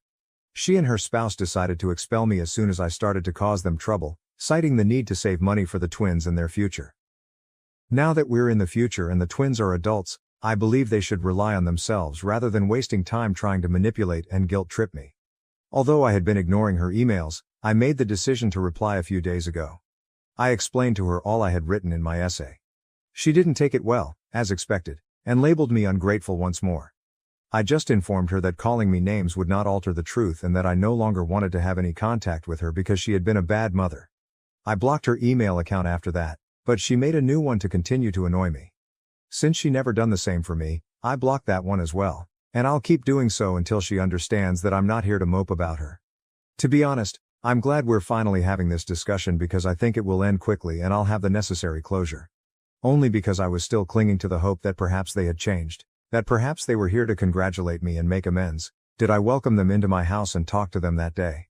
However, speaking with them made me realize that they are just not the type of individuals who are able to experience regret, guilt or shame. I've fully given up on ever making amends with them after it once again made me realize how self-centered and cunning they are. Second update. I believe that my mother's appearance at my place of employment earlier today was the most bizarre thing she has ever done. Fortunately, I wasn't working today, so she departed really fast and didn't succeed in her endeavor. I was feeling a little under the weather, so I decided to take the day off, and I'm so happy I did. She would have definitely thrown a fit or done anything to make me look foolish if I'd been present. When the receptionist called to inform me that my mom had arrived, wanting to see me and refusing to go despite being informed that I wasn't there, I learned the truth. When they put her on the phone with me, I firmly told her that I was at home, even though I was already rather anxious about what she might do. She was informed that if she attempted anything at my place of employment, I would sue her until she would be too ashamed to send her children to college. I did my best to sound threatening, so I believe it truly frightened her. She agreed to depart right away, provided I met her in person, so it must have worked. I reminded her that she couldn't afford a lawsuit at the moment and informed her that she wasn't in a position to be making demands. I also mentioned that my employer would not think twice about suing her if the situation worsened, which would be a very different scenario because they wouldn't be as forgiving as I'd been. She'd be better off just going out in silence. I didn't get any more calls or notifications regarding the event, so I guess she left after giving the phone back to the receptionist. I can't afford for this to happen again because that was undoubtedly a near call. I've made the decision to speak with a lawyer to find out what precautions I may take. She hasn't threatened me directly, so I'm not sure if this is enough to get a restraining order, but I still want to speak with the attorney to discuss my alternatives. I just have to hope that this experience was unpleasant enough for her to think about leaving me alone till then. Update 3. Since I'm very certain we now have grounds for a restraining order, I suppose I don't need to consider filing one. When my mother arrived at my place of employment last week, I was able to persuade her to leave. However, in light of this week's events, I believe that a restraining order against her needs to be issued for everyone. She was waiting outside my door when I got home from work a few days ago. I informed her right away that I didn't want to argue and that I would call the police if she didn't leave. She practically raced at me and threw me to the ground, sending my phone flying out of my hands as I was ready to dial. She cursed at me and blamed me for everything that had gone wrong in her life, while she attempted to beat me up. It took me a while to react since I was so taken aback by her insane conduct. However, because I consistently work out and am much younger than her, it was simple for me to overwhelm her when I did. Fortunately, all the shouting had alerted my neighbors to the problem and caused them to call the police. They even came to my aid and restrained my mother as we awaited the arrival of the cops. I made the decision to file charges when the police eventually arrived. She is currently in a lot of trouble. In addition, I've discussed this with my attorney and requested a restraining order against her. I've been informed that Harry has taken the children and moved in with his parents. I'm not sure if he intends to come back anytime soon. He apparently challenged her about her behavior after saving her and informed her that she couldn't continue acting in this manner. She also got into a fight with him, which seems to mean she's really lost it. I believe she finds it difficult to believe that I'm doing well in life, but in all honesty, she is to blame for her own issues. I will not be sorry for her. I'll have the restraining order in place soon, and since I'm making more money, I've already started thinking about moving into a larger home. Since now seems like the ideal moment, I'm going to start exploring my alternatives. Being linked to someone like that is embarrassing, so I sincerely hope my mother receives the support she needs and learns to behave normally. She has also been nasty to my grandparents, who have told me they no longer want to be around her. The only person she can blame for everyone avoiding her is herself. Anyway, I'm not worried about it anymore. Thank you for watching. If you haven't subscribed yet, please do so and hit the notification bell to stay updated with more shocking real-life stories happening around you. Parents accused me of an affair with my brother-in-law, threw me out, and tried to destroy my career. The shocking truth uncovered. Over the past 6 years, I have established a prosperous career as a senior programmer at a large software business. My parents insist on family values and sticking together, so even though I make more than enough money to live on my own in a wonderful apartment, I've been living with them. Although they have always been domineering, I persuaded myself that it was simply their expression of affection. The environment in our home has always been complicated. This is also where my sister Emily, 32F, and her husband James, 34M reside. 3 years ago, James obtained a job close by, and our parents were overjoyed, so they moved back. With her ideal life, marriage, and grades, Emily has always been the golden child. The comparison began in our early years and has continued ever since. I love my sister, don't get me wrong, but sharing a home has been difficult. Since I work from home the majority of the time, my folks are always watching me. They keep an eye on who I speak to on video conversations, when I start work, and when I take breaks. They have persuaded themselves that this degree of engagement in my life is both required and typical. Even though my precise schedule is shown on the refrigerator, my mother frequently interrupts me in my home office during crucial meetings, saying she forgot I was working. Michael, my 29-year-old lover, lives across the nation. He has been tremendously supportive over our 3 years of long-distance dating. But he and our relationship were never accepted by my parents. They treat James as the son they never had and compare him to him all the time. They attack every aspect of Michael, including his choice to live on the West Coast, his work as a software engineer, ironically, the same field as myself, and even his attire when we video chat. James has always been cordial, not only as his wife's sibling but also as a little sister. We had a good relationship and I valued having someone who didn't criticize me all the time. He frequently defended me during family dinners when my parents began their routine comments about my life choices, as if he understood the burden I was under. Up until 2 weeks ago, everything was in control. With solemn faces, my parents summoned me into the living room. I was managing a group of developers on a significant software update during a pivotal project phase, so the timing couldn't have been worse. On my laptop, they said, they discovered offensive text that purportedly demonstrated my attempt to conduct an affair with James. I was caught completely off guard. The messages they displayed to me were obviously fake and completely out of context. Some appeared to be completely made up, while others were excerpts from business exchanges that had been altered to appear suggestive. I attempted to explain that I'm really in love with Michael and that James is like a brother to me, so I would never do anything like that. They wouldn't look, even when I promised to show them my actual message history. They refused to pay attention. I've always envied Emily's happiness, my mother said, sobbing. And she should have anticipated this because of my rebellious nature. I was a disgrace to the family, according to my enraged father. In the midst of the largest project of my career, they gave me a 24-hour notice to leave the house, a 24-hour notice to pack up my entire existence. I called my grandparents in tears and desperation. They have always been my refuge and our family's sane voice. They immediately believed me after I showed them the actual mails and gave them all the details. They took me in, provided me with housing, and helped me get through this ordeal. In order for me to continue working, my grandfather even assisted me in setting up a makeshift home office in their spare room. My father was furious to learn that I was staying with them. When I wasn't there, he actually came to their house and yelled at them for enabling me and undermining his authority.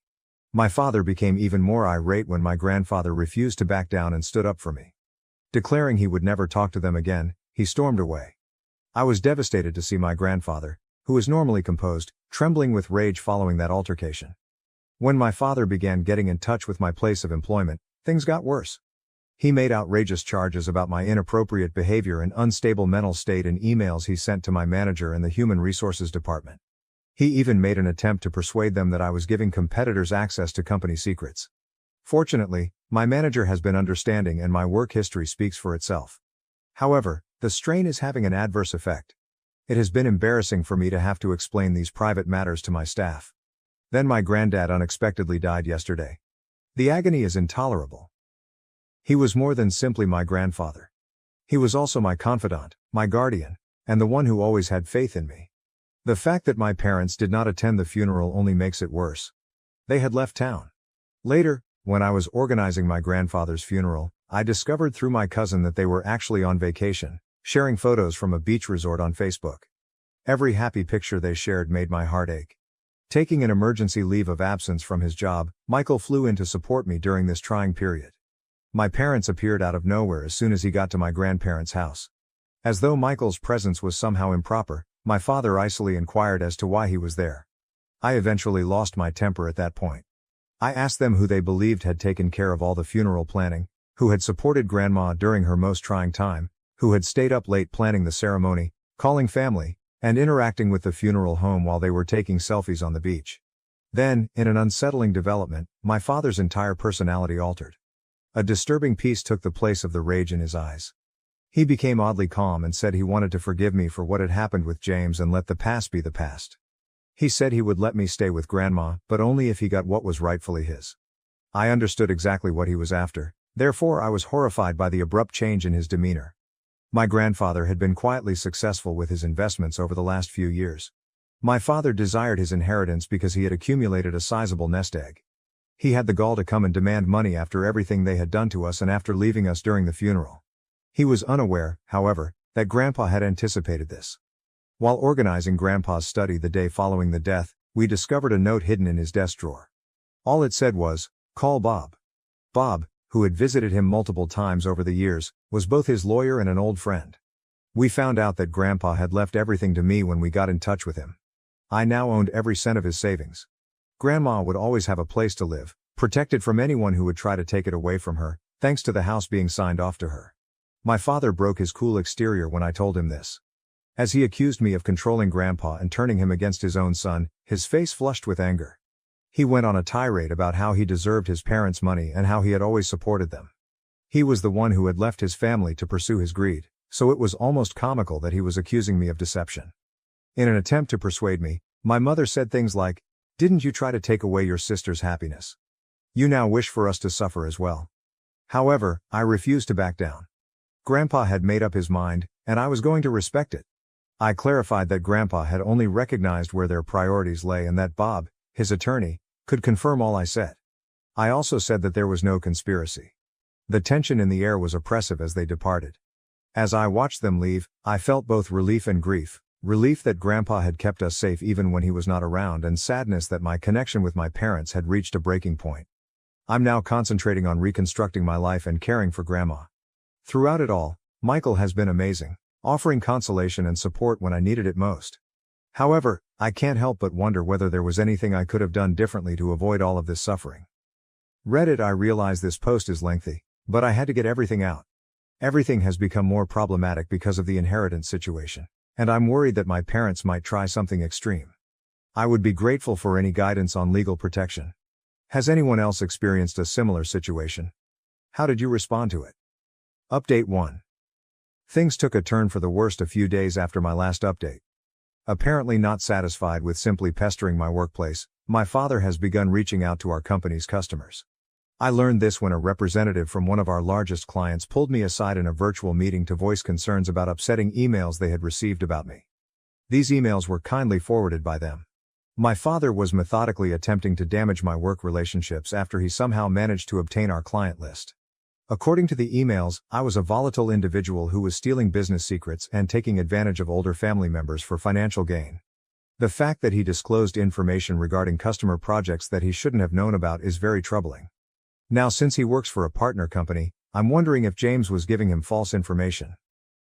The legal department of my business has been engaged. In addition to the possible harm to my reputation, they are taking this extremely seriously because my father's activities are endangering business partnerships. My parents received a cease and desist letter from them, which only appears to have made them more angry. My parents have responded by launching a full-scale campaign against me on social media. In order to disseminate their story, they have made numerous phony personas in addition to publishing on their own ones. The stories they are narrating are getting more complex. They now assert that I have been deliberately deceiving my grandfather for years and that I somehow planned out his whole investing strategy to suit my own interests.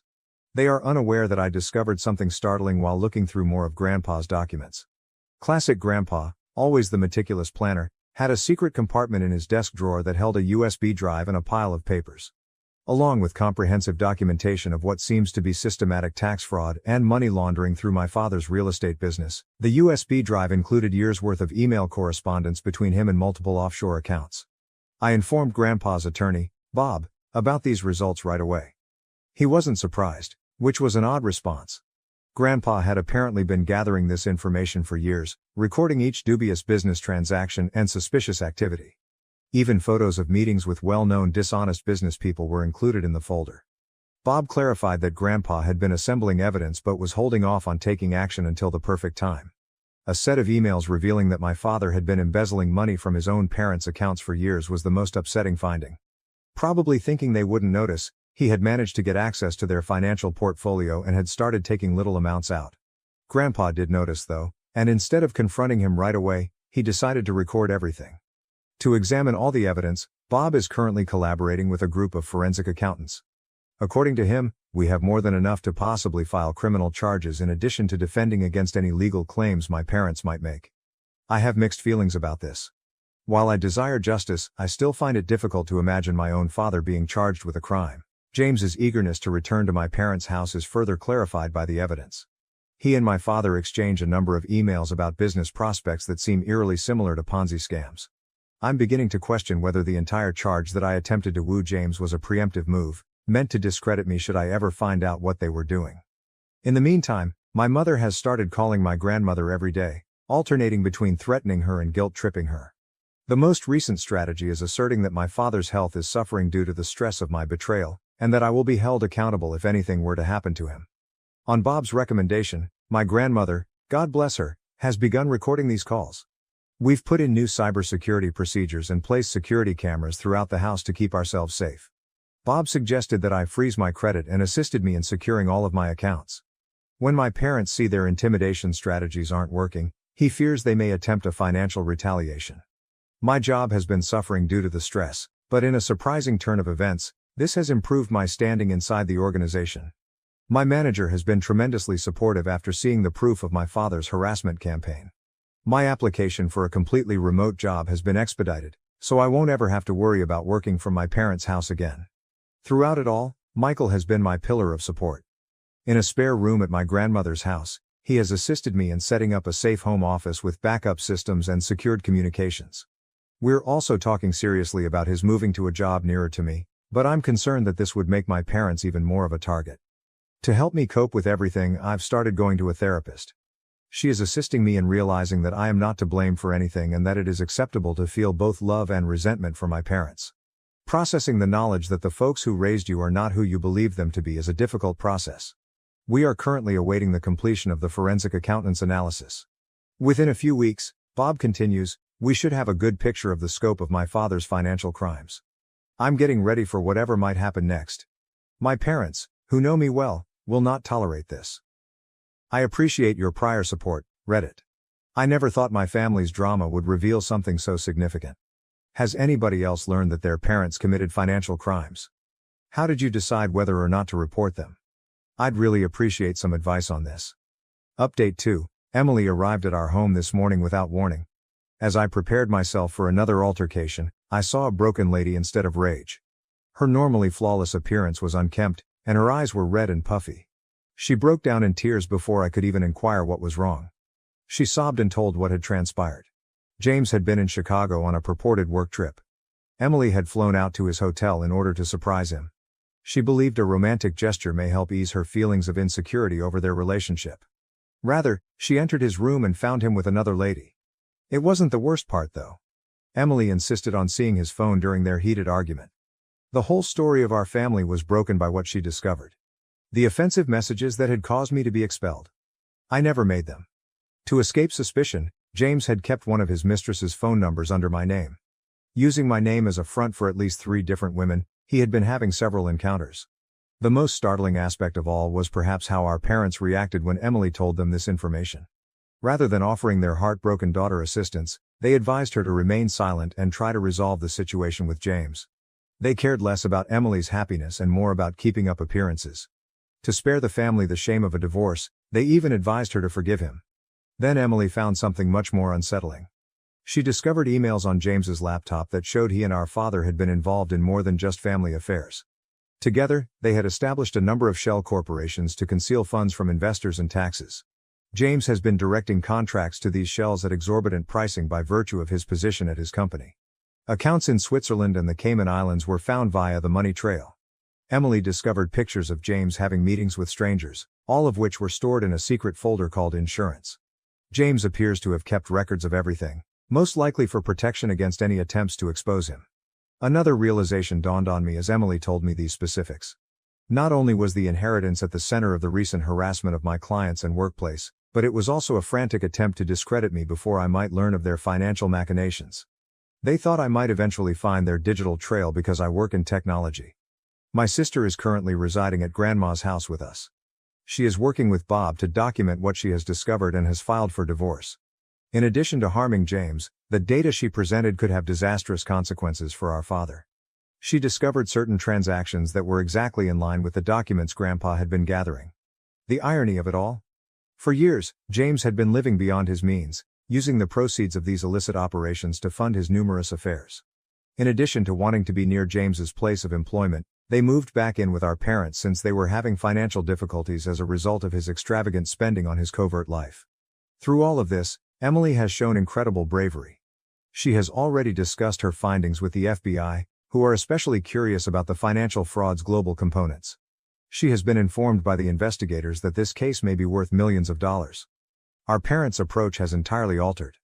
They are now attempting to argue that they were duped by James and were unaware of the true situation. However, the data points to a different conclusion. Documents we have discovered reveal that our father was the mastermind behind numerous of these plots, with James acting as the front man for his business. Emily is suffering from the stress of it all. For the first time in our adult lives, we have been spending evenings discussing things, and she has begun visiting her own therapist. She has repeatedly expressed regret for not trusting me and for allowing James and our parents to influence her. Since she was just as much a victim of their manipulation as I was, I have forgiven her. Grandma has been incredible during this entire ordeal. She said Emily needed the master bedroom more than anyone else at the moment, so she gave it to her. We've resumed having dinners as a family, just the three of us and Michael when he comes over. It's amazing how tragedy can unite people and forge new ties from the ashes of past ones. Our cooperation is complete, and the FBI inquiry is still going on. Our parents are still working to preserve their reputation in the neighborhood and have engaged pricey attorneys, but more people are discovering the truth every day. Our father's former business partners have begun to come out with their own accounts of dubious activities. Sometimes Reddit, the reality is more amazing than you might think. I'm finally with my sister again, and we're stronger together than we were before. We're getting ready for what is probably going to be a protracted court struggle, but at least we're doing it together as a family. A true family founded on support and truth rather than deceit and manipulation. Has anyone else experienced a similar situation where revealing a single family secret revealed a whole network of dishonesty? How did you handle the fallout? Update 3. The pace of progress has exceeded everyone's expectations. The FBI intervened last Friday morning when my father and James were enjoying their customary business breakfast at their preferred high-end eatery. I will never forget the expressions on their faces as they were carried out in handcuffs, directly in front of the city's most affluent business community. In an instant, their meticulously constructed image of prosperous business people fell apart. Teams attacked their offices, our parents' home, and a number of storage units we were unaware existed as part of the coordinated raid that took place in numerous locations at once. They discovered proof of a 3-continent money laundering scheme, offshore account details, and decades worth of fake documents. Over $50 million is the preliminary estimate of the whole scam. However, that wasn't even the most fulfilling aspect. Do you recall the pictures James had saved for insurance? As it happens, he wasn't the only one who kept records. 3 of his ex-girlfriends came forward with pictures, emails, and text conversations dating back years. They had been silently constructing their own case and were all aware of one another. The finest aspect. For months they had been collaborating with the FBI. James's recent business travels were watched, and every transaction was recorded. As one might anticipate, my mother's response to the arrest was quite predictable. She made an effort to play the victim by saying she was unaware of their illicit actions. When the FBI disclosed that they had recordings of her actively engaging in money laundering through her charitable foundation, that story completely collapsed. All those lavish galas she held to raise money. Simple plots to wash up shady finances. There has been extensive media coverage. The story was carried by all local news channels and even by several national ones. Prominent businessmen and son-in-law arrested in multi-million-dollar fraud scheme. The headlines continued to appear. Overnight, my father's meticulously cultivated reputation as a community leader and benefactor was destroyed. The reaction from their social circle was fast and harsh. Those who once admired them at charity functions now act as though they had never met them. Their church requested that they resign from all committees, and the country club canceled their membership. In an effort to protect their own reputations, former business partners are going out of their way to assist the authorities. James's business quickly distanced itself from the situation. He was fired right away, and they are completely assisting with the investigation. As it seems, he had also been defrauding them by inflating contracts and keeping the difference for himself. His name has become poisonous in the sector, and his professional reputation has been utterly wrecked. What the forensic accountants at the FBI discovered made me laugh aloud. Grandpa left that property in the trust in Florida. It was more than simply a dilapidated house, it held the secret to their whole scheme. Grandpa had purchased it especially to serve as evidence after learning that it was being used as a front for money laundering. He was aware that the property inquiry would reveal everything if they attempted to challenge the will. Even from the afterlife, he played them like a chess master. James and my father both agreed to plea bargains last week. The punishment is severe. My father will serve 15 years in federal prison, James will serve 12 years, and all assets related to their crimes will be forfeited. For the remainder of their lives, they will both be making restitution. Next month, my mother will be sentenced to 8 to 10 years in prison for her involvement in the money laundering conspiracy. After all of this, Emily is stronger than ever. She started her own business with the settlement, which was the little money left over after asset forfeiture, once the divorce was finalized. We've never been closer since she moved into a comfortable apartment close to Grandma's house. Our parents worked very hard to sever the sister link, but it has since become indestructible. There was more karma to come. Do you recall how my parents attempted to ruin my reputation in the workplace? The board of my organization was so pleased with my handling of the matter that they elevated me to the position of Director of Security Operations. I now oversee a group of people that work to stop the exact type of scam that James and my father perpetrated. Last month, Michael relocated here, and we recently purchased a home a few blocks away from Grandma. By the way, she's doing fantastically. She used her experience to help others by starting a support group for families impacted by financial fraud. What about the valuable social standing of my mother? When I last heard from her, her old pals were openly avoiding her while she was shopping at the bargain grocery store. Her friends have made it apparent that she is no longer welcome in their group, and her expensive jewelry and clothing have all been confiscated. According to Reddit, justice isn't always served without flawless karma. Despite going through a lot, my family has emerged stronger, closer, and wiser. I want to express my gratitude to everyone who helped me along the way. And to everyone who has experienced similar betrayals in their family, never give up. When the truth finally surfaces, it's a magnificent moment. Thank you for watching. If you haven't subscribed yet, please do so and hit the notification bell to stay updated with more shocking real-life stories happening around you.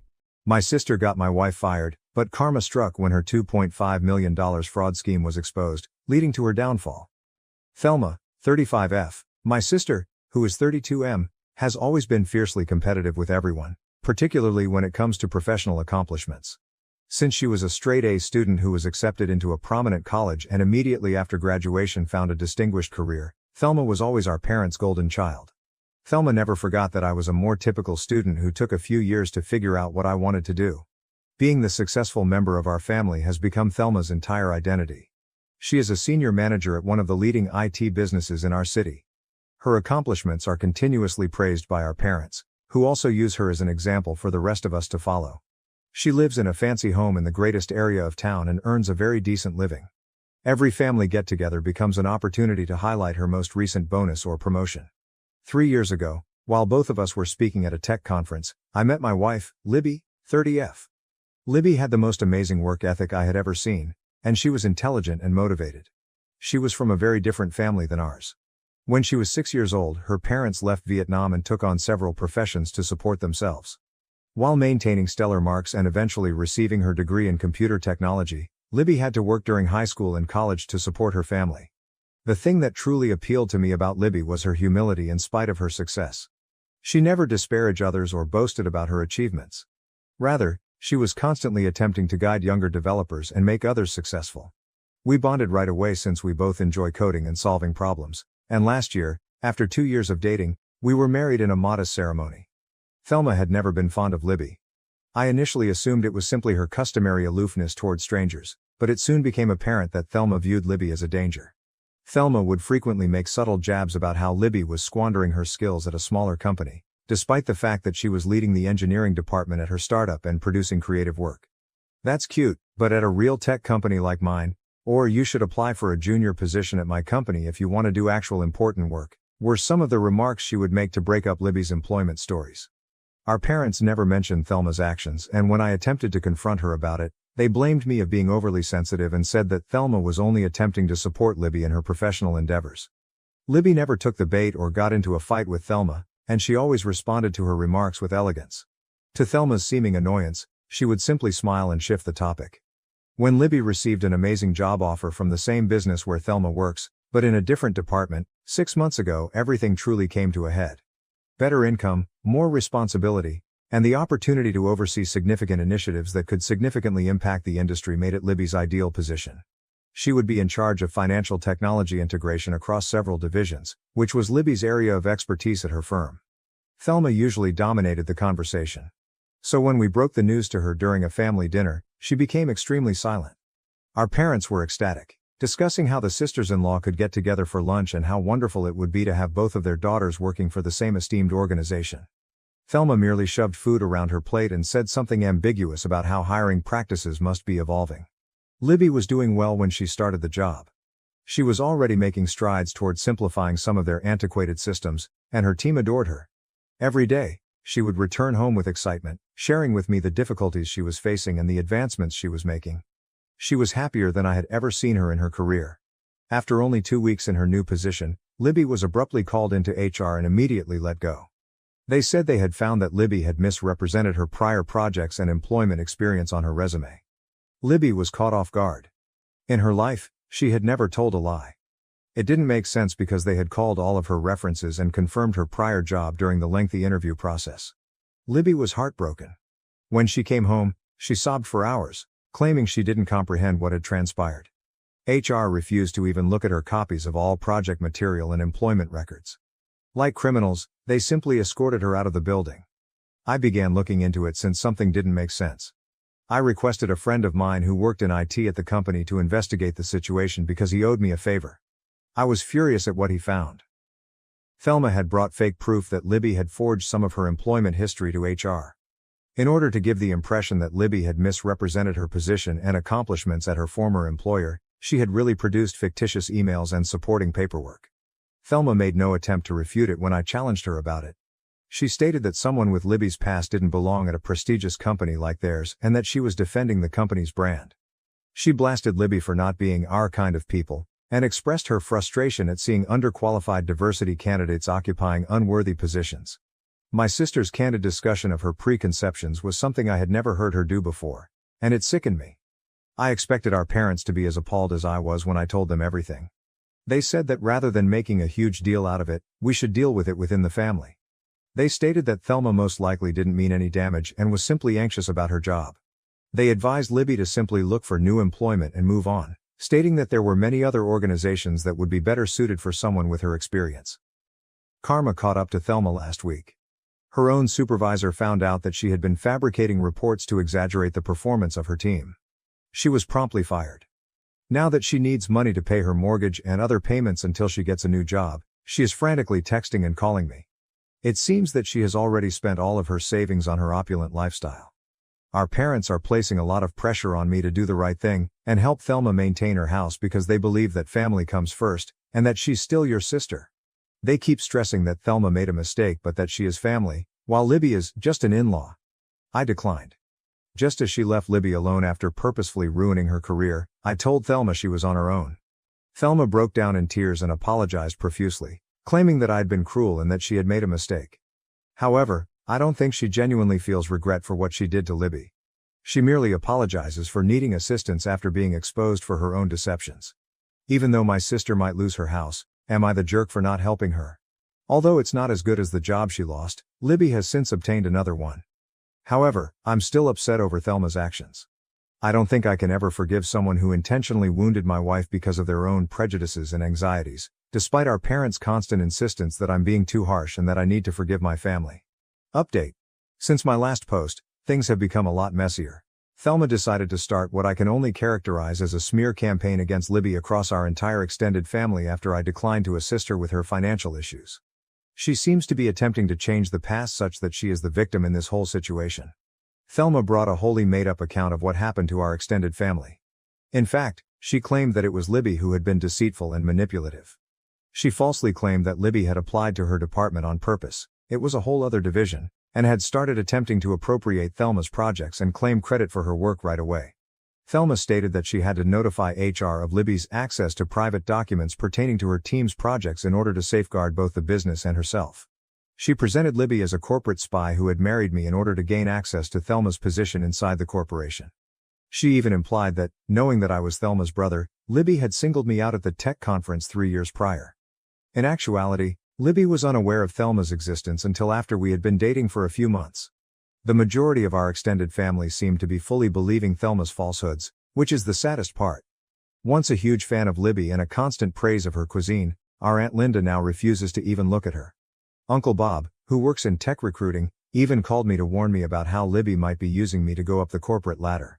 Our cousins have been making ambiguous remarks on social media about snakes in the family and gold diggers who destroy families. They have been phoning and emailing me nonstop, accusing me of betraying my own people for an outsider who attempted to destroy my sister's career. They don't seem to care that Thelma was fired for her own dishonesty. They have concluded that Libby must have planned that as retaliation as well. It's truly amazing the mental acrobatics they're employing to paint Thelma as the victim in all of this. My parents, who before at least seemed to be impartial, are now completely on Thelma's side. In fact, my mother had the audacity to tell me that she should have seen Libby was troubled from the moment she met her. Along with other blatantly racist remarks that sickened me, she said things like, "People from her background often have different values about honesty. Go back to her own community where she wouldn't cause problems for our family," my dad advised Libby. Our youngest sister, Amy, 28F, is the only one who has defended Libby, and her revelation has altered my entire understanding of Thelma. At last, Amy broke down and shared with us a story that occurred 5 years ago. Shortly after graduating, she had applied for a junior job at Thelma's company. She aced every interview and had outstanding credentials. Her application was abruptly denied because of character issues, even though the team wanted to recruit her. Amy learned that Thelma had also gone to HR at the time with unfounded claims that Amy had cheated in college. It seems that Thelma had fabricated emails from Amy's college to bolster her allegations. Thelma had threatened to use her connections to blacklist Amy in the industry if she ever told anyone, so even though Amy was distraught, she kept silent about it. Amy was so disturbed by the incident that she ultimately accepted a job in a totally other industry. Thelma lost all control when Amy told her account in our family group chat and included screenshots of Thelma's threatening communications from that time. At 11 p.m., she stormed into Amy's flat, banging on the door and yelling that Amy was a traitor who was attempting to ruin her life. Amy claims she had no idea what secrets Thelma was referring to, but she was threatening to reveal all of her secrets. Additionally, Thelma promised to ensure Amy never again worked in the city. Amy had to call the police to get Thelma off the property because she was so scared. It's terrifying to hear my sister sound so insane after she captured a portion of Thelma's breakdown on her phone. Thelma was even more incensed after the cops warned her about harassment. Our family is now utterly divided. Our parents continue to support Thelma, claiming that Amy must have misinterpreted what transpired 5 years ago and that she is merely envious of Thelma's accomplishments.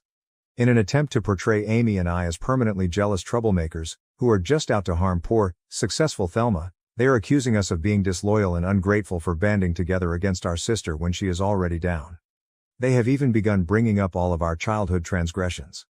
I've begun compiling all of the proof of Thelma's behavior, including the police report from her breakdown, the testimonies from coworkers who saw her behavior, the phony emails she made about Libby, and the threatening text she sent to Amy. After reviewing everything, the legal staff at Libby's new workplace believes we have a solid case against Thelma and her old employer for defamation and wrongful termination. However, my parents are now threatening to disown Amy and me if we destroy our sister's life over a misunderstanding. They claim that if we don't drop everything and help Thelma get back on her feet, they will write us both out of their will and that pursuing legal action would demonstrate that we were never truly family. Since she doesn't feel safe in her own apartment, Amy is currently staying with us.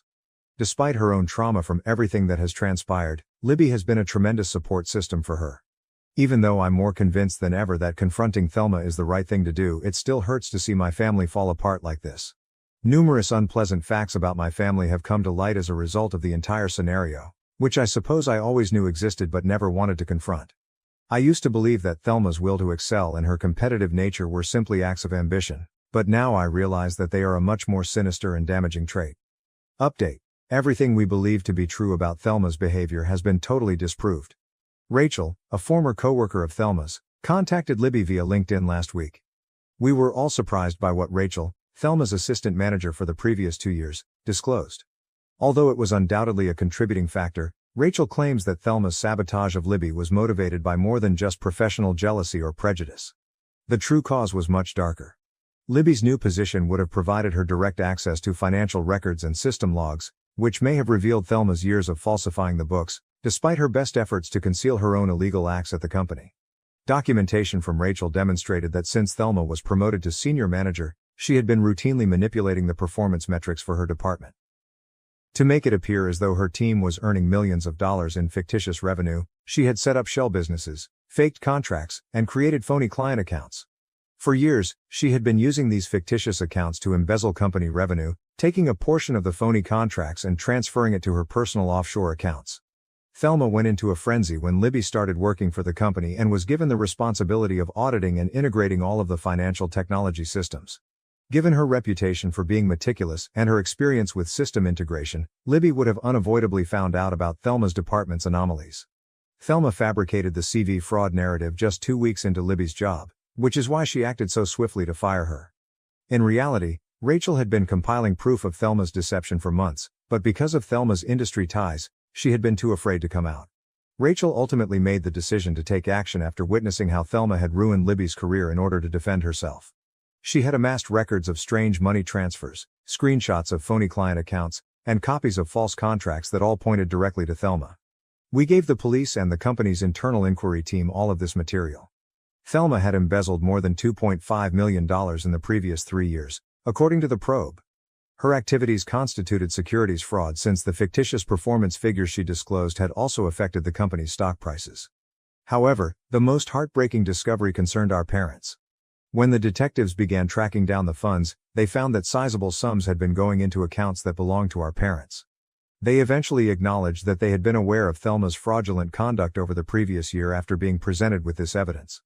Not only did they know, but they had been actively assisting her in concealing the funds. They had established offshore accounts and produced a paper trail that made the stolen money appear to be genuine investments by using their legal connections. They asserted that since Thelma was the one who stole the money, they had not technically committed any crimes and were only defending their daughter. I was disgusted by their attitude when I questioned them about their involvement in all of this. They said that because Libby claims to care so much about family, she should understand their actions. They even attempted to claim that Libby's assistance in paying her parents' tuition expenses was equivalent to helping Thelma steal millions of dollars. They didn't seem to see the difference between assisting to cover up enormous fraud and working honest jobs to support your family. Their attitude was the worst. They were just sorry they were found, not sorry for what they had done. In fact, according to my mother, none of this would have surfaced if Libby had been more understanding about her place and had discreetly departed the company when Thelma requested it. They continue to blame Libby for everything, claiming that her rigid job choices pushed them to take extreme steps. The involvement of our parents has upset Amy. She had always believed that our parents were simply too forgiving of Thelma and that she was the only toxic member of the family. Amy's entire opinion of our family has been completely destroyed by learning that they were complicit in her misdeeds. She can hardly sleep and has been experiencing anxiety episodes. Thelma is currently facing criminal charges from the firm for fraud and embezzlement. In addition, they are looking into a number of her close co-workers who may have participated in the plot. Although our parents are being investigated for their part in concealing the stolen funds, they have not yet been charged. Thelma is no longer there at all. She stopped answering all messages and cleaned out her home in the middle of the night. My parents say they don't know where Thelma might have gone, but the police are searching for her. I don't believe them at all, considering how they've previously assisted her. Third update. Our family has experienced pain as well as justice in this story's last chapter. 2 weeks ago, Thelma was apprehended for attempting to enter Canada using forged documents. Our parents, as we thought, had assisted her in hiding in several places during her attempt to escape the country. In order to escape a longer term, she ultimately accepted a plea bargain. In addition to 3 years of supervised release, she will spend 2 years in federal prison for embezzlement and securities fraud. Thelma's scam was far more extensive than we first believed, according to the company's inquiry. Since she was initially promoted to management 6 years ago, she had been stealing money and falsifying statistics. In order to hide her tracks, she had also been blackmailing a number of lower-level staff members, threatening to destroy their careers in the same way that she had done to Amy and Libby. All of this has been made possible by the tremendous assistance of Libby's new employer. Following the public revelation of Thelma's transgressions, Libby received a formal apology from her previous employer along with an offer to resume her job. They have given her a sizable payout for wrongful termination in addition to returning her to her previous position with a promotion and full back pay.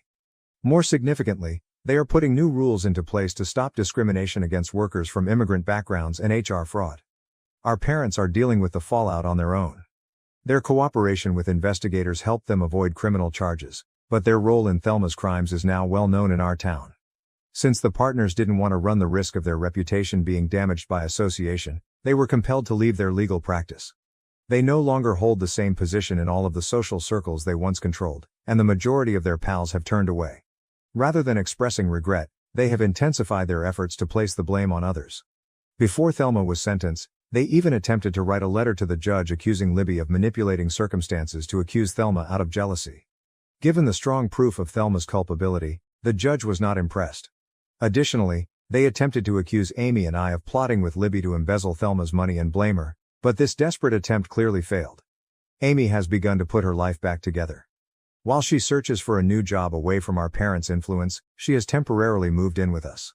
The business has also extended an offer to her, admitting that Thelma's bogus accusations were the reason behind her dismissal 5 years prior.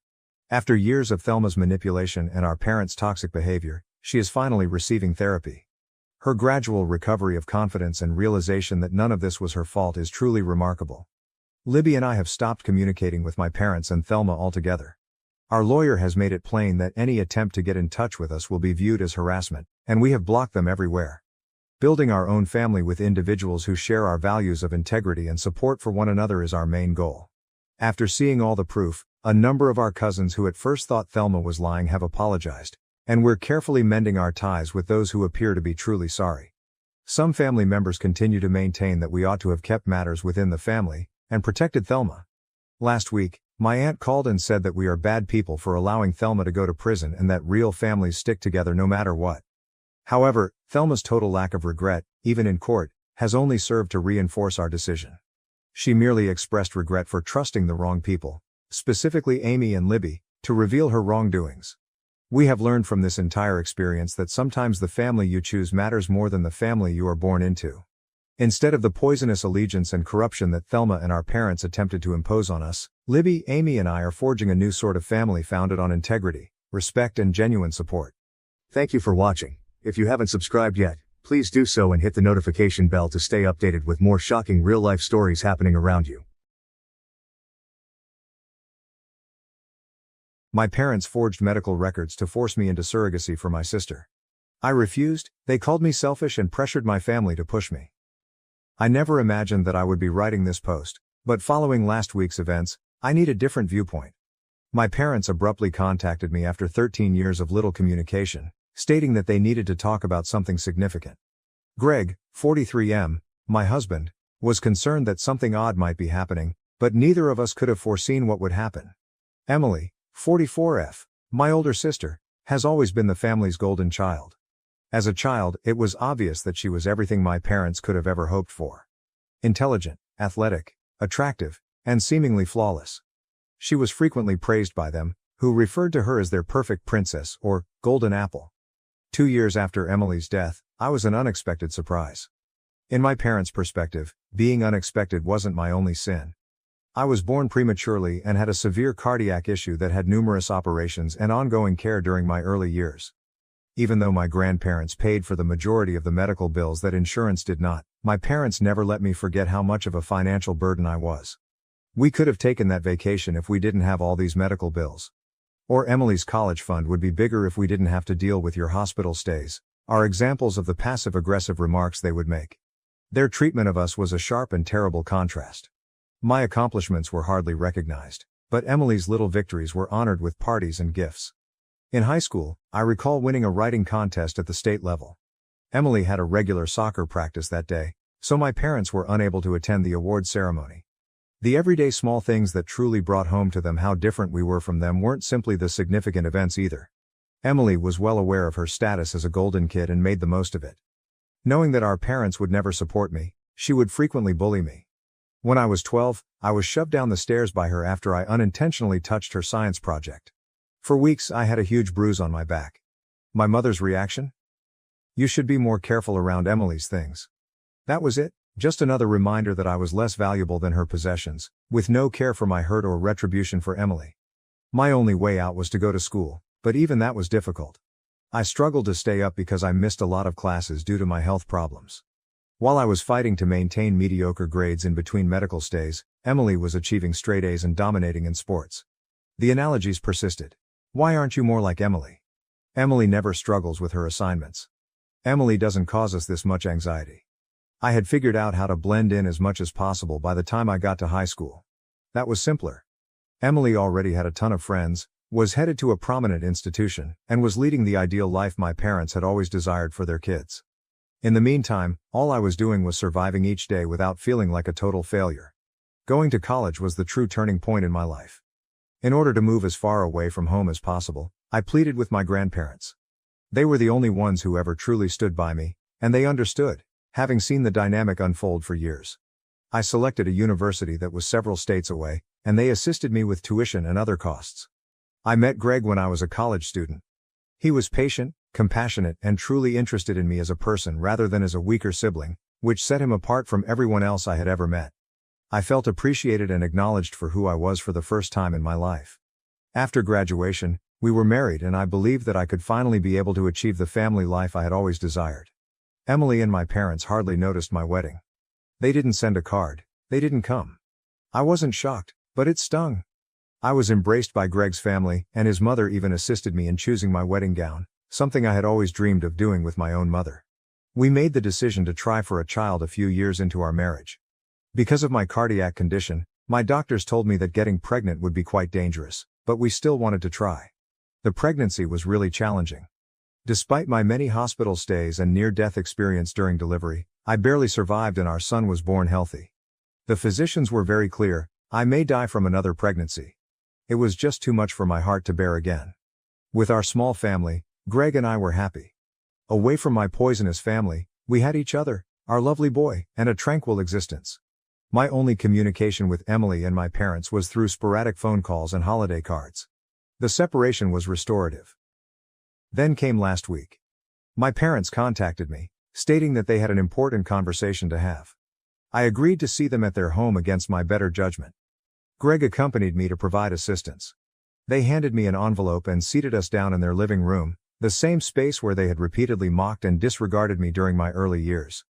There was a letter inside, but it was a surrogacy agreement, not just any letter. Emily has been having infertility issues, so they wanted me to be her surrogate.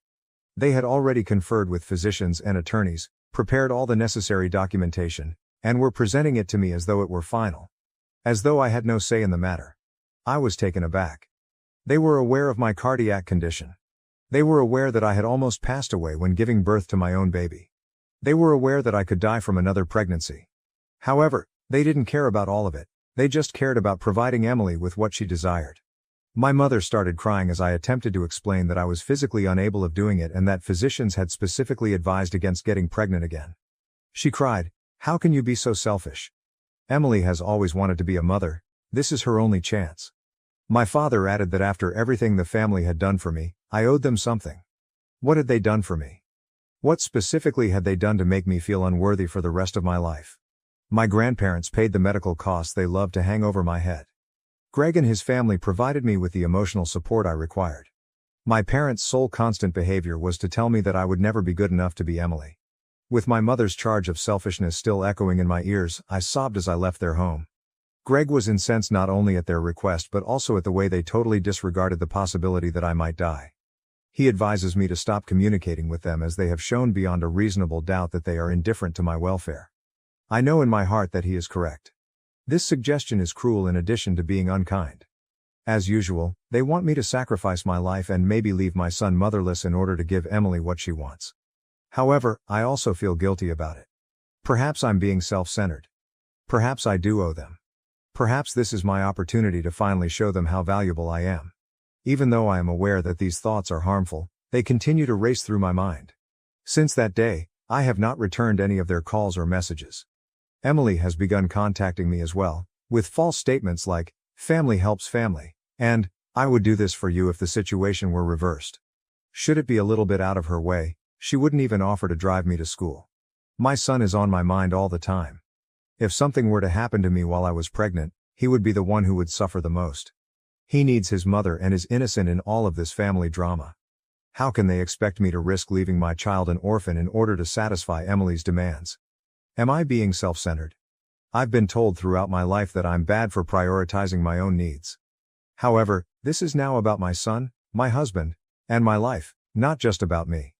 But I'm being tormented by guilt. I need a different viewpoint. Is it incorrect of me to decline to serve as my sister's surrogate? Should I put myself in danger to fulfill her desires? How can I handle the manipulation and guilt? Update 1. A week has passed since my last post, and things have gotten far worse than I anticipated. My family's calls and messages haven't stopped vibrating on my phone. Emily has been sending texts that manipulate emotions non-stop. This is my final opportunity to have my own child, and I've always wanted to be a mother. Remember how I always looked out for you when we were kids? She even dared to ask. That one almost made me laugh. She must remember our early years quite differently than I do. She sent a particularly nasty email yesterday, saying, "Mom was right about you. You always thought about yourself." I suppose that almost dying while pregnant is merely a pretext for not assisting me. It was a powerful blow. Instead of treating my near-death experience as a valid medical issue, they are exploiting it as proof of my selfishness. Even worse are my parents.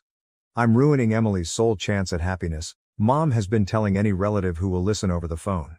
She is portraying me as this cold-blooded monster who refuses to assist her dying sister. However, Emily is not dying. She is simply unable to conceive naturally. They're behaving as though Emily's wish to have a biological kid is more significant than my actual risk of dying. This morning, Dad sent me a message that truly went too far.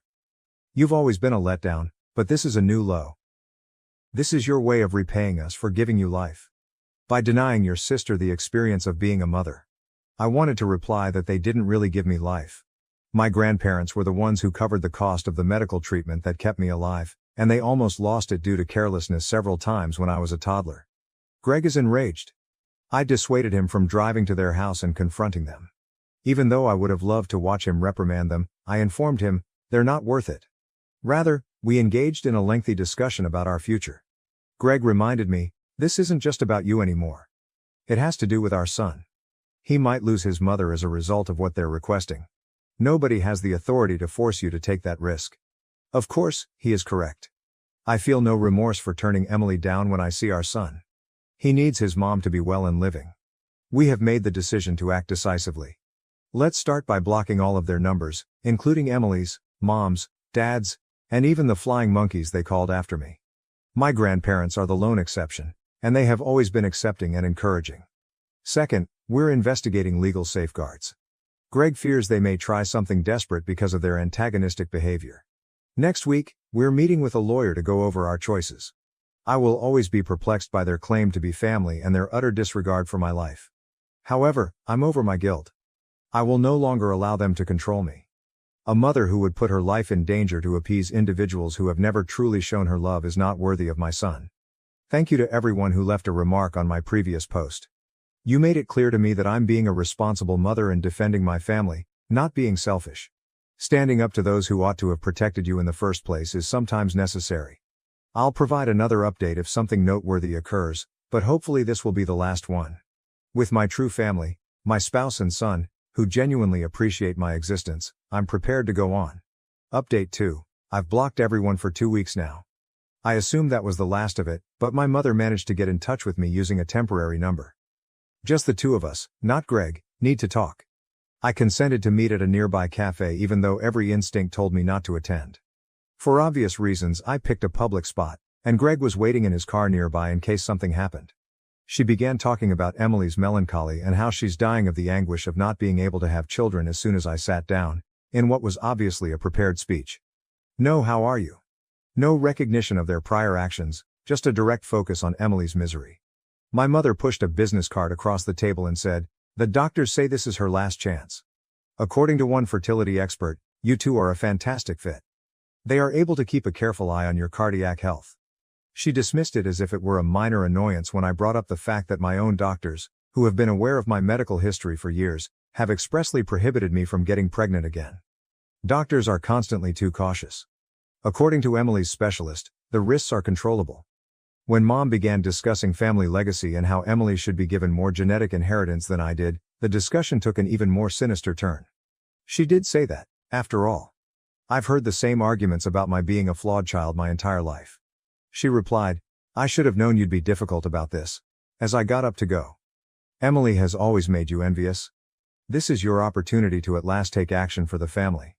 I felt oddly at ease as I walked out of the cafe.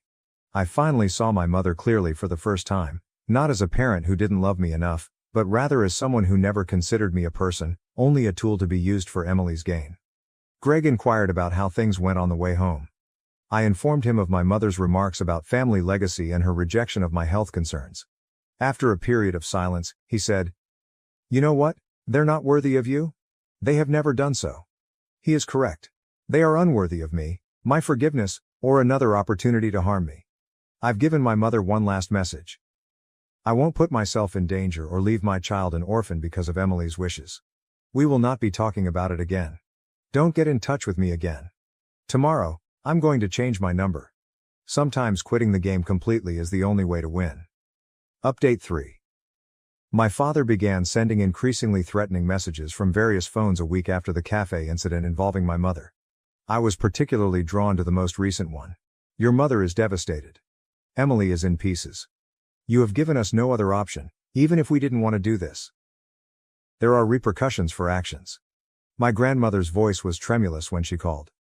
I heard your parents conversing with an attorney. They're looking for legal means to compel you to do this. They may use laws pertaining to family obligations and medical rights. Although they made reference to court orders and medical evaluations, I'm not entirely sure what they have planned. Evidently, they have persuaded themselves that they may be able to contest my own doctor's opinion because Emily's fertility specialist claims the risks are tolerable. They're even considering attempting to demonstrate that my reluctance isn't due to valid medical concerns, but rather to illogical family resentment. Additionally, my grandmother disclosed that Emily's 46-year-old husband is genuinely opposed to their plan. He believes that risking someone's life for this is crazy, but Emily and my parents have essentially cut him off from the conversation. That family at least has one sensible member. I called my doctor's office right away and asked them to implement additional security measures to lock down my medical records. I then got in touch with 3 different family law businesses. The first 2 expressed sympathy but stated that they would have to look into this peculiar circumstance. But the third one was just what we needed. When the lawyer heard the whole scenario, she became enraged. They cannot legally compel you to serve as a surrogate. It would be considered reproductive coercion and would not be tolerated by any court. However, we must take the initiative. She is assisting us with creating cease and desist letters and preparing the necessary papers for a restraining order. Additionally, we are recording every message, phone, and contact attempt. According to the attorney, if we require legal protection in the future, we must establish a distinct pattern of harassment.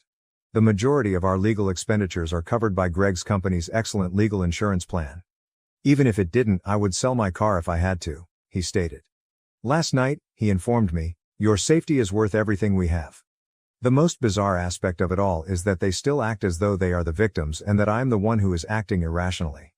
As if compelling someone to put their life in danger is some sort of admirable sacrifice, my mother reportedly informed my grandma that sometimes love means making difficult choices for the family. I'm exhausted, so exhausted. But I'm no longer scared. Let them play their games and try their legal threats. Truth, the law, and real medical proof are all on my side. Above all, I am supported by individuals who sincerely care about my life and welfare. Update 4. The legal threats began 2 weeks ago, and now my whole extended family is involved in this nightmare. During their recent family get-together, which I was obviously not invited to, my aunt from Texas called yesterday and sobbed about having to see Emily endure yet another unsuccessful IVF effort. The most unsettling aspect? The story has been entirely altered by my parents. My cousins claim that they're telling everyone that I'm just using my heart ailment as an excuse because it has significantly improved. They've even implied that I'm declining because I want to see Emily suffer because I'm envious of her success. The cryptic Facebook postings that my mother's sisters have begun sharing about selfish family members and the value of sacrifice for family were what truly caught me off surprise. Everyone in the family is aware of who they are referring to, even though they aren't specifically addressing me.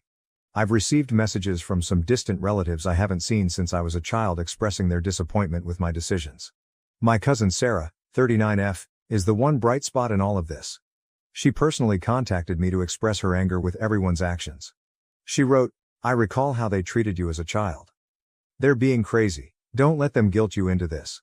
At the next family get-together, she even volunteered to talk about her personal encounters with my parents' partiality. These flying monkeys are unaware that last night Emily's husband spoke with Greg in secret. He fears that because of all this harassment, Emily and my parents will end up in legal hot water. He attempted to reason with them, but they aren't listening to anyone because they are so focused on achieving their goals. I've already made up my mind.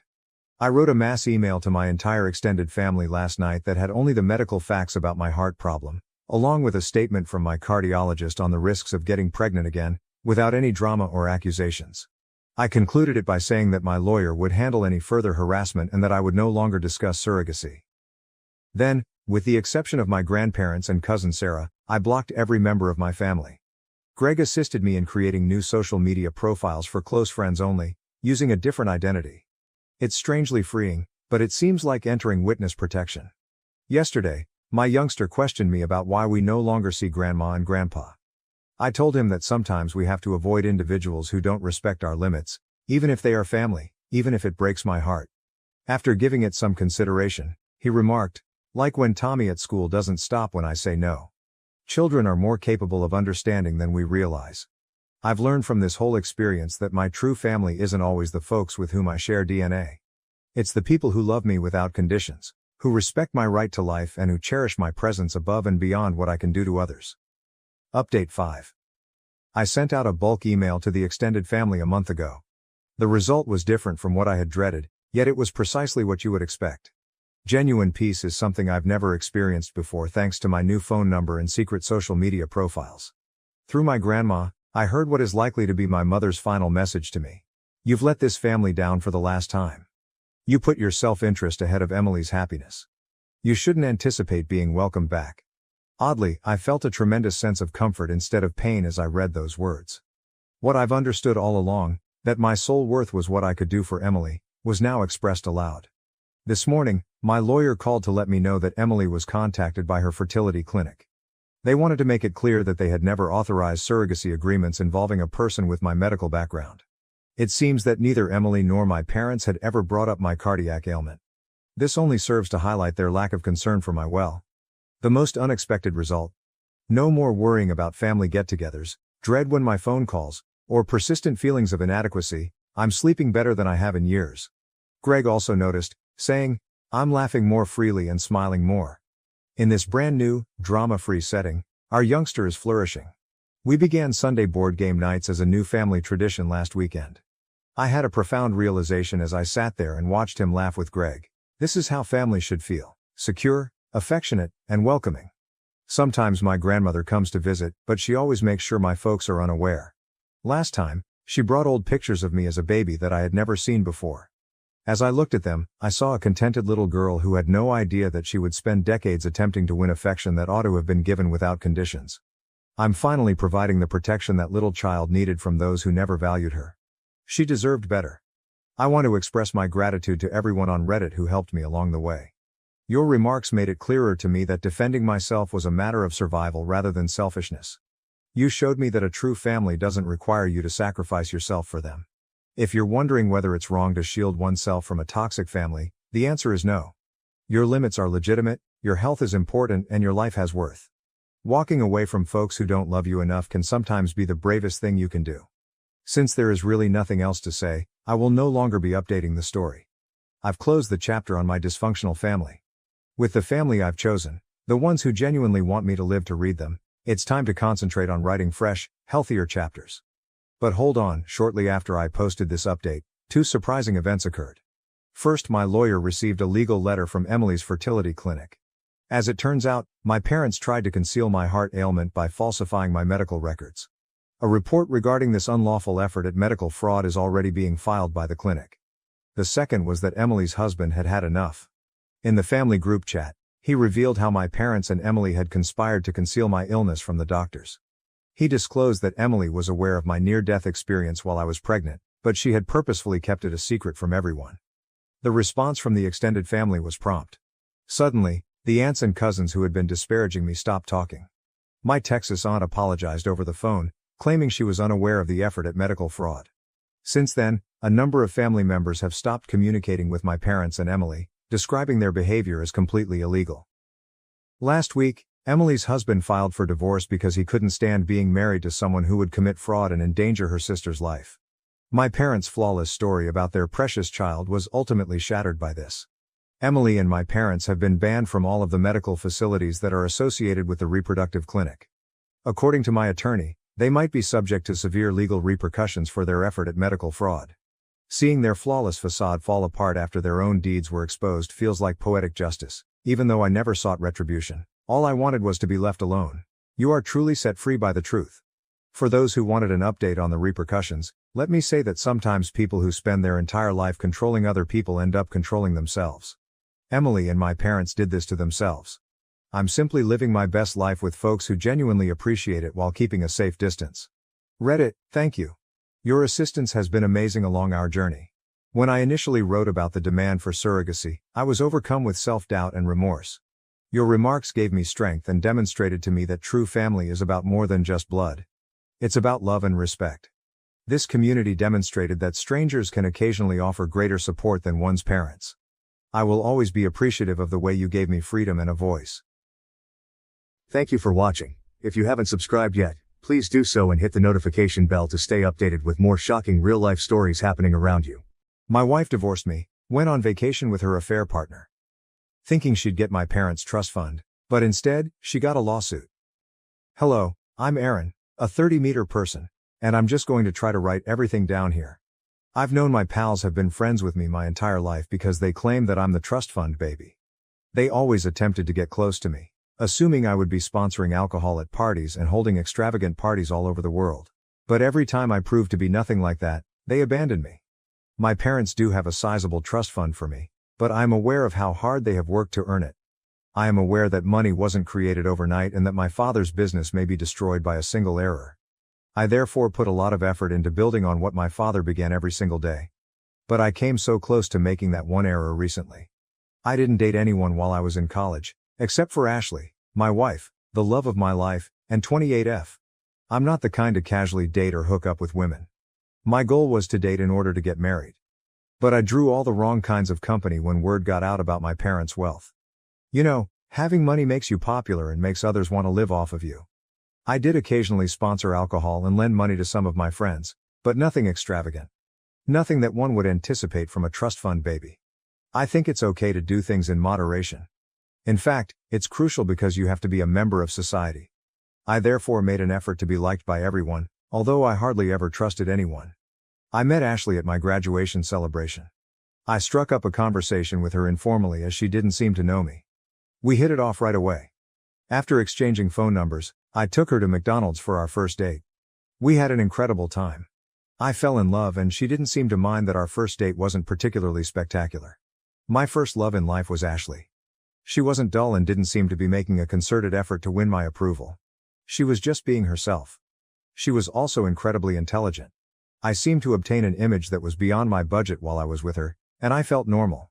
She didn't seem surprised at all when I took her to meet my parents after we had been dating for a month. She seems to agree that I was wealthy and impartial. That gave me hope that she wasn't at all put off by my money. She probably wasn't surprised because that was part of her strategy from the beginning, but I didn't realize that at the time. Winning me over was a well-planned tactic because she was well aware of who I was and that I was not seeing anyone. When she met with my parents, she exuded elegance. I fell deeply in love with her because she was so charming. The first female I ever took home was her. My parents were ecstatic about me. She never took any expensive presents from me during the year we dated. The fact that we weren't yet married was the only explanation for her refusal. After a year, I asked her to marry me. She was my parents' ultimate sweetheart. Since she wanted to work to increase our wealth, she told my parents that she only had one request and that they never asked her to quit her job. My mother gave her a hug and expressed their happiness that I had found a wife who was so encouraging. Ashley earned a respectable salary while working for an IT company. My parents threw a party for our second anniversary. They declared their intention to offer Ashley a present and suggested adding her name as a beneficiary in addition to mine. They introduced Rob, the trustee, and Ashley to everyone else. He worked as an accountant for the business that managed the investments and money's legalities. Rob had a daughter and was married. His spouse practiced law at the same firm. My wife's name was listed as one of the beneficiaries, and everything was handled. Ashley had a great relationship with my parents and always tried her hardest to make them happy. As part of her career, she also traveled and worked a lot. Later on, I discovered that whenever my parents hosted a party, she would travel with her affair partner. She constantly wanted to go and looked beautiful. Numerous times during these parties, I witnessed her conversing with Rob in a corner while blushing from the wine she was holding and laughing a bit too much. And even though I was naive and infatuated, I never once considered the possibility that she might be having an affair with Rob. However, these two had been having an affair behind my back the entire time. In retrospect, Ashley surprised me. She is a true professional actor. The idea of ever suspecting her felt sacrilegious because of how beautifully she treated each of us. She was merely waiting though. My parents died within 6 months of one another, about 7 years into our marriage. It was simply too hard to manage all the emotions and still keep the business operating, so I threw myself fully into my profession. Ashley began revealing her actual self for the first time in years at that point. She remained aloof after the funeral. I attempted to give her space since I believed she might be coping with her grief in her own manner. She didn't inquire about my well-being or mention anything about the death of my parents. I found that odd, but I also subconsciously chastised myself for not being able to express my feelings. It took me about 2 weeks before I made the decision to leave work early and speak with Ashley about it. On the way back, I purchased a bunch of pink roses. Since I had my own key, I opened the door and confronted Rob. I asked him if he had come to discuss the trust or something since I was perplexed. Ashley emerged with 2 luggage from behind him. That's when I realized Rob had 2 suitcases too. "Oh dang," Ashley remarked, glancing at me, "I meant to do this quietly. I was going to leave you a note to inform you that I'm moving out, but I suppose we'll have to do it in person now. I'm leaving you, all right?" "Yes, you heard correctly. And yes, after we get back from our trip to Italy, I'll be moving in with Rob. Your parents ensured that I would receive sufficient funds to cover it. We're divorcing then. Rob will now file for divorce as well. Don't look like a helpless puppy now. Are those flowers for me?" "Thank you, I'll take them. Goodbye." Before I could ask her to wait, they had already left.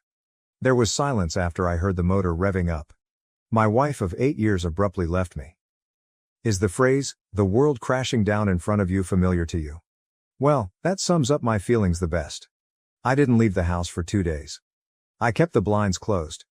Cup noodles and chilled meals were my only sources of sustenance. I was afraid of the silence, so I never switched off the TV. I had no desire to take a bath. Someone rang the doorbell on the 3rd day. I assumed they would eventually go if I didn't answer the door, but that didn't happen. Whoever it was pressed the bell longer and harder each time it rang. The ringing continued for several minutes after that. Someone was now hammering on the door. "I know you're in there, open up right now," a woman's voice said. "I won't go until I have a little conversation with you." I assumed it was Ashley, but then I recalled that she and Rob were on vacation in Italy. I felt a new surge of melancholy at the concept.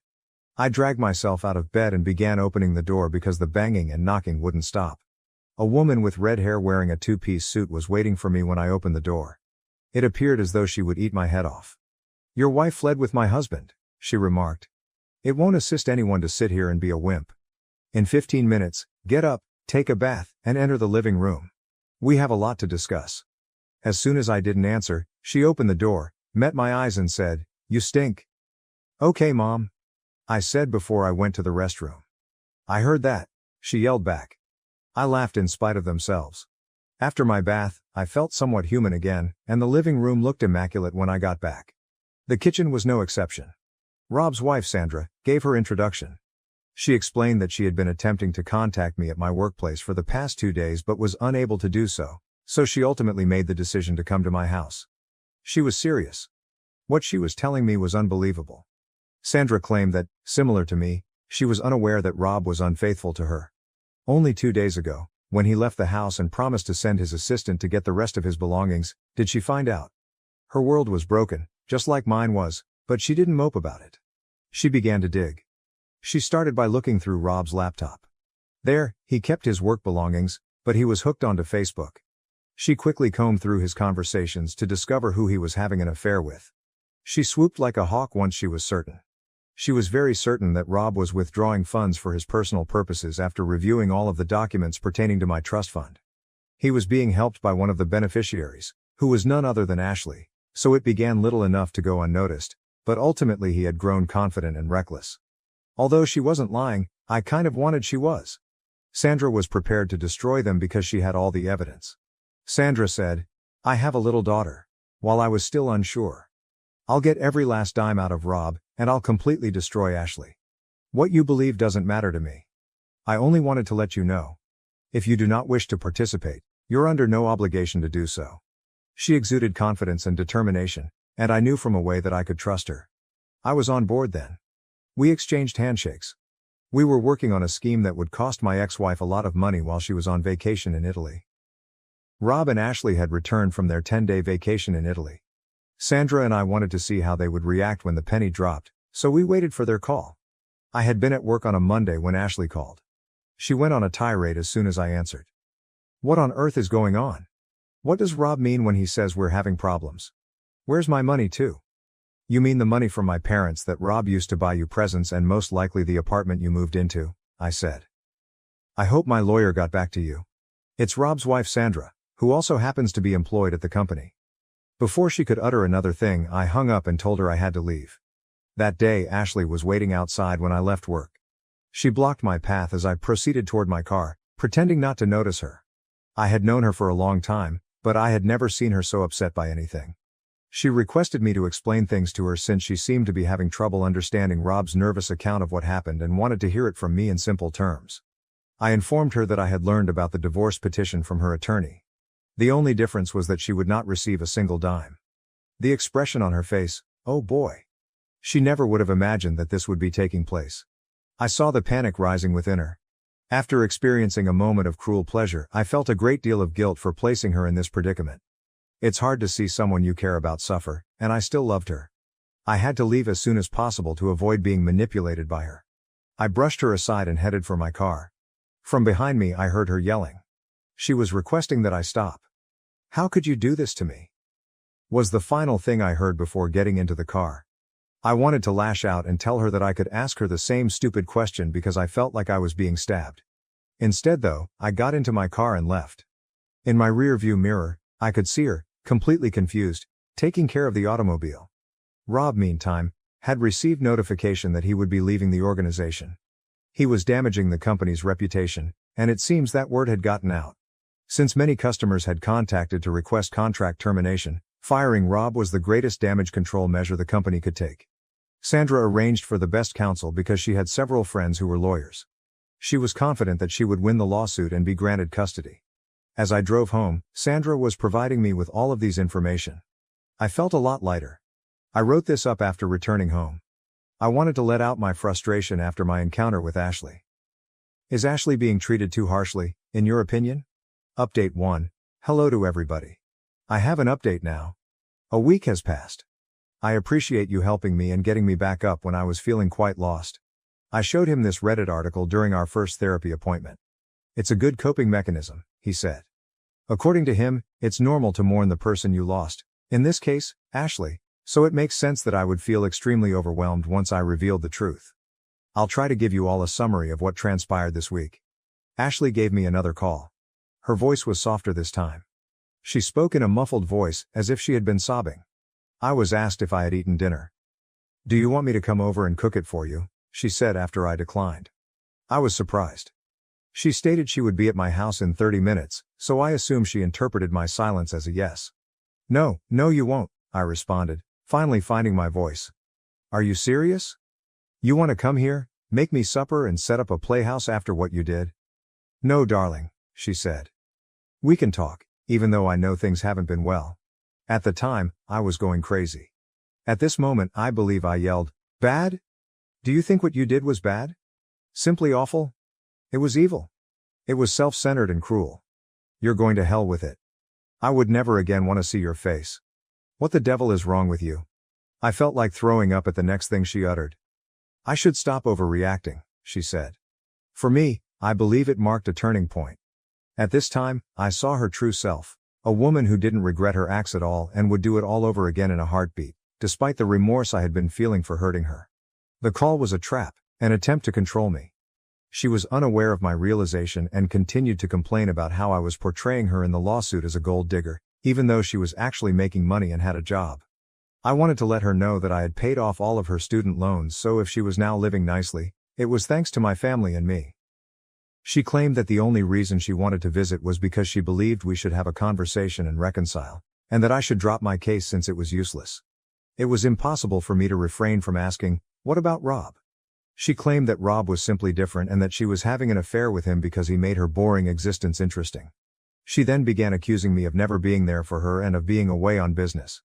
She claimed that she had a passionate romance with Rob, whereas I lacked it greatly. I was suing her rather than offering her an apology. By this time, I was certain she was attempting to bleed my ear. She could have discussed it with me or we could have attended marriage counseling, I informed her, if she had been experiencing so many issues. The answer was never cheating. She started to insist on coming over and change the subject. After hanging up, I dialed Sandra. I explained what had transpired to her. Sandra requested that I call her back and invite her over. I will also come over, she responded. She requested me to comply in order to find out her true intentions.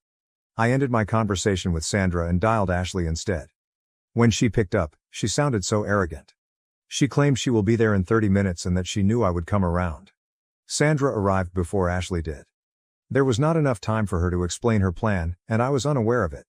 She wanted me to make Ashley sit in the dining room after she went inside. Sandra stated that she would appear in this play in a special capacity. About 40 minutes later, Ashley arrived, and it was clear that she had tried to appear presentable. She did look nice. She entered, gave me a kiss and started to go to the bedroom where Sandra was. I halted her and requested that she take a seat in the dining room. "But why, sweetheart?" She pouted as she turned to face me. "Was it easy for me to forfeit my rights? Was your affection so feeble? Baby, will you not stand up for us?" It was then that Sandra emerged from the bedroom. Ashley muttered something along the lines of, "What the hell?" as she appeared too astonished to talk. Finally, we meet the woman who is dating my useless husband Rob the cheater," Sandra stated with a smirk to Ashley. "You did indeed forfeit your right to the bedroom, I see." Ashley turned to face me and said, "How could you so simply replace me? After stealing all of my joy, you're having an affair with Rob's wife. We owe a lot of money, and now we won't even receive the money from the trust fund. Rob is currently unemployed, and it's unclear who released the information. I could also lose my job. You're incredibly self-centered." "What do you mean we have debts?" Sandra interrupted. "Is it comparable to a joint loan? Are you withdrawing the money and assisting Rob and Miss BL or what?" Ashley swung her around. "Then absolutely, I was. Rob has had my support from the beginning. Do you believe he could have organized such a thing himself? Of course I aided him. Not like you, wicked witch. You have treated him in a condescending manner. He chose me over you for that reason. Leave this place. When your husband is unemployed, how are you able to be here?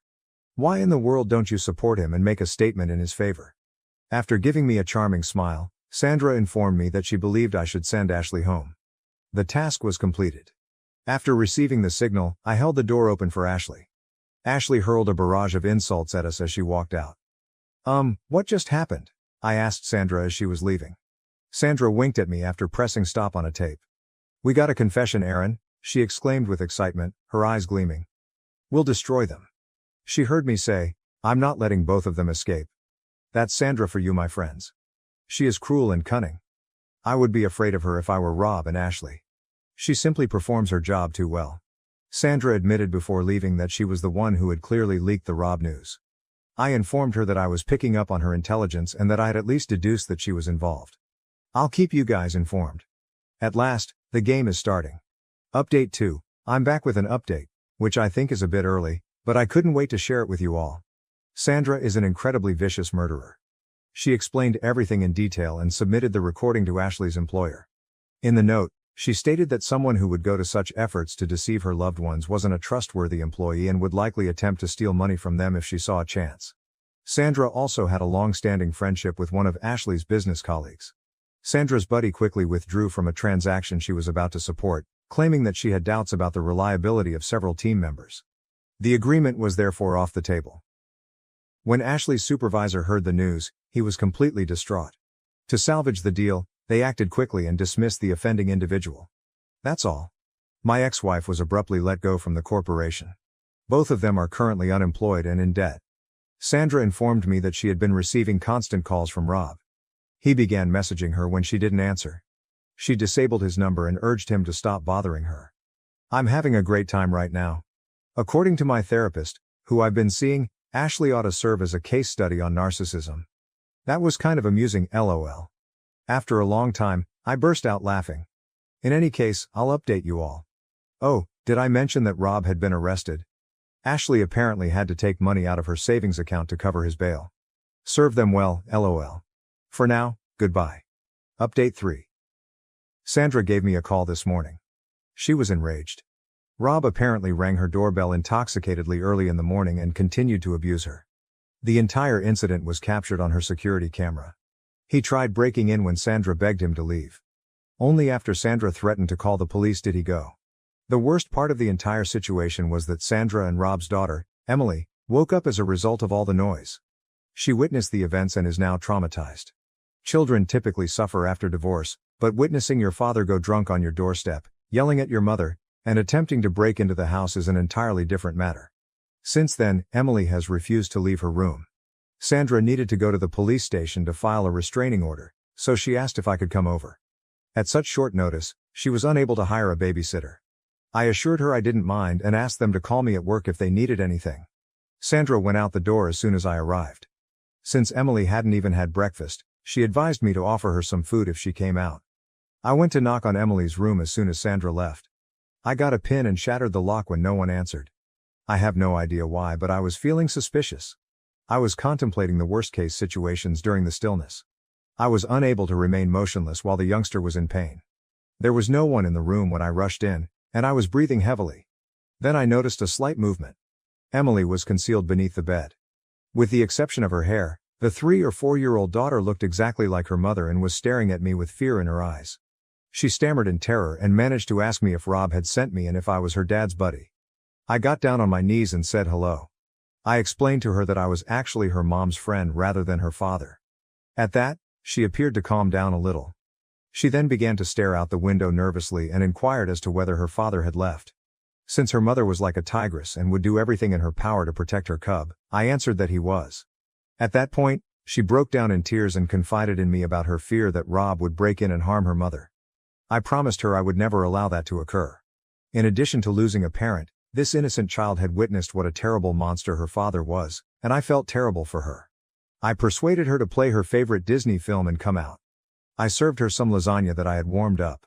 Sandra tells me that Emily was sleeping well on my chest and drooling into her favorite pillow when she returned. Emily clung to my legs and wouldn't let me go that evening when I was ready to go. She sobbed repeatedly before finally admitting that she was afraid Rob would reappear and leave her mother alone. When Sandra rolled her eyes at me, I stopped joking that her mother didn't need to be protected. I stayed the night because I knew it would be very hard to explain a restraining order to a youngster. Emily and I both slept soundly. Sandra served us delicious pancakes the following morning, and I left right away for work. That night, Emily made me swear that I would return to sleep at their place. Well, I suppose that's my life at the moment. Sandra's place is where I have to stay at night. Sandra has yet to find a good child psychologist, despite her best efforts. I'll give you all an update following the initial hearing. Goodbye. Update 4. Well, phew, I guess I haven't given you guys any updates in a while. The initial hearing has concluded. This is what a lay person like me has discovered. Rob and Ashley are completely cooked. Yes, brother, I do mean it. They're barbecue cooked. We have so much damning evidence against them that the matter is really closed. However, given the nature of courts, it is likely to take a long time. Sandra thinks it won't take more than 6 months. She also thinks that they will both be going to jail. Rob and Ashley will definitely not receive any compensation for the divorce. Rob is also required to pay child support. Rob and Ashley were unsuccessful in their employment search. I've learned that Rob works as a janitor at a local club. We witnessed Rob being assaulted by some loan sharks outside the court. For that man, things are looking bleak. He's done. He rushed to Sandra when he saw her outside the court and collapsed at her feet. We now know better, yet he persisted in pleading with her to take him back. According to Sandra's attorney, Rob won't even be granted visitation rights because the case is so strongly in Sandra's favor. Thank you for watching. If you haven't subscribed yet, please do so and hit the notification bell to stay updated with more shocking real-life stories happening around you. My stepbrother insisted that I leave the house during my stepfather's burial, believing it was his. Until the will revealed otherwise. 38-year-old Jake never imagined I would be getting ready for the burial of my stepfather. Memories sweep back like a tidal wave as I sit here organizing old pictures and planning. Death seems to cause one to consider a lifetime of events, both positive and negative. At 9 years old, my mother Sarah married Richard, my stepfather. The wedding day seems to me like yesterday. Mom looked lovely in her basic white outfit, hope beaming in her eyes for a fresh start. Richard, on the other hand, seemed to be stressing his austere attitude by wearing a black suit. Even on what ought to have been a happy occasion, he insisted on a solemn demeanor that I would come to know all too well over the years. Richard was a rigid man right from the beginning. Particularly when he turned to face me, he always seemed to be permanently frowning. Often I questioned whether he simply had the means to relate to a child who wasn't his own or if he harbored resentment at having to assume the position of stepfather. Growing up with Richard was not easy. From my grades to my wardrobe to even how I handled my fork at meals, He attacked everything I did. You need to work harder, or this cruel world will chew you up and spit you out, he said almost daily. Looking back, I wonder if Dad was attempting to equip me for life in his own flawed manner. Even if at the time I believed he was just being nasty. His rigidity permeated every sphere of our life. I had to sit up straight, use the proper fork, and only spoke when spoken to during family get-togethers. Any departure from his expectations was greeted with a stinging stare or a harsh correction. Family vacations, which ought to have been light-hearted and leisureful, were more like military drills than pleasure excursions. Richard would schedule everything down to the last minute. Heaven help us should we stray from the plan. One vacation I recall we missed a turn and arrived at a museum 15 minutes late. For the rest of the day Richard was in a terrible mood, grumbling about lost time and inadequate preparation. Everything changed 3 years following the wedding when my stepbrother Michael was born. Richard suddenly had his own son, and it was obviously clear whose favorite was. He poured love and compliments on Michael. Richard's smile was unlike anything I'd seen till he held his newborn kid. It revealed a part of Richard I never knew existed, like a switch had been turned on. I was envious and furious. When I was 12 years old, I couldn't comprehend why Michael received all the love and attention while I just got harsh looks and criticism. The difference was clear and agonizing. Michael's achievements, no matter little, were honored with great celebration. Even if they were notable, my own successes were greeted with a nod and a remark on how I can improve next time. Mom would try to reassure me when I protested to her about the unfair treatment. "Richard loves you too, Jake," she would say, her eyes begging me to understand. "That's just rough love. He wants you ready for the world." Still, it didn't feel like love to me. It seemed like continual disappointment as Richard saw me always failing. Our family dynamic changed in ways I never would have predicted throughout the years. Mom became ill at 25, and we all gathered around her. Richard stayed stoic even then, but I sensed compassion when he felt nobody else was looking. When Mom thought I wasn't in the room, I would observe him softly changing her pillows or crutching her hand. It was the first time I understood that Richard's lack of affection could have been more a result of his personal constraints than of his sentiments for us. 2 years later Mom passed away, and it felt as though the glue keeping our family intact had broken.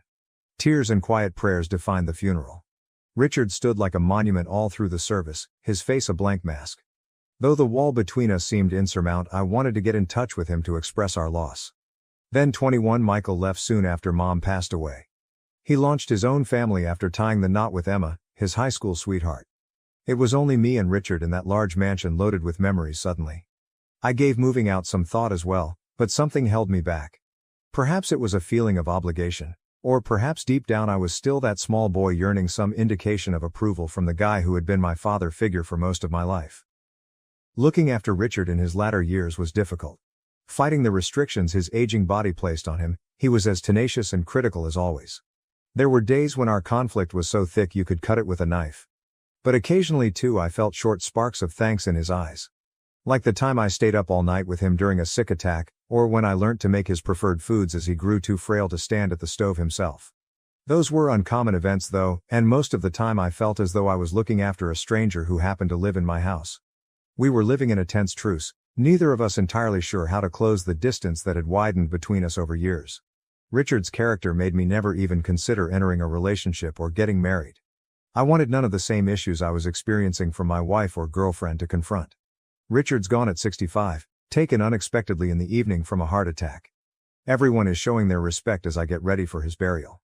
Michael arrived with Emma and their children, Lily 5 years old and Max 3 years old. I hadn't seen him in years until now. Though he seems older and more austere, I recall from our early years that he exudes entitlement about everything. The funeral was a depressing event. I stood there listening to people talk about Richard, a fantastic man who always placed family first, a pillar of the community, and I wanted to find fun in the irony of it all. Knowing the same man I did they? To me, the Richard they described seemed to be a stranger. Michael drew me aside as folks were departing once it was all over. I considered that perhaps he wished to assist each other in our sadness, to reconnect, or to share memories of our childhood. Rather, he delivered a startling blow that left me whirling. "So, about the house," he said.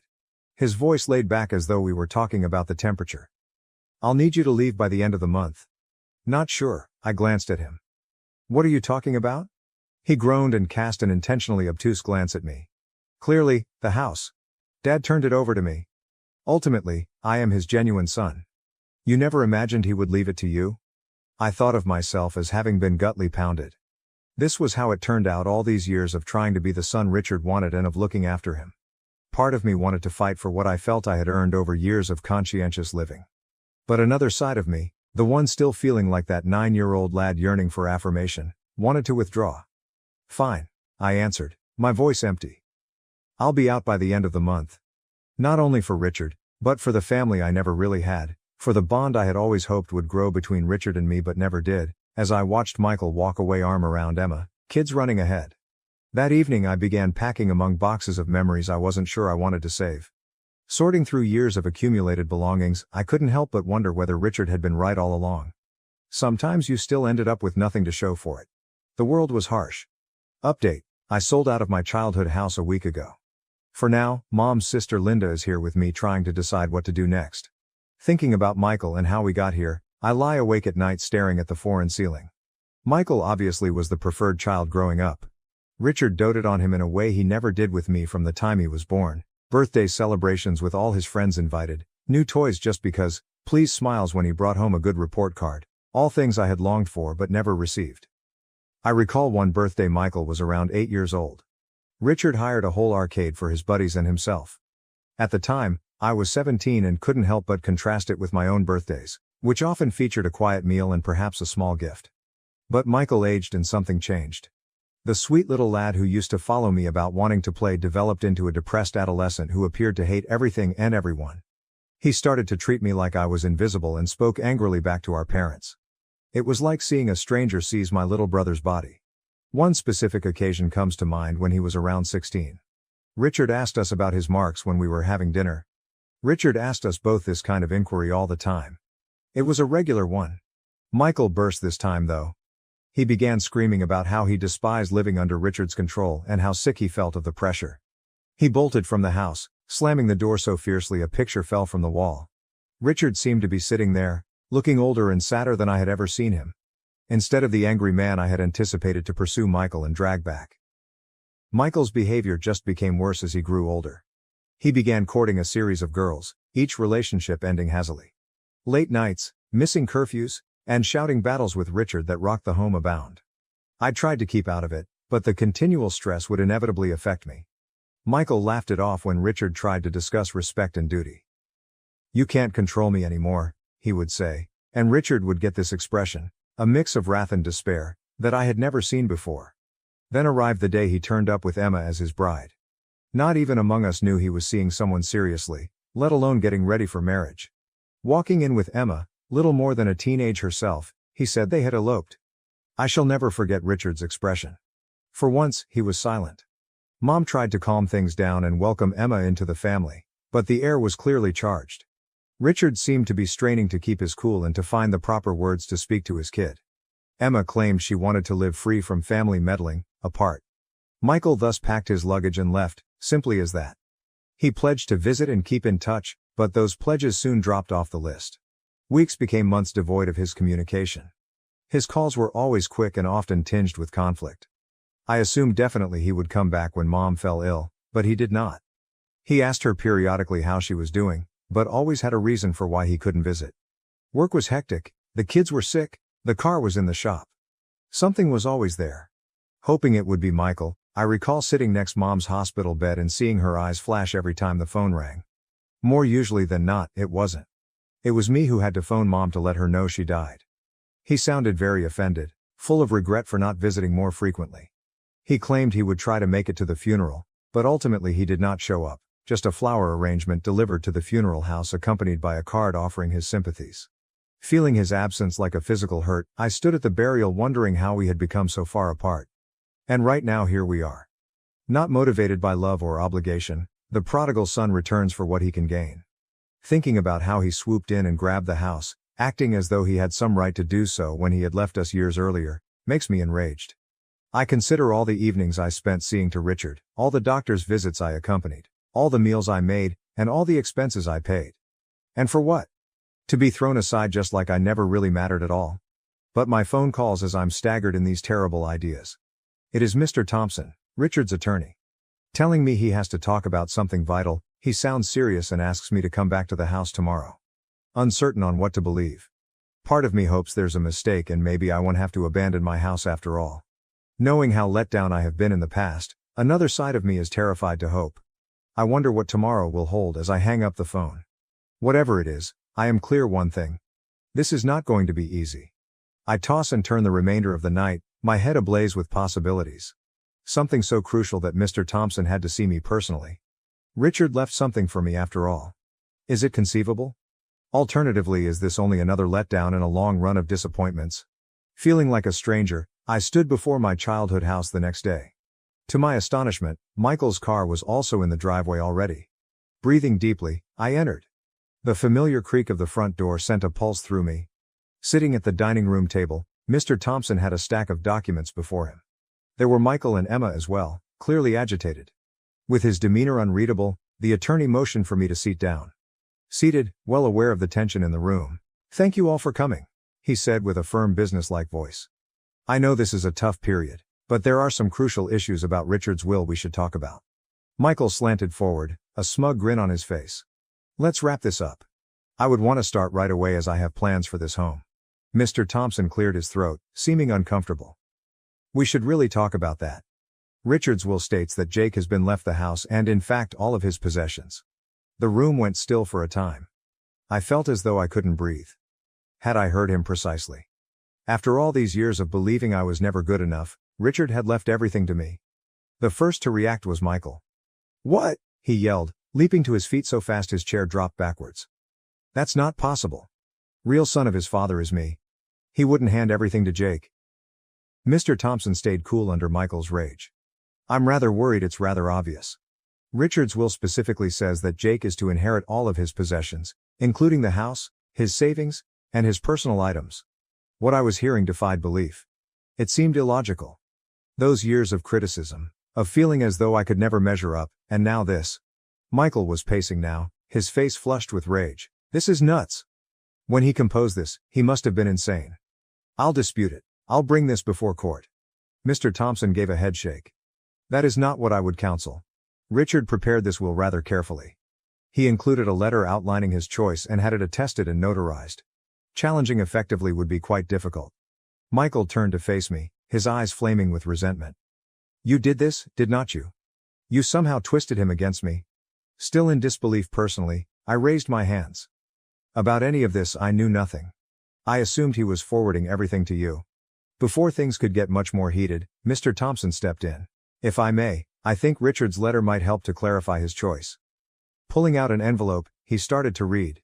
To his sons, "Should you be reading this, I am gone. Though I hope I can clarify, I know your two may find my choice shocking. I have made lots of mistakes over my life. Among my largest was not treating both of my sons equally in terms of love.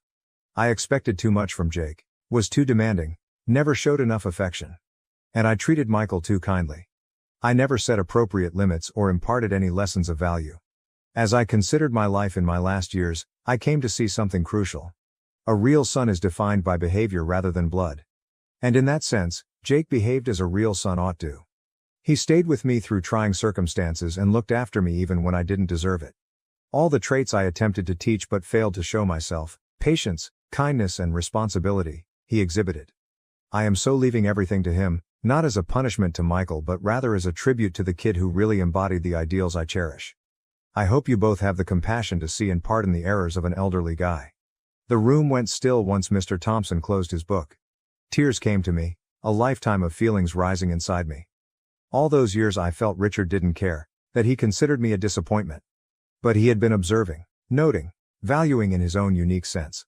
Michael froze momentarily, his face a mask of shock and rage. Then he silently seized Emma's hand, rushed out, slammed the door behind him. His automobile started up and ran out of the driveway. The last act of disobedience was a tire screech. Turning to me, Mr. Thompson wore a gentle grin. "I know this is a lot to absorb, Jake," he continued. "Richard expressed his preferences quite precisely. He wished for you a safe future free from financial concerns." I nodded, still not sure I understood exactly what had transpired. "Thank you," I managed to say. "I need some time to consider all this." Mr. Thompson stopped as he neatly folded his documents. "There is still one more item. Your stepfather left you a personal note as well.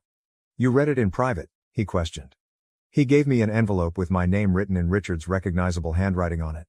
I took it knowing that within our words I had waited a lifetime to hear with shaky hands.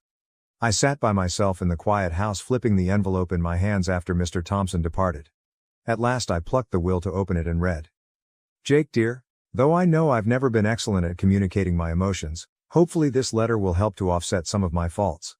I'm glad of the man you have evolved into. Though I failed as a parent, I had a challenging upbringing and never taught appropriate affectionate behavior. I reasoned that the best way to equip you for life was to be rigorous and challenge you. I regret the suffering I caused you. Now I understand I was mistaken. Particularly in these last several years, your compassion and commitment have shown me what actual strength and integrity look like. You now more than ever reflect the guy I always dreamed you would be. I apologize for not telling you these things when I was living. With my last wishes and this letter, maybe, you will have some peace and protection. Remember yourself, son. You are deserving of all the joy available. Love, Richard. Tears came down my face as I closed the book. All those years of feeling inadequate, of thinking Richard didn't care, and now this was overpowering. Over the next days I battled to make sense of everything. Once a cause of stress and bad memories, the house felt different now. It belonged to me, in a deeper sense as much as legally. It was evidence of Richard's affection, sincere if spoken too late. Michael hasn't gotten in touch since he departed that day. Not sure whether he will. Though I know it will take time, part of me hopes we can reconcile someday. The pain is still raw, and our distance seems more than it did years ago. I have given family, the complexity of love and the numerous ways people show it a lot of thought. Though often harsh, Richard's love was sincere. It was flawed. In his own sense, he was working to equip me for life and build my resilience. Though I wish he could have discovered a softer approach, I now better understand him. Regarding inheritance, it goes beyond just money and real estate. One has responsibility. Richard trusted me to continue on his legacy and to live the ideals he loved. Although it's a difficult work, I'm resolved to meet expectations. I have chosen to create a scholarship fund in Richard's name from a portion of the bequest. It's for children from difficult situations so they may have the education and chances they might otherwise miss. Taking the teachings he imparted on me and paying them forward seems like the proper approach to honor his memory. I'm still trying to make sense of everything as I sit here now in the house that turned unexpectedly into mine. Fathers and sons have a complex relationship marked by frequently unsaid feelings and misunderstandings. Richard and I never had the relationship I wanted when he was alive, but his last act has given me an opportunity to better know him, to see the love always there, buried under the surface. I wish Dad had told me these things during his lifetime. We could have had talks, cleared the air, perhaps even created the relationship I so yearned for. But life does not always provide us tidy ends or flawless closure. Right now, I'm concentrating on respecting Richard's memory by practicing the ideals he sought to inculcate in me. Work hard, be conscientious, and most importantly, love those who matter. I'm glad to be carrying on a legacy.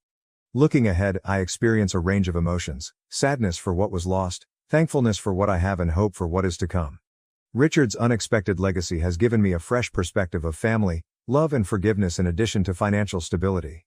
Though I never expected it, this is a new chapter in my life and I am ready to face it, bearing with me the lessons of the past and hope for a better future. That might ultimately be the best inheritance of all. Thank you for watching. If you haven't subscribed yet, please do so and hit the notification bell to stay updated with more shocking real-life stories happening around you.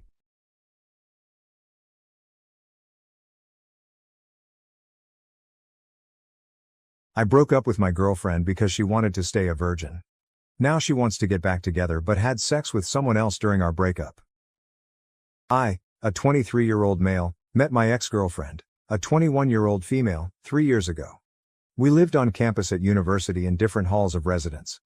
After a few months, we got together and for the most part had a very happy relationship. There was always one issue though. My ex grew up in a very religious home. Her father is a pastor. She has been open with her family that she does not share their faith. They weren't happy about it but accepted that she has to make her own choices on that. Nevertheless, I think some of that religious upbringing was still in her mind. I grew up in a different religion but was never very serious about it and am no longer religious. Our relationship was pretty normal except that she told me very early that she was a virgin and wanted to stay that way until she was married. It wasn't for religious reasons, as I mentioned she isn't religious. But she was very focused on not disappointing her dad. We did other sexual things, just not intercourse. I never had much luck with girls growing up and going into the relationship I was a virgin. And I still am, at least if you classify being a virgin as never having had intercourse. Anyway, I was becoming more resentful of the fact that everyone I know was having normal sexual relationships and we weren't.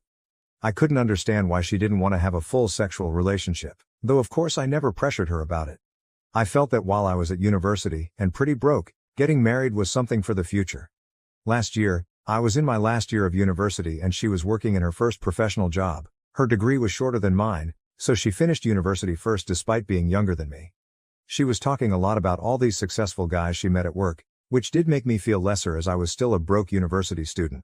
Coupled with her still not wanting a full sexual relationship, it did make me feel more resentful.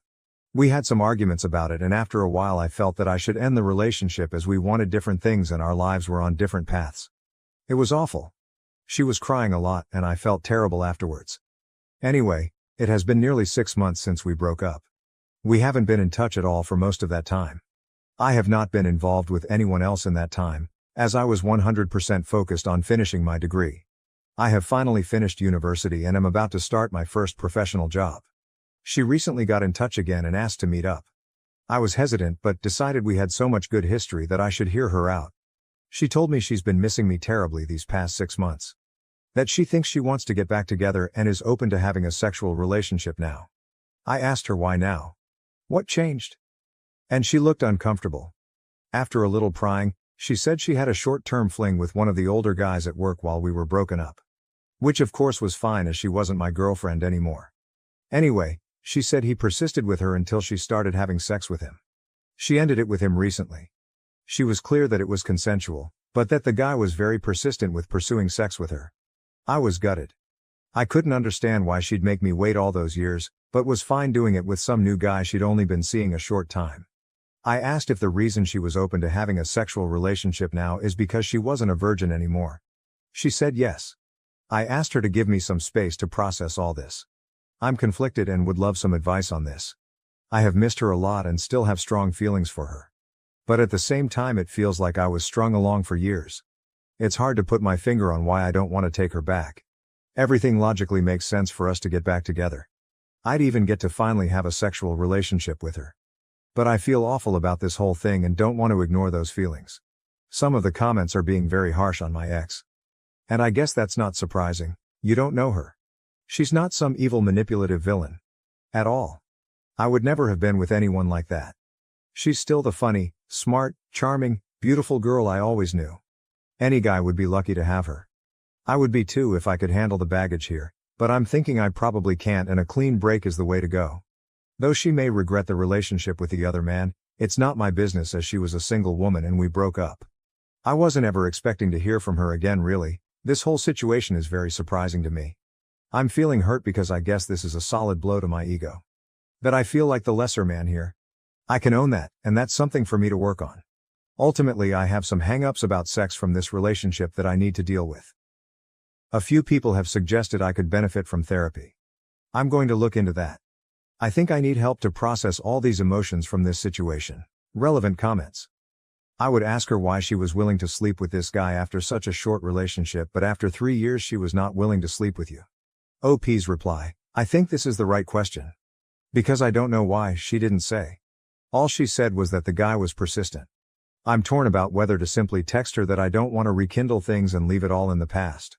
Or whether I should ask more questions about what happened. Because this hurts. I don't know if I'm ready to get details of her relationship with the other guy. Sometimes I just feel like I'm stunted in some way. A few comments have said I'm immature and they're probably right. I know I'm the one who ended the relationship and that she's entitled to do what she wants with anyone else. Still doesn't make it hurt any less. And maybe it's just best to say goodbye and leave all this in the past. Update 1. Hello again. I appreciate people taking the time to comment on my last post. The response was a lot more than I expected with over 2,000 comments. I'm amazed so many people wanted to comment about my situation. Thank you. Warning, this post is long. I have kept a daily journal since I was 16. A lot of what follows is dumped from my journal. Yes, I know I'm not concise. I'm going to refer to my ex as Ellie, not her real name. I'd like to write a bit about the comments because so many people took the time to provide their thoughts and I appreciate that. The majority of comments were some variation of move on.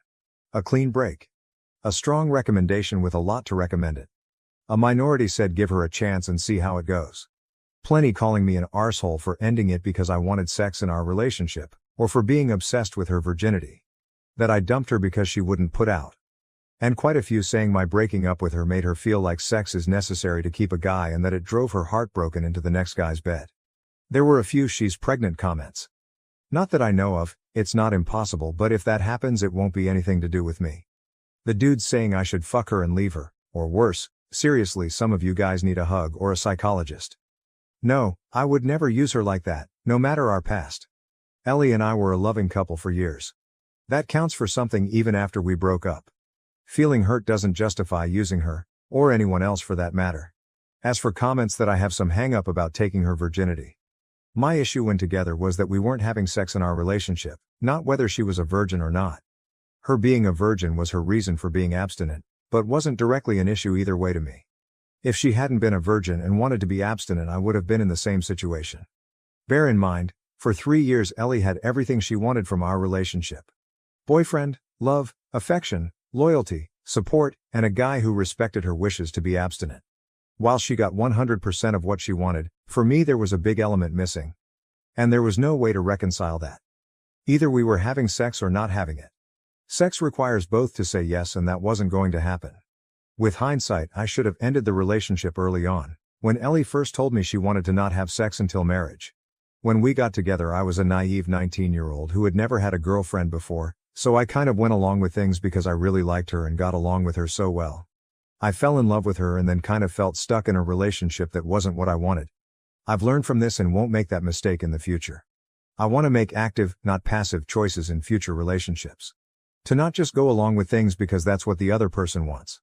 Our views about sex in our relationship were not compatible, so I ended the relationship rather than waiting any longer hoping she'd change her mind. It was scary to take that step and I put it off for way too long, because I didn't want to hurt her. But I couldn't stay in the relationship just for her. I had to also consider myself too. My mistake was waiting so long to get to that point. I regret that as it caused her more hurt than if I'd ended it early on. Many of you say that sex just isn't that important. But for me it is, at least as part of a relationship. You can disagree. That's fine. Some people are fine being in no-sex relationships. No judgment from me, but that's not what I want. Some people took issue with me saying I felt she strung me along. On reflection, that's fair. Ellie was clear to me about wanting to not have sex until marriage. I foolishly stayed way too long hoping she'd change her mind one day. She didn't. That was my mistake. I strung myself along really. She never led me on in any way. It hurt to learn that she had sex with the next guy relatively quickly after I waited so long. But she is my ex, so that is not my business anymore. She is allowed to change her mind. She can have sex, or not, with whoever she chooses. I don't get a say in that. My hurt is an emotional response, not a logical one. Logically I see she did nothing wrong by me, I'll get over it. It's just my bruised ego if I'm honest with myself. Feeling I'm somehow a lesser man because she took that step with the next guy. I know objectively that isn't true, but I sure feel it. I was not a perfect boyfriend and I have made mistakes. I have learned from them. I don't regret breaking up with Ellie and still think it was the right decision for me. Enough background. A few things have happened. Last weekend was the Australia Day long weekend. I was on a camping trip, in the Grampians for any Aussies reading. It was so nice to be in nature, to do some bushwalks with friends and decompress. It felt good to talk about the Ellie situation with my mates around the campfire. Most of them knew Ellie pretty well from our years together and they had a range of views, just like the commenters on my post. And I got the usual good-natured shit about still being a virgin. I learned there's an expensive bottle of scotch they bought a while ago that's going to have its seal cracked when mine is. Bastards LOL. One great question a friend asked was whether I would have ever decided to reach out and take Ellie back if she never reached out to me first. The answer is no. It was so obvious to me. That cut through a lot of the confusion for me. I was being too passive in this situation, and needed to do what I wanted. Not just react to what Ellie wanted. By the time I was on the way home, I had decided to not get back together with her. But that was moot. When I was driving home and got a mobile signal again, no mobile network where we had camped, the network delivered a bunch of messages from Ellie all at once. She said she was wrong to ask me to get back together and that she's back with Tim now. She also texted that the thing with Tim is more serious than she told me when she last met with me. She apologized for misleading me about her and Tim's relationship. If you remember, She called it a fling before. She asked if we could meet to talk about it. I was not happy, so I just texted back no. Not very mature of me, but I wasn't in the mood to hear more about all this. And I was surprised and pissed off that she lied to me. That seemed very out of character for her. She tried calling me, but I didn't want to answer. She sent another text saying, "Tim and I had a fight. I shouldn't have come to you. And finally, I'm sorry. When I got home, I was an idiot and let my curiosity get the better of me." I looked up Tim online. His real given name is uncommon, so it wasn't hard to find. Found him on LinkedIn, which gave me his full name. Ellie is one of his connections, and he works at the same firm, so I was confident it's him. He's a director at their firm, one level below partner. He also has pics on Insta. Lots of posts about his adventures around the world at various events and exotic places, as well as shots with an expensive-looking car. A few photos of him with Ellie with their arms around each other in Singapore in November. I guess that confirms it was serious. He wouldn't have public pics with her for a casual fling. All that just made me feel bad. No good comes from comparing myself to my ex-successful boyfriend. Ellie is not my girlfriend, and I'm not in competition with Tim. So I won't do that again. My ego's bruised enough already. I have been living a very frugal life my whole time at university, aka poor as fuck, so I know I can feel inferior when I see people with wealth. That's another problem for me, problem to sort out. Anyway, all that was on Sunday evening. On Tuesday evening, Ellie knocked at my door. She said that she knew I didn't want to talk to her, but she felt bad about everything and hoped I would let her explain herself, clear the air, then I'd never see her again if that's what I wanted. I let her in. I was not happy with recent events, but figured I might at least get a clearer idea of what's going on. It was a long, heavy conversation over 4 hours, but here's the gist as I remember it. When we broke up, she was devastated. She said it took a couple of months before she started to feel a bit better. She missed me constantly and wanted to see me the whole time, but when I ended it, we agreed to keep apart and heal. In September, she met Tim at work. He manages a different team, she doesn't work for him. She said he was very charming and attractive and showed almost immediate interest in her. They got to know each other and he asked her out. She was worried it was a rebound but felt so much better getting his attention that she went along with it. After dating for a while, she developed feelings for him, and that later led to a sexual relationship. It wasn't a fling and she dated him for a while beforehand. I asked about whether he had pressured her into sex, last time said he was very persistent. She said she was trying to not upset me. She thought if she gave the impression she was reluctant to have sex with Tim that I wouldn't think as badly of her. So it was a story to try and spare my feelings. I told her it just made me worried she had been assaulted.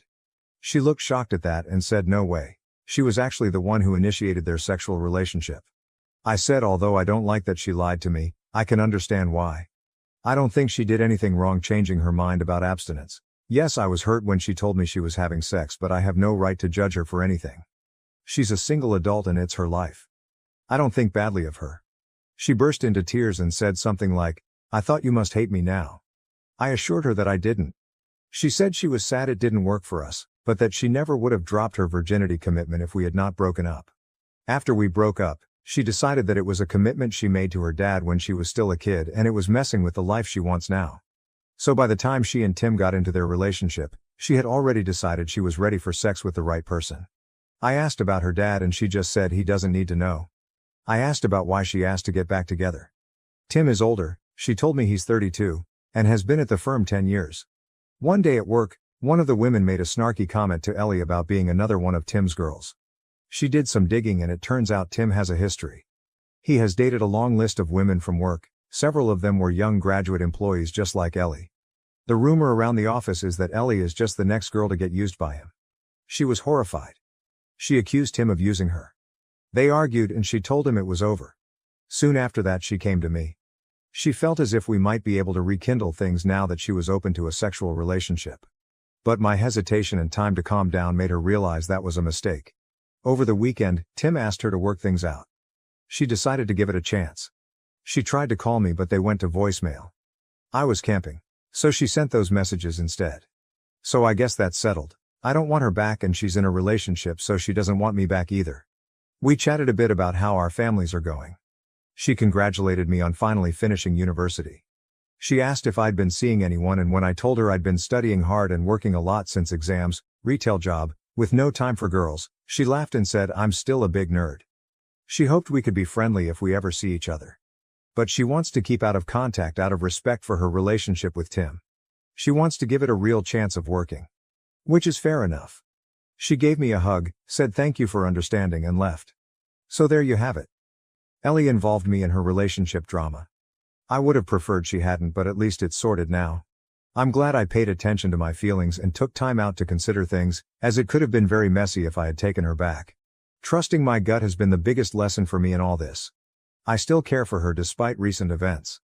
It seems like she is dealing with a lot of complicated things between her new relationship and work gossip. I wish her well and hope she will be happy, whether it's with Tim or not. She was my first love and I expect I'll always have warm memories of her. But I am clear now that I don't want her back. She is my past and I want to look forward. Well, this has become an essay. Tutors at university always told me I was too waffly in my writing. Well, fuck those guys, I'm not a student anymore. I can now focus on launching my new career with no distractions.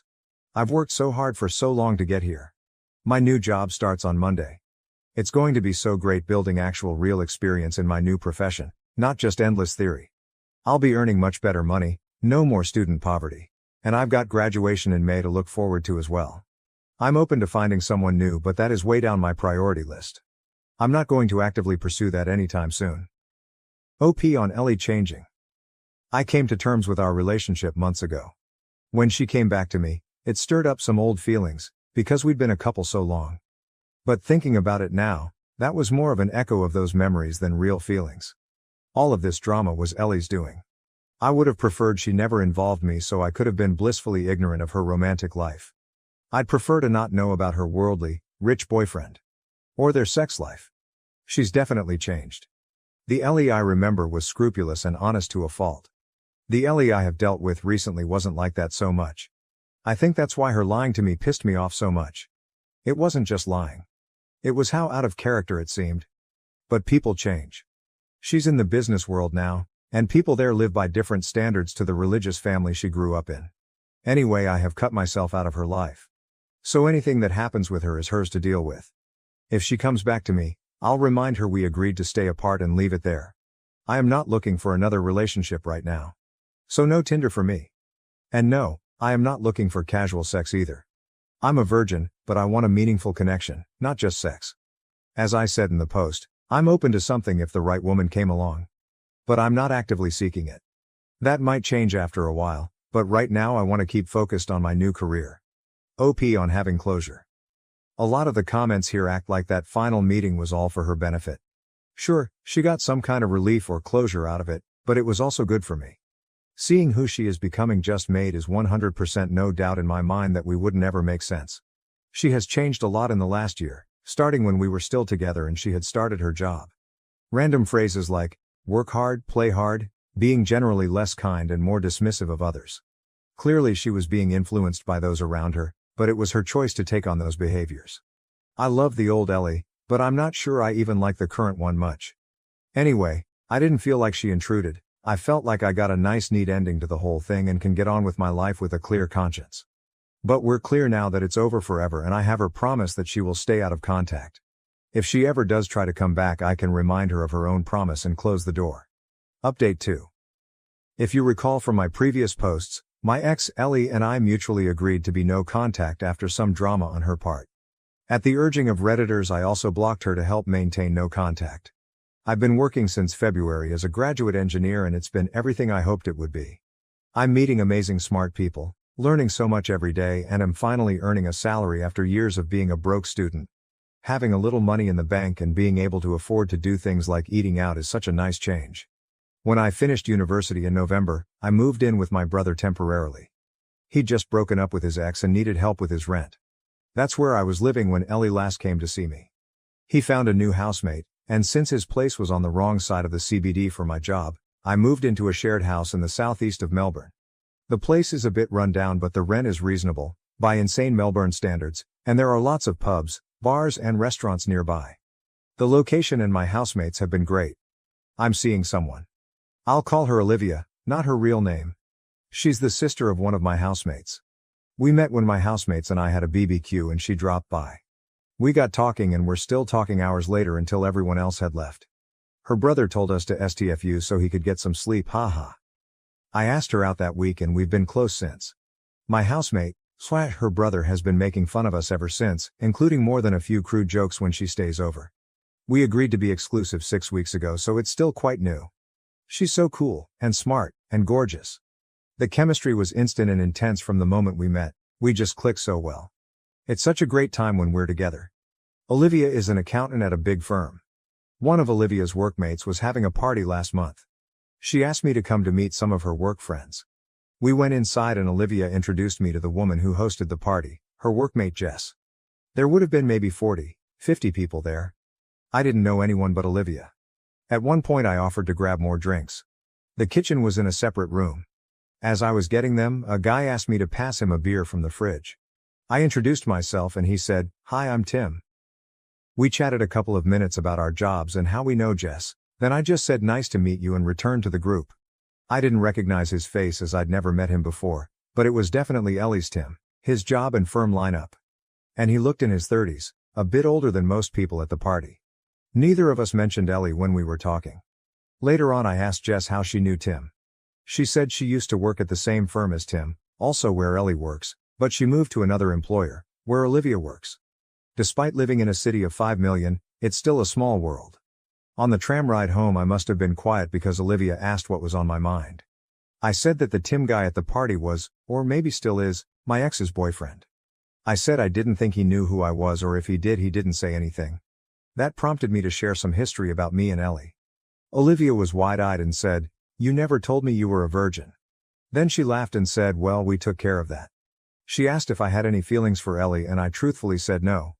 I dealt with all that months ago. More recently, there was a formal charity dinner that Olivia was asked to support. Her employer was a sponsor of the event. She was keen to show me off. We were at a table with a bunch of her work colleagues. Nice people. One of her work friends was so excited to meet me, and Olivia can't stop talking about you. That made me feel really good. After dinner a few of us were chatting and I got a tap on the shoulder. I turned around and to my surprise it was Ellie. Tim was with her. It was so weird to see her again. Tim said he remembered meeting me at that party but never made the connection to Ellie until just now. She must have told him about me. Ellie looked very different. She had lost a lot of weight and was very slim. The tight red dress she was wearing made that obvious. Her dad would not approve. Not that she was ever overweight, but I'd never seen her that thin before. She was immaculately made up with what looked to my ignorant eye like expensive jewelry. She'd changed her hair too, now blonde instead of her natural auburn. She looked like a sleek rich girl, not the poor pastor's daughter I remember. Don't get me wrong, she looked amazing, but she looked like a different person. I know it was a formal event so we were all dressed nicely, but this was a major transformation. Despite her glam looks, when I saw her I didn't feel anything for her. Just nothing. Ellie said she was so glad to see me and she had some news, holding out her hand to show a diamond engagement ring. I know nothing about diamonds but it looked pretty big and expensive to me. I offered my congratulations to them both. Just then Olivia walked back over. I introduced her to Ellie and Tim. Olivia put her arm around me and Ellie's smile seemed to kind of freeze. I didn't really know what else to say, so I just said nice to see you again and wished them all the best for the wedding. Tim walked off and Ellie just sort of stood there a moment. It was awkward. Later on as we were leaving, Ellie was staring at us as we walked out. Olivia said later that, "I think she still has a thing for you." I said it doesn't matter. Anyway, cut to a few days ago. My brother messaged me saying Ellie stopped by looking for me. Yes, Reddit, you were right. He knew to not share my new address with her, so all he said was I'd moved out. Next day I received an email from an address I hadn't seen before. It was Ellie. No acknowledgement that she was breaking our agreement to be no contact. No mention she stopped by my old place. It said, "It was so great to see you again. I've missed you, and, that girl you were with is pretty, how serious is it?" And telling me she and Tim have big plans for their wedding next year and she hopes I can come. I was annoyed because she is trying to make her life my business. Again. Despite promising no contact. Even going to the trouble to make a new email address to get around me blocking her. I showed Olivia the email and she rolled her eyes and asked me to think about why my ex would send me that. Why indeed? Olivia is great at cutting through bullshit and reads people way better than I do. Ellie can't have me back. I'm in a relationship now plus she's engaged, and it's not like I would go to their wedding. Who goes to their ex's wedding? It wouldn't be right. I don't know why she's trying to contact me, but I can guess that she wants to use me for emotional support again. Or maybe things are rocky with Tim, who knows? Whatever she wants, it's not happening. She has family and friends, she can talk to them. I deleted the email and blocked the address without replying. Ellie promised she'd keep out of contact and just couldn't help herself. I still intend to keep my word of no contact, even if she doesn't. I've also set up a filter to send any email containing her name to the bin. Olivia and I had a talk after that. I asked if she was concerned about the Ellie thing, but she said no, she's not worried, she didn't get serial killer vibes from Ellie. I'm glad none of this has put her off me. So nothing too dramatic, but it does prove you guys were right. Ellie couldn't not contact me despite promising to do so. I was able to sidestep her much more easily than last time. Ultimately, this is a good news story. Life is so great right now. I've got a cool new girlfriend, a fun place to live, and a new career I love. It has been easy to leave Ellie behind. Thank you for watching. If you haven't subscribed yet, please do so and hit the notification bell to stay updated with more shocking real-life stories happening around you.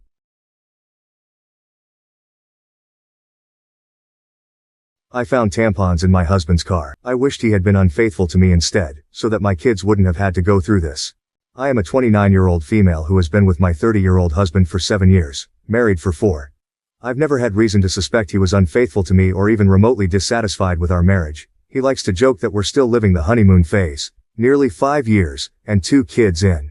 I wouldn't have questioned that, or him, were it not for a surprise I found in his car last month.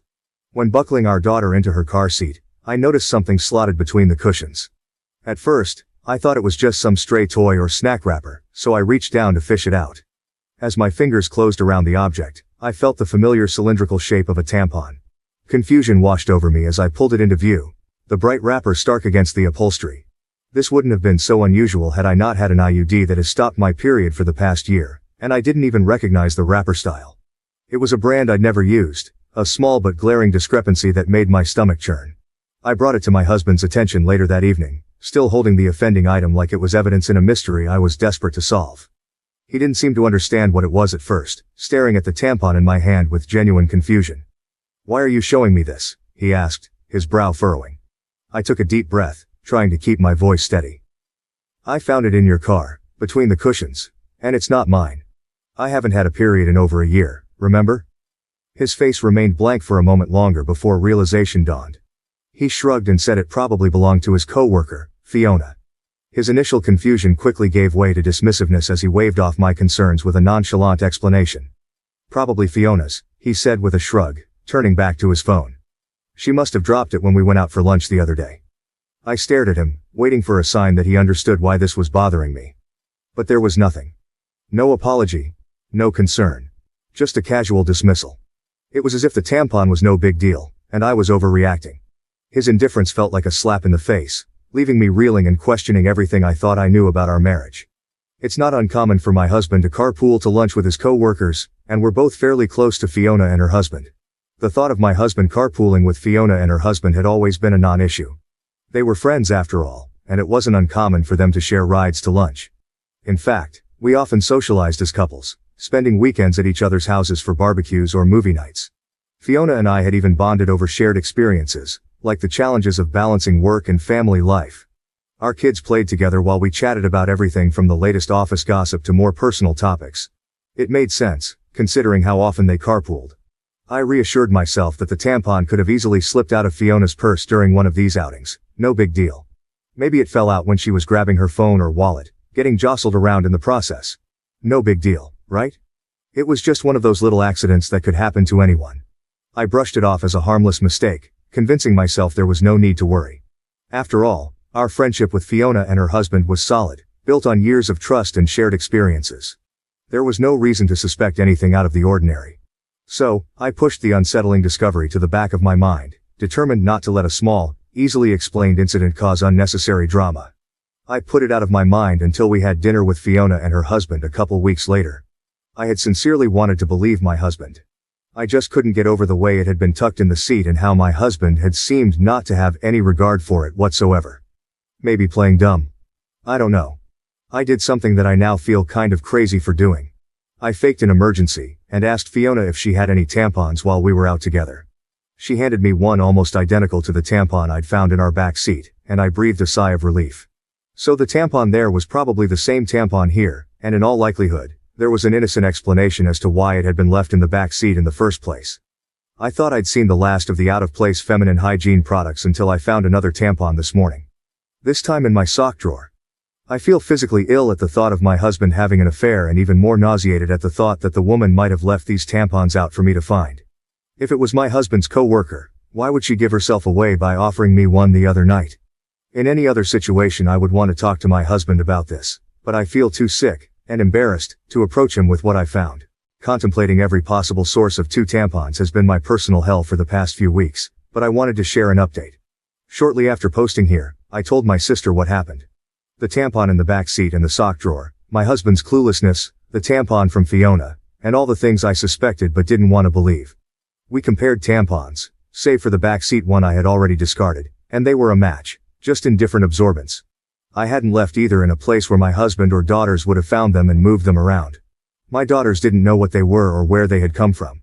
My sister was convinced it was Fiona either pucking my husband, pucking with me, or both. Direct confrontation of either party still seemed like a bad idea, so she suggested inviting Fiona and her husband over for our Labor Day barbecue. Unfortunately, they already had plans. My sister and I agreed that it was too soon for cameras without any other evidence, so it was just a waiting game from there. Watching my husband for any changed behavior, there was none. Our house for any misplaced foreign items, there were none, and even the girls for any new friends they might have met. My sister's husband was adamant on this last point, and partly why he was inclined to believe that the tampons were harmless. If anything had been happening in or around our home, he said, it would be nearly impossible to keep it from me and the girls, since my husband was the one taking them to and from daycare and most other activities during the week. I felt a good bit of consolation in that. It wasn't until my younger daughter, 2yo, came down with something last week that I felt any differently. I wanted to be the one home taking care of her, but my husband insisted that I stay at work while he stayed home with her. I was okay with that. My sister and her husband figured it was a good sign that he would take the time off at a moment's notice, and at that point, we were all already beginning to put the tampon fiasco behind us. By the 3rd or 4th day, I was just happy to see a near healthy child and a husband who was helping see her through it. Toward the end of that week though, I came home to something strange. The toddler that I'd left that morning in an old PJ set was now dressed in a onesie I'd never seen before, with a tiny clip in her hair. I can't say I have the sharpest memory, but I have a pretty good sense of what my kids wear on a day-to-day basis, and particularly what kinds of clothes they wear. I'd sworn off the full-length sleepsuits with snaps across the front long before we'd ever had our second. The long snaps are just a pain in the ass and a no-go for efficient diaper changes, IMO. It's just not something I would dress her in, and my husband knows as much. He doesn't plan for, or buy the girls' clothes, and he certainly doesn't accessorize them, so I was bewildered. And kind of floored at the thought of someone around our sick child without my knowledge. I didn't think twice, and I went straight to my husband to ask if anyone had been over to see him or the girls. He seemed confused, like before, and asked me why I would think that. It had just been him and the kids all day. I asked him again, if someone had so much as stopped by to say hello, and he denied it.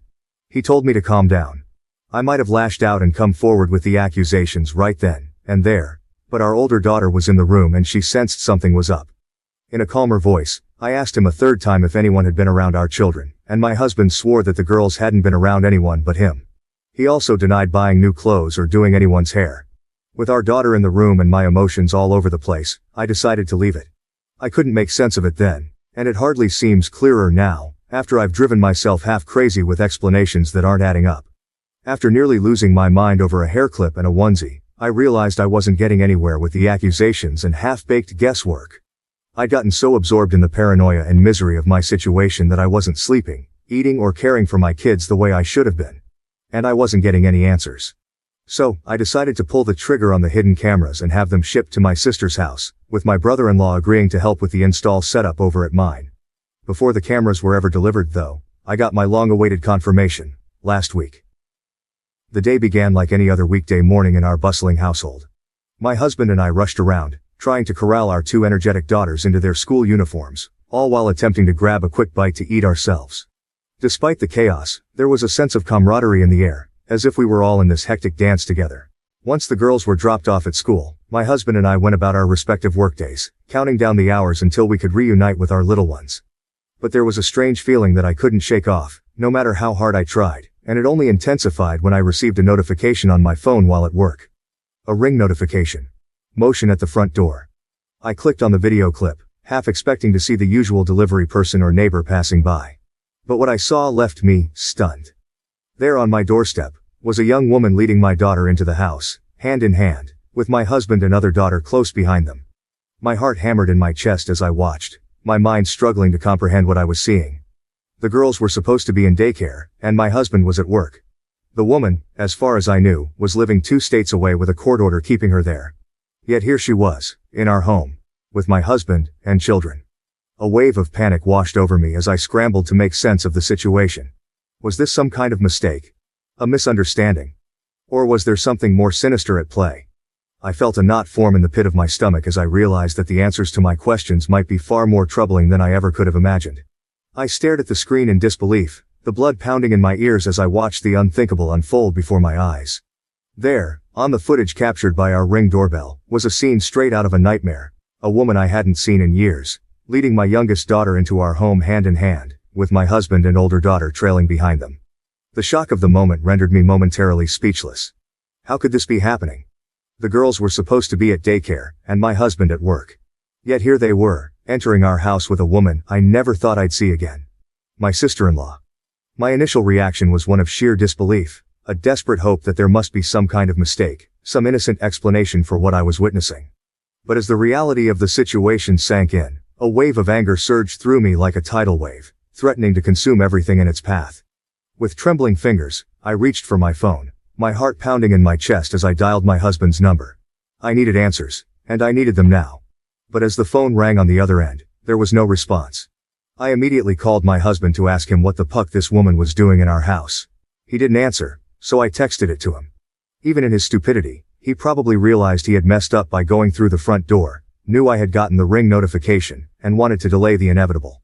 By the 5th or 6th subsequent call though, he did pick up. The woman on the camera was my husband's sister. As I would come to find out later, she was the likely source of both tampons, the onesie, and the bow. She is also registered as an individual with a history of abuse, and a recovering addict, who spent the better part of her adolescence and young adulthood coercing the silence of another one of my husband's family members after she had abused them. I hadn't seen or heard from her in years, and from the way my husband talked about her, I didn't expect I ever would. But here she was, in our house, with our children. It wasn't just the shock of seeing her after years of silence that left me reeling. It was the realization of what her presence in our home meant. My sister-in-law, fresh off another stint in rehab, was the last person I expected to find sneaking into our lives, especially under such clandestine circumstances. The gravity of the situation hit me like a ton of bricks.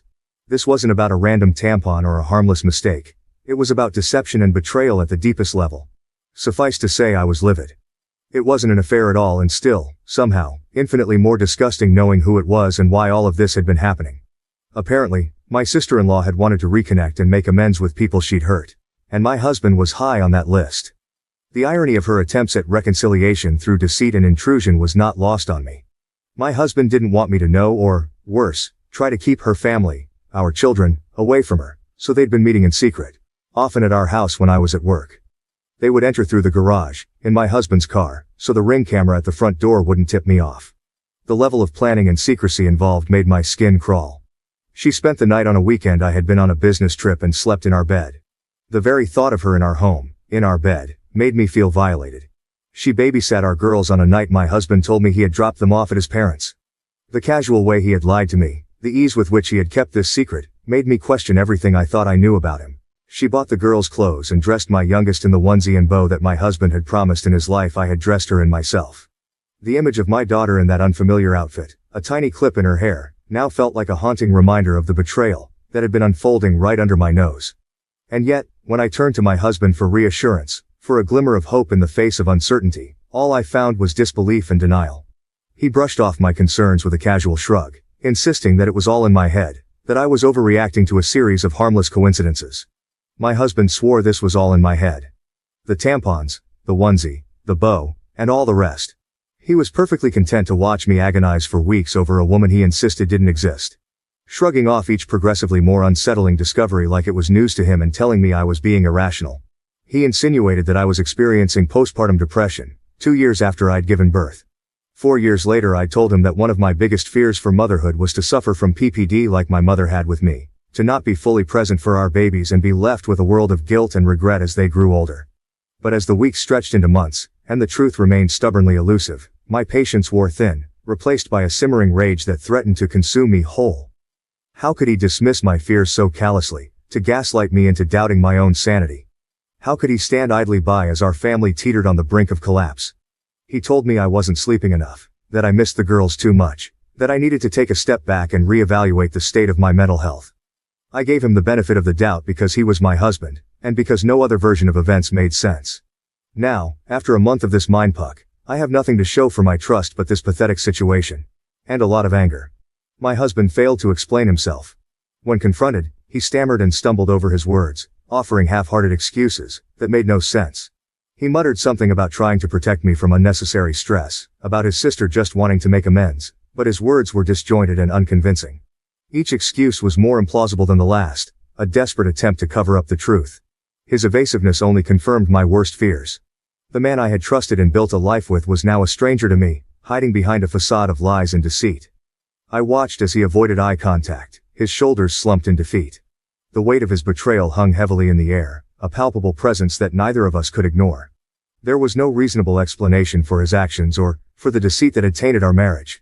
Every time he opened his mouth, I could see the panic in his eyes, the realization that he had been caught and there was no way out. His silence on certain points spoke louder than any words ever could, revealing the depth of his dishonesty. I knew then that I couldn't stay with someone who had so blatantly betrayed my trust and jeopardized the safety of our children. The thought of my daughters being exposed to such toxic secrecy and manipulation was unbearable. I had to prioritize their well-being, and that meant making the hardest decision of my life. With a heavy heart, I told him it was over. The look of shock and desperation on his face was almost pitiable, but it couldn't erase the damage that had been done. I walked away, determined to protect my children from any further harm. I decided to end the relationship and file for divorce. The decision was both heartbreaking and empowering.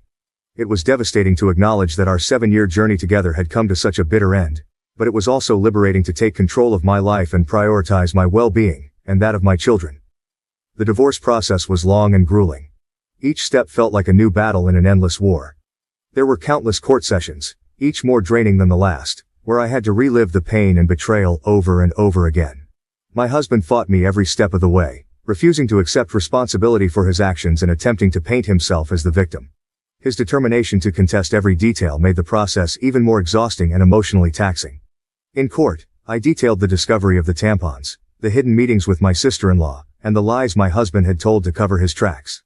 I showed the ring footage, which captured her entering our home with my children, and provided testimonies from my sister and brother-in-law to corroborate my claims. However, the court needed more than assumptions about my sister-in-law's character. They required concrete evidence of her past and present behavior, which was not easy to obtain. Despite these challenges, I remained focused on the bigger picture. I emphasized my husband's deceit and the breach of trust, which were undeniable. The court recognized the complexity of the situation and the emotional turmoil it had caused. After months of legal battles and countless court sessions, the court ruled in my favor. I was granted primary custody of our daughters, with my husband receiving supervised visitation rights. The judge acknowledged the need for a stable environment for the children, considering the deceit and the potential risks involved. Looking back, this ordeal taught me several valuable lessons that I hope others can learn from. Trust is the foundation of any relationship, and once it's broken, it's incredibly difficult to rebuild. Always listen to your instincts. If something feels off, it probably is. Communication is key. Address issues head-on rather than letting them fester. Most importantly, never settle for less than you deserve. My children and I deserve a life free from deception and betrayal, and I am committed to building that future for us. In your opinion, what do you think about this story? Please leave your comment below to let me know. Thank you for watching. If you haven't subscribed yet, please do so and hit the notification bell to stay updated with more shocking real-life stories happening around you. My wife cheated with my cousin and had a baby. My family kept it secret for years, and now they want back into my life as I've found success. Please be patient with me as I explain this entire matter to my family because there is a lot of background involved. I'm a 44-year-old man who has been married for 10 years. My 41-year-old wife and I have been together for 13 years. We are content with our lives and have an 8-year-old kid as well. I have been married before though. I married at the age of 22, but regrettably, for reasons I'm still unclear, our marriage ended in divorce 3 years later. Since middle school, my ex-wife, who I'll call Amy, has been with me. We were essentially childhood lovers. We made the decision to be married as soon as we were out of college and had respectable careers. For the first few years, everything was good between us, but then, for some reason, things started to go strange. After that, I felt as though she was not interested at all, despite my best efforts to maintain the spark. A few weeks before our third wedding anniversary, she handed me divorce papers and declared she was done, despite my best efforts to win her back. My goal was to improve our marriage. She was only able to tell me that she was no longer in love with me, which was all I wanted as an explanation for why we had to break up after all this time together. I was furious, but there was nothing I could do about it. Since I had no other choice and didn't want to prolong the divorce and make her even more unhappy by making her live with me, I made the decision to proceed. Because of the limited number of shared assets we had, the process was really simple. I never saw her again after that. After the divorce was finalized, she changed towns and shut off all communication, according to a few people I spoke with. Even my relatives stopped talking to me around the time of the divorce, which was incredibly odd, but this is usual. When I was going through a really trying time, they ought to have been there for me, but instead they began to distance themselves from me. I made a concerted effort to stay in contact with them once the divorce was finalized, but I discovered that I had been blocked everywhere. I even made a few attempts to go see them, but neither my sister nor my parents ever let me in. It all struck me hard because it was so weird and I was already going through a difficult period. I couldn't even bring myself to do anything for a few years following the divorce, so I quit my work and spent a few months at home without a job. But I'm really fortunate to have friends by my side who encouraged me to attempt to move on and do better even during such trying moments. After the divorce, my friends looked after me because my family was never there for me. I ultimately made the decision to open my own eatery. Although it had always been my ambition, I had put it off in order to accumulate sufficient funds because I also needed to consider Amy during our marriage. But because we were divorced, I made the decision to go ahead and do it alone. I also chose to call the restaurant the name my parents had recommended. My buddies helped me approach a few potential investors, secure their support and begin developing a business plan. I opened my own restaurant a few years later. After the divorce, it took me about 4 years to get back on my feet. I met my current wife 2 years later. We started conversing after she told me she loved my restaurant at a function where we met through friends. I asked her to marry me after 3 years of dating because I wanted to give love another try. Here we are with our son 10 years later. My business life has also improved over the past few years, in addition to my personal life. In my career, I've done fairly well. It all began with a restaurant, but because of its success, we gradually started to grow. I am the CEO of my own hospitality firm at the moment, and we operate a chain of hotels and restaurants that are quite well liked. We intend to grow it even further in the hopes of gaining recognition outside of the state. I have put a lot of effort into getting to where I am now, but it has been a difficult journey. Since of this, I recently agreed to an interview since I felt it was an indication that I had truly made it. However, after seeing that interview on the television, my family decided to get in touch with me again, and I honestly had no clue that it would generate such a storm in my life. I didn't really think my family would have watched it because the channel that carried it was a somewhat popular one. Even if they had, I didn't think they would arrive at my workplace. My workplace's location isn't particularly discreet, so they must have had little trouble finding me. Still, it was highly improper of them to arrive at my place of employment and insist on seeing me while I was there. Regretfully, they did precisely that 3 days ago. Seeing them after all this time was really odd. The receptionist told me that my family was waiting outside when they arrived, even though I was working. I initially assumed she was referring to my wife and kid, which would have been strange given that my son was at school and my wife was at work. She went on to say that my sister and parents were present to see me. I was having trouble processing what was happening at the time. I informed the receptionist that they would have to be ordered to go for the time being, but I would see them later. Naturally, they persisted and were making a scene, so I had to step in. Before I could talk to them and find out what was going on, I didn't want security to eject them from the premises. I therefore walked to the lobby to see them. They immediately pretended that nothing had changed in the over 2 decades since I had last seen them. They started praising me right away, telling me how wonderful it was that I had achieved enough accomplishment to make the headlines and how motivational my tale was. They should have been included in that story as members of my family, so hearing them say it felt odd. They began discussing how they had seen my family, but I tried to dismiss it by telling them I had to return to work. I had mentioned in my interview how helpful my wife and son had been to me along the way. They were referring to certain family images that were also featured on the channel. Since they had been away from us for a while, they began to express a wish to meet my wife and their grandson as soon as possible. At that point, they said I should have done more to reach out to them after the divorce and chastised me for not trying hard enough. It dawned on me that I might at last be able to find out what had transpired at that time. Therefore, rather than telling them to leave, I chose to let them speak. In an attempt to find some closure, I even sat down with them in the lobby. During their conversation, I learned the true reason my family had deserted me and why Amy had chosen to divorce me. Yes, Amy had been cheating on me, as you may have surmised by now. My parents had been helping her hide it the entire time, so I had never suspected it.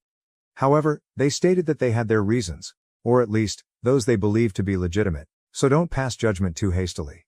Amy had apparently been having an affair with my cousin, who was the son of my dad's older brother.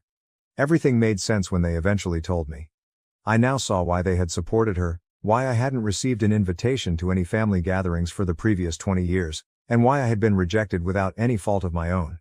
I had never liked my cousin, let's call him Carl, since he was a rude, entitled brat. Unfortunately, his father and the rest of the family felt he should be given a free pass for everything because his mother had died when he was only 6 months old. No one ever told him how to act throughout his life, and he consistently got away with anything. The fact that my uncle, Carl's father, was my dad's supervisor and had founded the family business before my dad joined it didn't help either. When Carl decided he wanted to be with Amy after we were married and she agreed, my family felt compelled to support them. They couldn't take the chance of upsetting my uncle. But apparently it was easy for them to decide to risk their friendship with me. They did precisely that. They also informed me that my uncle made it very apparent during the divorce that he did not want any family members, including my parents and sister, to communicate with me in any way. After Amy said she was expecting my child, they apparently attempted to object. They would have to cut me off if they ever wished to communicate with their grandson. In addition, when Amy filed for divorce, I was never informed that she was expecting a child. I couldn't have predicted because she hadn't been displaying at the time either. She had moved out long before the divorce was finalized, so she hadn't been living with me. Therefore, even before my son was born, I was unaware that I had become a father. It seems that my daughter, who is now almost 20, believes Carl is her biological father even though she has never met me. In any case, my parents told me this about what actually occurred all those years ago. It felt like I was being told a story, and I was hardly able to process any of it at the time. To acknowledge that this was my reality, I had to pinch myself. My family thought that by achieving job security and establishing a bond with their granddaughter, they had effectively cut me off. They had cut me off because, in my opinion, they were simply cowards.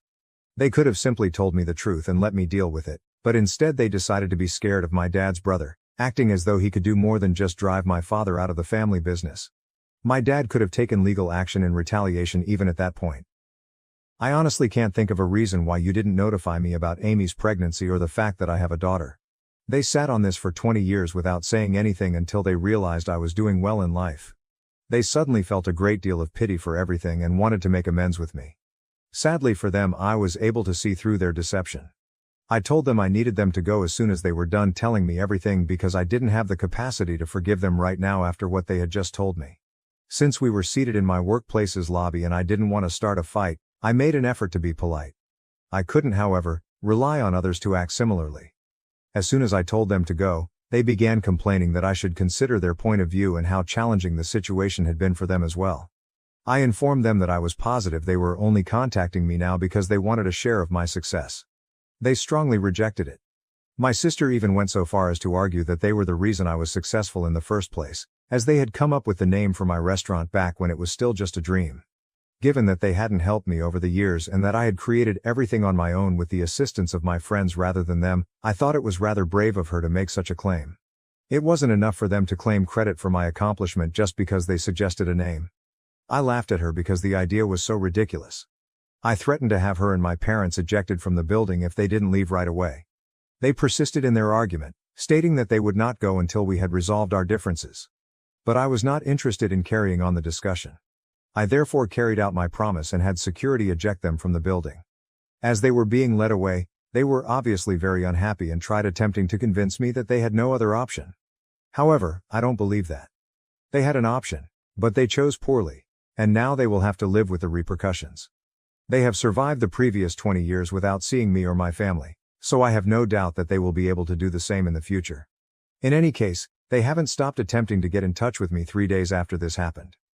They haven't had the guts to return inside my workplace, but they have been showing up outside, sending emails to my work address, and texting me on social media. Their attitude has clearly changed as seen by the numerous apologies in their mails. They appear somewhat agitated as they wait for me to stop for them outside my place of employment. However, I ignore them and simply drive past. I almost feel sorry for them now because of how horrible things have gone. To be honest, I've discussed this with my wife because, no matter what I do about my family, we still need to consider my daughter, whom I was unaware of until a few days ago. We have been debating whether or not to track down my daughter and attempt to get in touch with her. We also have to deal with my family, who I don't think will leave until they have another opportunity to talk to me. My wife believes that perhaps I should invite them over and have a conversation with them in order to at least try to resolve the issue. Since this circumstance isn't healthy for my emotional health, she thinks it might help get rid of all the toxicity. But I'm not personally interested in doing it. Given everything I've learned and what I'm going through right now, I don't have the mental capacity to deal with them, so I just want to keep ignoring them till they go away. We are struggling greatly to decide how to proceed and handle this. After 20 years of no communication, I also question whether I'm wrong for not wanting to give my parents another chance to talk. Update 1. A week and 3 days have passed since my initial post, and my spouse and I have made the decision to keep ignoring my relatives. Fortunately, they haven't been showing up to my place of employment for the previous several days. This is most likely due to their fatigue or fear of security. In any case, I'm glad. It was much simpler for me to quit thinking about them after they stopped visiting.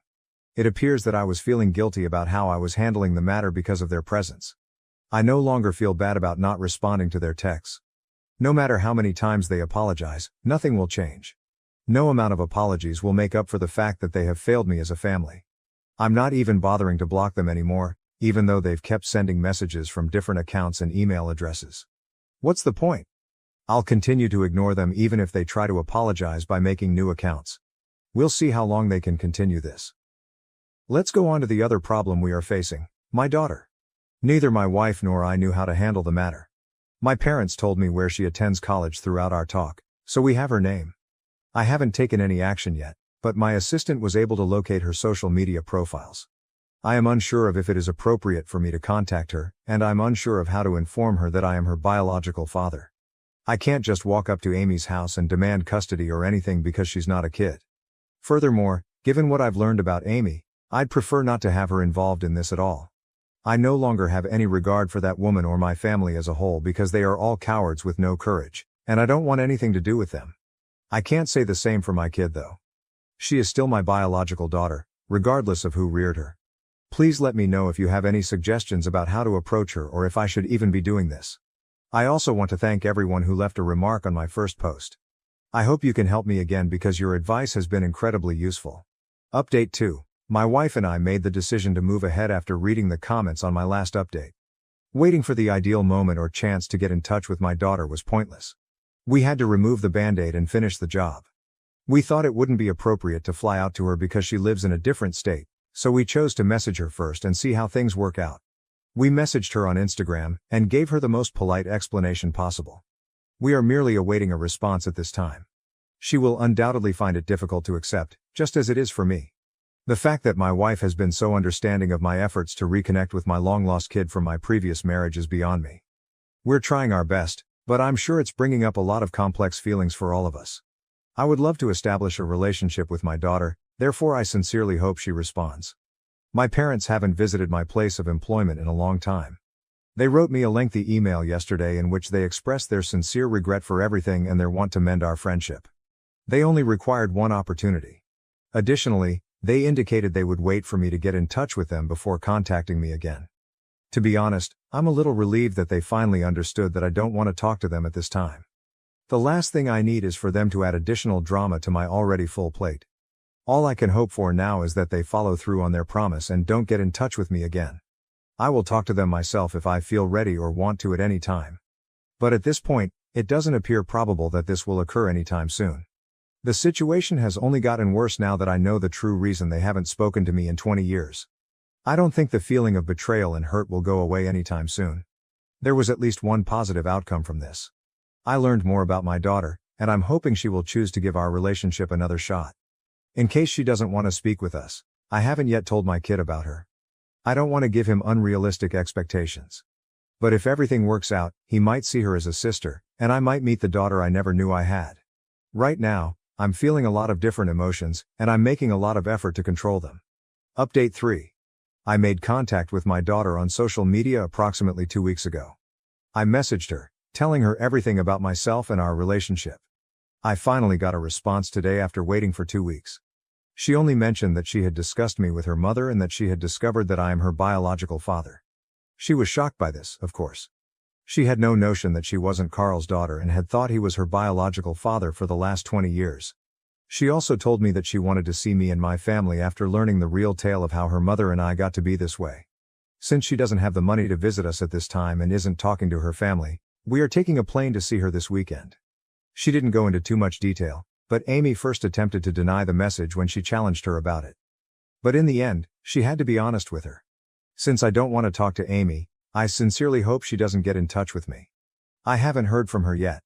When my family learned that I had contacted my daughter, they promptly betrayed their word and began attempting to speak with me. My uncle was obviously upset that I found out, and rightfully so, as they had worked for 20 years to make sure I never found out so that their lives wouldn't be disturbed. I've learned that my uncle is blaming my parents. My dad still fears his older brother, despite the fact that he no longer works for him and owns his own company. He has been pleading with me to explain that neither Carl nor my uncle were involved in my discovery, but I fail to understand the purpose.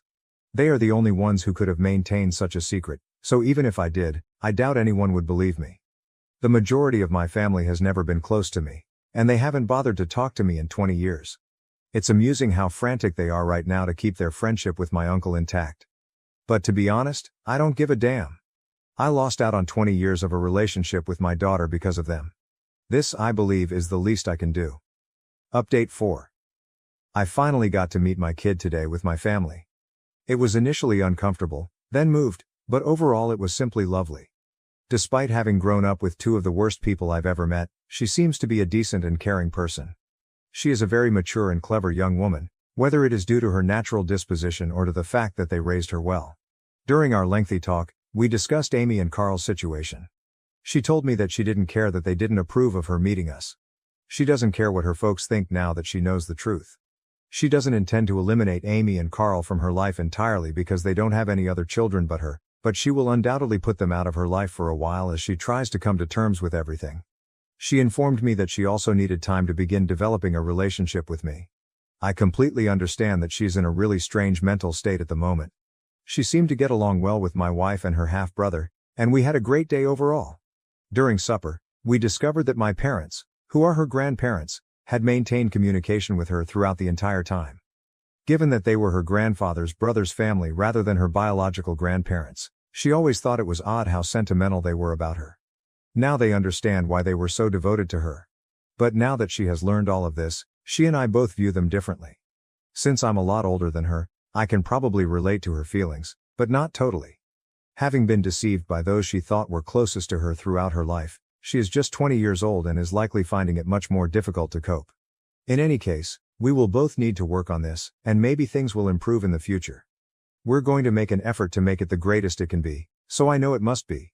The fact that the meeting went well and that my family and I both seem satisfied after everything makes me very happy. No matter what Carl, Amy, or my family have done, I'm also rather happy with the situation. The important thing is that we finally have an opportunity to put things right after all these years, and I'm going to take advantage of it. Thank you for watching. If you haven't subscribed yet, please do so and hit the notification bell to stay updated with more shocking real-life stories happening around you. My stepmom left my dad after I refused to let her walk me down the aisle, and now he has a shocking confession before my wedding. I'm Lily, a 28-year-old woman who will marry her fiancé Richard, a 30-year-old man, in 3 months. To comprehend my current circumstances, I must return to my childhood. My parents, Claire, 53F, and Tom, 55M, met at college and married young. They had me when they were both 25, and for the first 10 years of my existence, we seemed like the ideal family.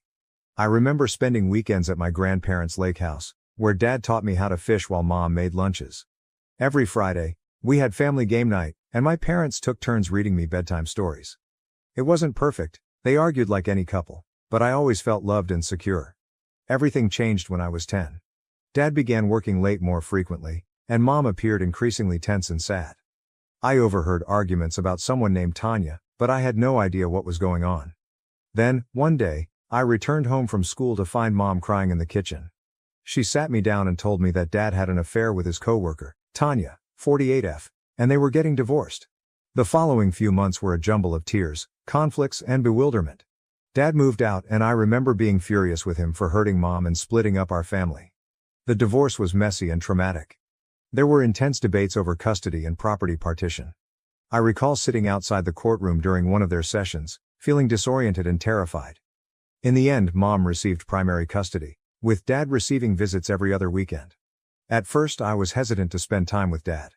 I was angry and sad, and I did not want to leave Mom alone. Mom, despite her own anguish, pushed me to give Dad another chance. She informed me, "Your father made a mistake, but he still loves you. It's fine to adore him too." Gradually, I began to like spending weekends with Dad. He'd take me to the movies, show me how to cook, badly, and we'd have lengthy discussions about school and my friends. Things became more problematic when Dad declared 2 years after the divorce that he was marrying Tanya. Tanya and I met for the first time at a dinner Dad had arranged. She appeared pleasant enough, bringing me a gift, a diary with my name embossed on it, and inquiring about my interests. But I couldn't get rid of the idea that she was the reason my family had come apart. Tanya worked hard to establish a bond with me after Dad and Tanya married. She was constantly buying me gifts, clothes, books, art supplies, and recommending mother-daughter activities such as spa days or cooking classes. However, her efforts felt forced to me, and I was never comfortable around her. Part of it was out of loyalty to my mother, and part of it was because Tanya appeared to be attempting to replace her. As I approached adolescence, my connection with Dad and Tanya deteriorated. They would frequently make disparaging remarks about Mom, such as, "It's a shame your mother is so bitter," or, "If only your mother could move on like we have." These statements bothered me because I understood how hard Mom worked to co-parent harmoniously. My mother, on the other hand, never spoke negatively about Dad or Tanya in front of me. She listened to my complaints but always pushed me to give them another shot. "They're not perfect," she'd continue, "but they try. It's acceptable to have many relationships with different people in your life." Tanya became pregnant when I was 16 years old. Dad was overjoyed, continually mentioning how happy he was to have a real family, now. Those words struck deep because they made me feel like I wasn't enough for him. Like I was a relic of his past rather than an important part of his new existence.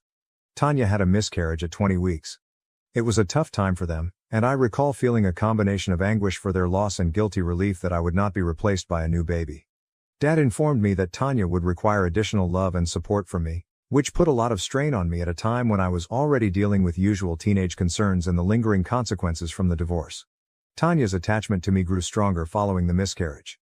She began introducing me to everyone as her daughter, which made me very uncomfortable. She also started urging me to call her Mom, something I flatly refused to do. This resulted in several arguments, with Dad always siding with Tanya and accusing me of being insensitive to her feelings. During this time, my relationship with my mother remained solid. She was my rock, always willing to listen without judgment and provide support without pressuring. She encouraged me to pursue my interests, which led to me joining the school newspaper and later studying journalism in college. I met Richard in college. We were both writing for the campus paper and bonded over our shared interest in investigative reporting. Richard's family was much easier than mine. His parents were still happily married and he had 2 younger siblings. I was initially cautious to let him inside my delicate family relationships, but his tolerance and understanding allowed me to open up. All of these previous concerns have finally come to a head as we prepare our wedding. I have chosen to ask my mother to walk me down the aisle. She's been my steadfast supporter, role model, and greatest friend. When I told Dad and Tanya about my decision, Tanya fell into tears and Dad became enraged. They told me I was being selfish and that Tanya should also lead me down the aisle because she had been in my life for so long. I refused, stating that my mother is my soul mother and the person I want at my side on my wedding day. This sparked a heated dispute, with Dad threatening not to attend the wedding if Tanya wasn't given a particular position. He mentioned all the times Tanya tried to be there for me, the presents she bought, the activities she planned, but to me, such things pale in contrast to my mother's unwavering love and support. Tanya blamed me of never giving her a chance and claimed that after all these years, she considered me her own daughter. She brought up her miscarriage again, expressing how difficult it had been to lose a baby and then have her stepdaughter reject her. I understand that the miscarriage was difficult for her, but I don't think it's appropriate to use it as emotional leverage against me. I'm sticking to my decision, But now I'm wondering if I'm being too severe. Richard fully supports me, saying that it is our wedding and we should do whatever feels right to us. However, some of my extended family members believe I should make a compromise to keep the peace. Part of me feels bad for hurting Tanya's feelings, but a larger part of me is upset that Dad and Tanya are attempting to make my wedding about them. I've spent years attempting to negotiate this blended family arrangement, often at the price of my own emotions. I want my wedding day to be a celebration of love, not a battleground for old family feuds. Am I an asshole for refusing to have my stepmother lead me down the aisle? Should I stick to my decision or seek a compromise? Update 1. It's been a month since my previous post, and a lot has changed. First and foremost, I'd want to thank everyone for their encouraging words. They greatly increased my confidence in my decision. After the wedding quarrel, my father and Tanya stopped communicating to me for a few weeks. It was a stressful situation, and I found myself continually checking my phone, half expecting and half fearing a message from them. Richard was quite helpful at this time, telling me that it was acceptable to prioritize my own sentiments and that I was not responsible for controlling their emotions. Tanya called me unexpectedly, weeping. She apologized for pressing me throughout the years and stated that she simply wanted to be close to me. Her voice sounded truly sorry, and for a little time, I felt a ray of optimism that we might be able to go forward. She asked if we could meet for coffee to talk things over, and after some hesitation, I accepted, thinking it would be a good opportunity to clear the air before the wedding. We met in a neighborhood cafe that I used to frequent in college. It was weird to be seated across from Tanya in a setting that brought back memories of study sessions with friends and early dates with Richard. At first, everything appeared to be going well. Tanya was surprisingly sympathetic, even saying she accepted my choice to have my mother follow me down the aisle. She told my father some anecdotes about her own wedding, including how scared she was and how she wished she had a closer relationship with her stepmother. I found myself softening slightly, viewing her as a person with her own troubles and fears rather than the woman who had ended my parents' marriage. However, things took a turn when she mentioned that she and my father were thinking about renewing their vows next year.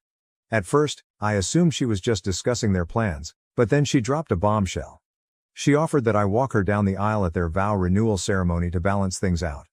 This suggestion stunned me. It felt like she was attempting to establish a quid pro quo, as if my wedding and their vow renewal were somehow interchangeable. I explained that a daughter's wedding is not the same as a vow renewal. Tanya became agitated and accused me of not giving her a chance. She mentioned the miscarriage again, explaining how difficult it had been and how she had hoped that having a kid would bring our family closer together. She stated that losing the baby was especially devastating since she believed she had missed her chance to actually be a mother.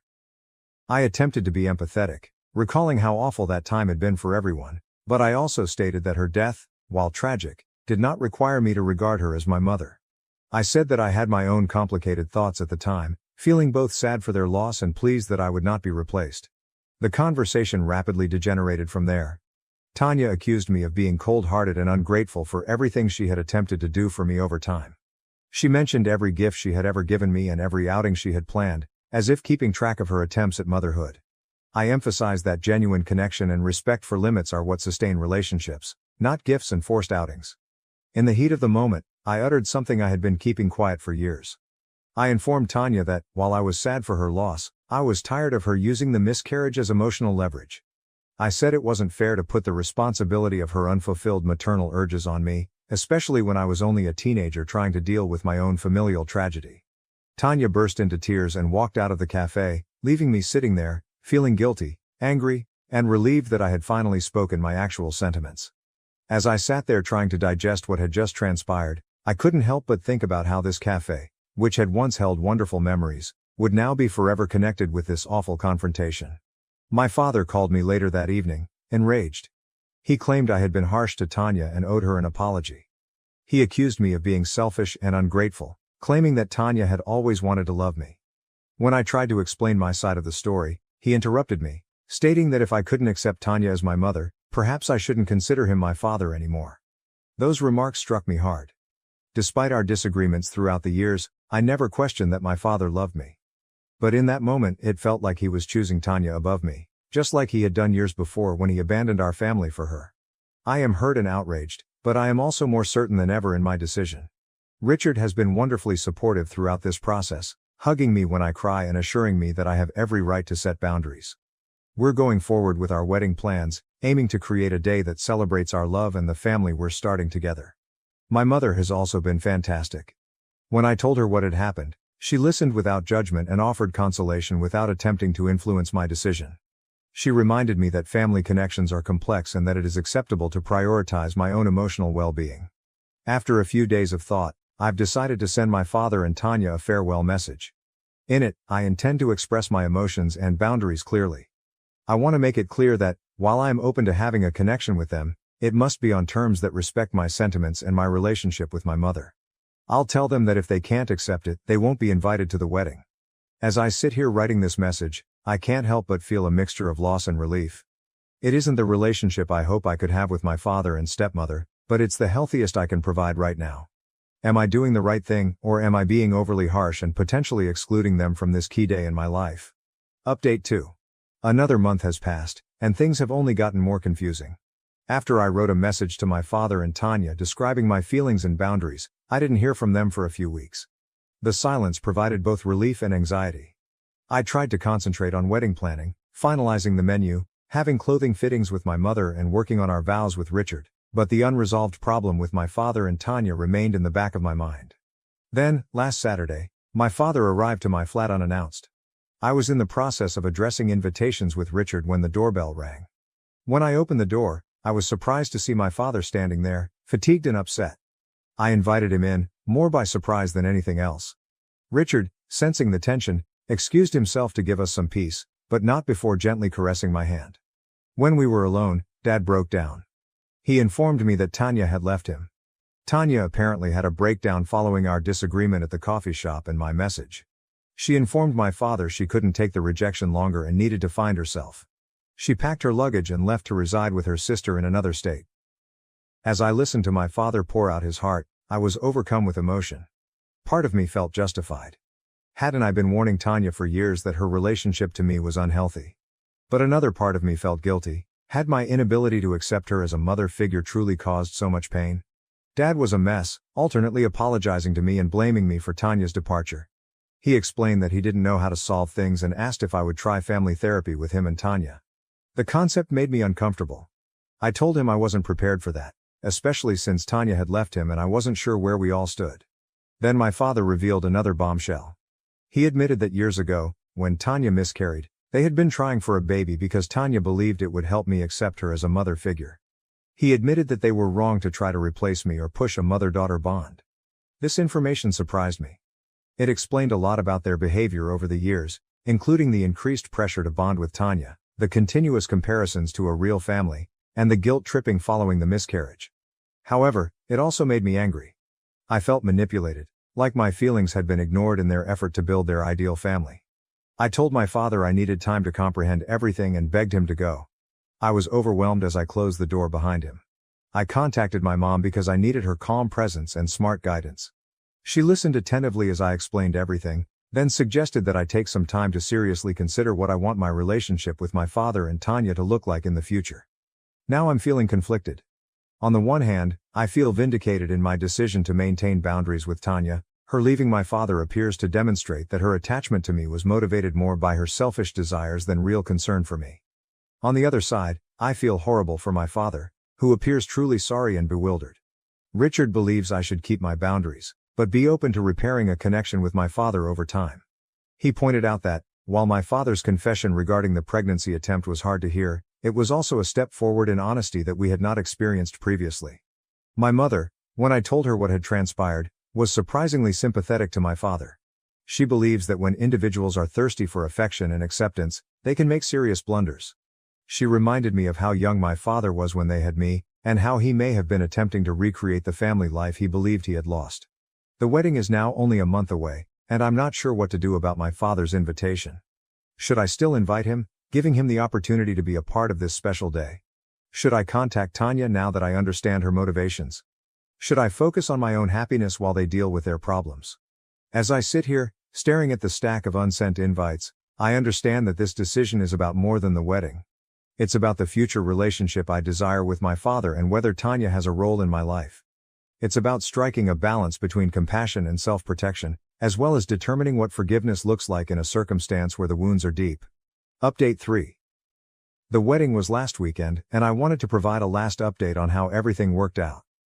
After considerable thought and several long conversations with Richard and my mother, I decided to keep my father's invitation to the wedding open, but I made it plain that it was only for him and not Tanya. I sent him a long email explaining my decision. I informed him that I was willing to work on our relationship, but it would take time, and that he needed to respect my boundaries.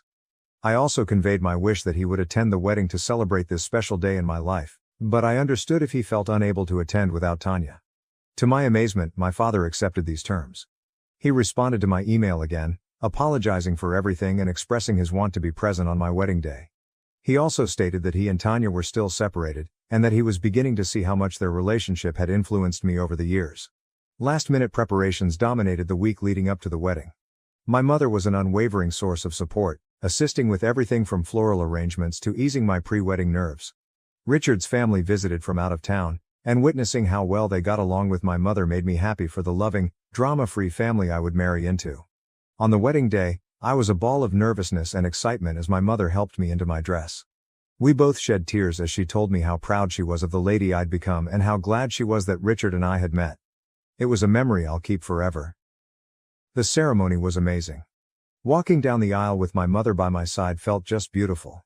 I noticed my father seated in one of the front rows, appearing distraught yet smiling when our gazes met. Richard's reaction when he saw me go down the aisle was all I had hoped for and more. During the reception, I was busy welcoming visitors and enjoying the festivities with Richard, but I noticed my father looking sad and lonely at moments. He put on a brave face whenever he noticed me gazing. To my amazement, he had a cordial chat with my mother at one point. They were never going to be friends, but the fact that they could be in the same room without causing tension was a relief. After the wedding, after things had settled down a little, my father and I had a long conversation. He apologized once more for everything and promised to try harder to be a good father. He recognized that he had made numerous mistakes, particularly in attempting to force a connection between Tanya and myself. He also informed me that Tanya had decided to stay with her sister indefinitely, and they were discussing a trial separation. I'm cautiously enthusiastic about mending my relationship with my father. We've decided to start with monthly dinners for just the two of us to reconnect without pressure. It won't be easy, and there'll be a lot of pain to deal with, but I'm willing to try. I chose not to contact Tanya right now. I believe we both require time and space to recover and move forward. Maybe eventually we'll be able to talk about everything that happened, but for now, I'm focused on my new life with Richard and mending my relationship with my father. This entire experience has been a roller coaster, but I'm glad I held my ground. I'm starting my married life with a better awareness of my family dynamics and more firm limits. The wedding proved to be more than simply a celebration of my love for Richard. It also marked a fresh beginning in my relationship with my parents. Richard and I are finally settling into married life, and it feels great to face the future together, knowing we can deal with anything that comes our way. We are planning a belated honeymoon to Japan next month, which we are both looking forward to. Thank you to everyone who helped me on this journey. Your guidance and encouragement helped me get through this terrible situation and begin this new chapter in my life on a positive note. It won't be easy, and there'll be a lot of pain to deal with, but I'm willing to try. Thank you for watching. If you haven't subscribed yet, please do so and hit the notification bell to stay updated with more shocking real-life stories happening around you.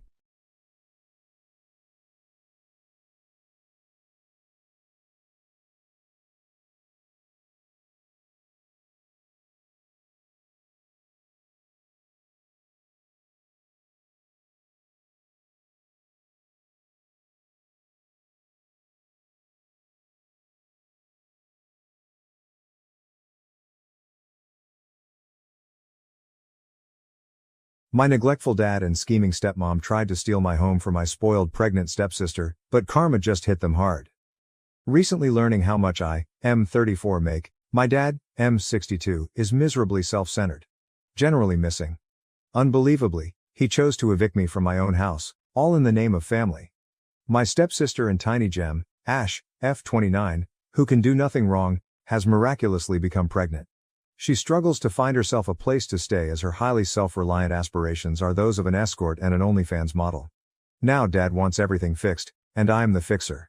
I regretfully had to part from my house and my hard-earned money with this woman since she made all the wrong decisions. The man my dad openly turned off as a duty several times is me. Ever since he learned about my new residence, job, and shockingly low income though, he has become somewhat sensitive about our shared blood. Although I'm not thrilled with him constantly telling me who my father is, He also wants to deepen the ties I have with his wife and her daughter. She is my dad's child as well, but I was banished far too early to establish any type of relationship with the woman. I'm glad I didn't, since I would have been somewhat let down. I simply want to remind everyone before you all start that I'm here to let out my feelings. I have ideas, opinions and sentiments to put down. Though you may disagree and they might not sound good to you, I am just letting you know regardless, since, to be honest, I have no one else to tell. Now let me present my half-sister Ash, short Ashlyn. She is literally making her dad proud. She is about 5 years younger than I am. Dad is delusional, as this woman is out there only serving as an escort, sleeping with a bunch of OnlyFans, and my father calls her his pride. You did really read correctly. I suppose he is not familiar with the major deal. Someone is going to tell him. Though I'm not too conservative, I try to concentrate on my morals and profession. When I have the time to get to know them better, I court women. There is occasionally a spark, but other elements also play a role, including vast distance and availability problems. Other times, one finds absolutely no understanding. I try not to spend random nights sleeping with anyone. I ought to wait for the proper woman. I get sick looking at a large body count. Guys displaying it like a medal is repulsive. I'm not sure why. Still, this is what I live by in my own life. Unfortunately, my sister holds the reverse view. She most certainly no longer counts her physical partners. She is now an escort, which personally repels me. Moreover, it is quite harmful as well. Certain guys enjoy performing odd activities for escorts. I have no idea how someone would view working like that as being acceptable. She then posts indecent movies and pictures of herself on the internet in order to profit from it, but she finds little success there. She most likely lacks knowledge on how to start the traffic, but for whatever reason it is a flop. From what sources am I aware of this? Here is an awkward story. My friend mentioned it to me. Ash asked him if he wanted to have fun after texting him once following their drink meeting. Hearing the narrative, I had already warmed up a little when the man left with my sister, but he said it was only after he realized she was my sister. He told me she had emailed him the URL to her page, and he showed me too. I'm not sure whether he is speaking the truth. She breaks constantly and begs Dad for money, hence I believe she isn't doing very well. I never told Dad either. I couldn't even bring myself to question her about it straight. I observed her answering a call, then seated in the car with an old man another time. He left her flowers and headed off. She would sneak back into the house at strange hours through the window. This became evident when I used to return home over holidays from college. Though I'm not sure if she is still at it, I do not want to be involved in any of it. I'm glad about having a respectable post where I work. At last, I haven't lived much with the new family since my dad was disturbed enough to send me away any opportunity he could have. But I have seen Ash close enough to claim she follows her mother, Marissa, F58. Marissa thought she was really the icon in her heyday. She was really beautiful to men like my dad and used to be a flight attendant. If you know what I mean, she is now a regular botched face Karen. She runs the sort of neighborhood childcare and has hands like those of a claw, nails longer than her lipstick. Odd how parents would leave their children with someone like that. She could point out a child's eye with such long nails. She is, nevertheless, exactly as pokey as her nails.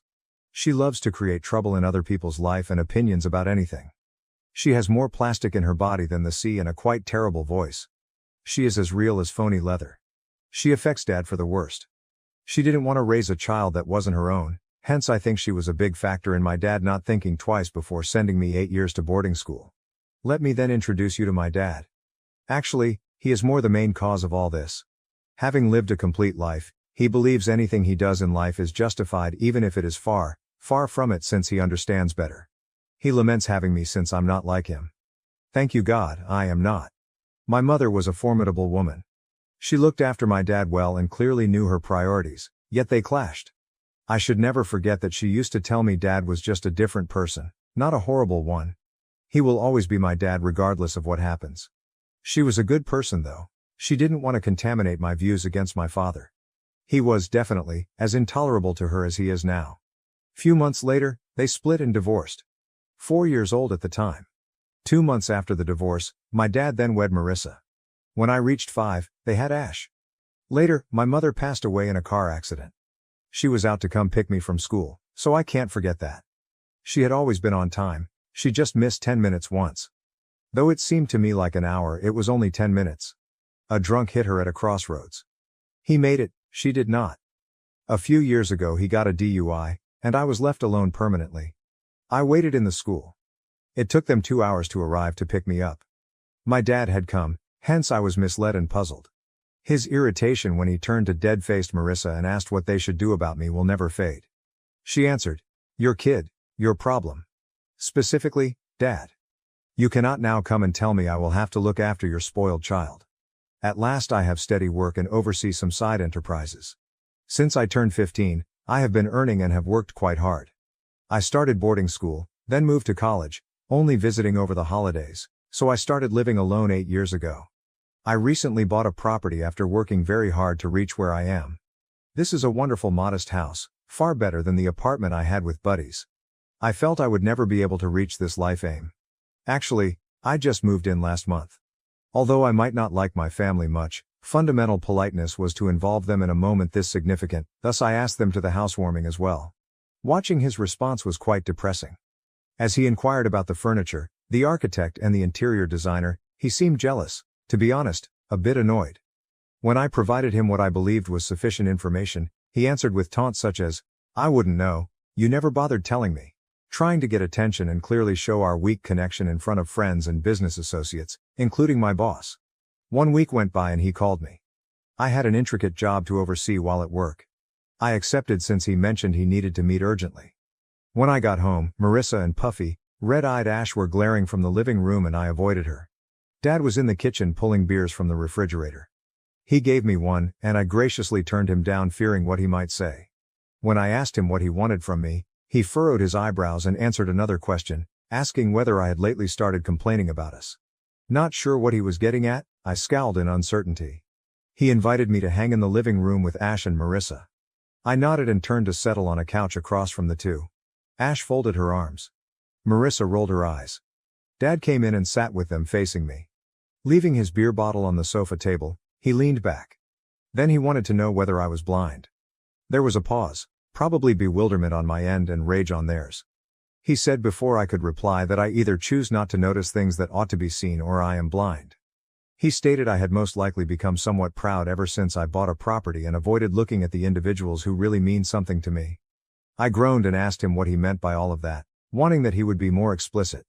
He blew sarcastically, then informed me I wasn't disturbed by the dire circumstances in the room. He stated I had elected not to offer or be of any kind of assistance and that I had chosen not to notice the family was in risk. I obviously asked him what risk he meant. Glancing across at Ash, who rolled her eyes and declared she was pregnant. Like any other person, I wanted to congratulate her, but she started crying before I could. Marissa hugged her and advised me to be concerned enough to find out what's happening at home. Dad stated Ash recently discovered she was pregnant, and the lad who caused it had broken up with her since. Marissa also mentioned that Ash has decided to maintain it, hence our basis for next decisions should be based on that. Can she afford it? All I could say. Ash and Marissa stared death at me. To be honest, I meant good. I was worried. I was actually ready to help her, but in my thoughts I had already imagined perhaps they wanted me to contribute financially. Dad then got up and moved over to my side to sit down with me. That's why he called me, he stated afterwards. He added that although maybe my mother neglected to educate me how to be a good brother, brothers would throw their life away for the comfort of their sisters. He said he is a nice parent to his daughter. I ask for your effing pardon. I'm not dying for her, but I know my financial input is required. I sighed and asked him what action he wanted me to take about it. He said, "That's my good boy," grinned, rubbed my back. I forced a phony smile, which vanished the instant Dad said, "You're giving Ashlyn your house." "No, I am not." Dad answered straight away. "Yes, that's what I said." Dad scowled and asked me why not. I told him I could help with some cash, but the house is mine. Until she can afford it, I can let her share a room free from rent. Dad got up from his chair then said, "Nonsense. Dad, it makes perfect sense to me." He insisted nevertheless, that I not only offer her the house but also move out and buy another for myself. I contended that if Ash is unemployed and expecting a kid, she cannot even afford to run the house or pay the expenses. Those, Dad informed me, would also be my obligations. Apologize to me? Hell to the number one. Though I was enraged, I had to be polite. Thus I got to my feet and informed him that it was not feasible and that I would now be departing. I then turned to go. He wasn't content to stop there. 1 week later, he turned up at my place when I was at work. I'm not sure how he entered or where he picked the keys from, But when I returned home, I observed men loading boxes loaded with my belongings outside the house. Hurrying inside, I asked them what they were doing, and they informed me the house owner had told them to toss the goods. I said that they should go right away and that I owned the house, they should get my belongings back inside. I lost my composure. Coming home, this was the last thing I would have predicted seeing. When I went inside to see Dad and Ash, they still stood there insisting I follow what brothers ought to do. They ignored my advice to leave, thus I informed them I will contact the police. They went at last, badmouthing me, applying curses and things. Though I know this is a lot to read, it was much worse in person. 1 week has gone by and I'm posting here since I kind of feel horrible about it. Was I in error? I feel like they need me and I shouldn't cut them off like this, but I also feel like my actions for them have limitations. Growing up, their disconnection and lack of concern for me infuriates me. Today, they ask me to lay my life down for them. Bit much, not sure what you mean here. Tell me, let me know. I couldn't even get my buddies involved in this. Right now you are all I have. Update. Hey everybody. I hope every one of you is good. I posted 1 week ago, and to be honest I didn't expect the attention it attracted. As the comments arrived, some made me doubt a number of things. Not too long afterward though, I decided not to break off my family completely. This came about via Ash calling me. I welcomed her by telling me she wanted to see me. She wanted to tell me a few things, therefore she asked to meet at my place, but I was still getting used to the scenario made last time. I urged us to meet somewhere else. She was first somewhat nervous when we visited a coffee shop. She seemed somewhat unlike herself, but generally she is rather conceited and unpleasant. She told me she had lately been broken off with as we sat in the corner. I answered, claiming I had an idea since Dad mentioned the man who got her pregnant had left her. She shook her head and said Dad believes that. She told me that although Dad believes her BF left her due to commitment problems, in fact she is the one with the commitment problems. Unbelievably, right? She said she truly loved this man, but he had discovered some things about her just a few days before she told him she was pregnant. She spoke first, therefore infuriating him even though he wanted to address her about those things. In that instant he became rather insane and drilled a hole in the wall. He frightened her, she claimed. He then said he was divorcing her and left without hearing her reply. She has been trying to phone him non-stop, but he hardly reacts. He has only once texted her back, advising her to let the child go first and inform him. He will only talk to her at all then, but she has to part from the child to have that opportunity. Now I know Ash ain't a saint, but this man. This person really bothers me greatly. She remarked it would be strange to tell a brother about the topics I just questioned her about. I shrugged and stated that it's okay if she doesn't want to tell me since I kind of realized she was most likely referring to the OnlyFans and escorting. She pulled in a great breath and let it out before I could ask her what she wanted to meet for. She then told me she had been engaged in dubious activities. Though I truly wanted to hear validation of all my doubts, I was concerned. She told me she wanted to paint and be an artist, but Marissa informed her she wouldn't get a decent life or income from it. Ash was advised she had to start looking for a man right now. She first felt disgusted as she soon enough began attracting the attention of elderly guys. She told Ash that it was a good thing when she informed Marissa about it. That is, the older males making any money at all, knowing what to do with their money. At the time Ash was just 19, and Marissa informed her college she would not or could not provide a decent, pleasant living. Ash had youth. Many would have paid for it. Ash resolved she wanted to be a model. She tried several modeling agencies but none seemed to be interested in her. She then ran into a man in his 40s claiming he could land her a job. He purchased her pricey outfits and jewels for the functions and drove her to gatherings. She was content till her first gig was mentioned. She turned out was selling her time to a man in order to pay for a modeling contract. She spent the evening as she assumed it would only be dinner. That was it. She did have a little modeling contract where she photographed a little brand. A few more men used her while she was hoping for a gig in exchange, but she was informed they chose not her. She then discovered that the man making investments in her was actually profiteering off of her. She was terrified he would have her killed, hence she considered it foolish to face him. She then informed him she was fine with low pay and that she no longer wanted to pursue modeling. He fortunately let her depart without any problems. She then attempted to wait tables in bars, and it proved rather difficult for her. Ash, hard-earned money is exactly what that is. Still, she also mentioned that Marissa would make fun of her for opting for those little tasks. Marissa would explain that women should be taken good care of. They are the beauty of this planet and should just be there to shine and smile like a showpiece, etc. Ash thus began to go out with men just for supper, but she charged for it. She claimed that although many loners out there simply wanted interaction, too many ended up with stalkers and obsessive males believing they were owed more than what they had paid for. She started escorting when she realized that interacting with men and having them feel close to her caused more trouble than sleeping with them. It worked great until a friend mentioned OnlyFans. She tried to get it rolling, but her editing and camera handling were not particularly strong. She wasn't social enough, thus that didn't work either. It takes a lot of effort. She next ran across her lover, BF, an ex-coworker. He returned often because he worked as a barista. Though he was too clingy, she really liked him. He also lacked trust in her and was a bit possessive. Given that she was indeed still on OnlyFans and an escort under his unaware knowledge, he had every reason to question her. Her BF started looking after her with the meager income she made when she stopped escorting and left OnlyFans totally. She seemed good with it, Marissa wasn't.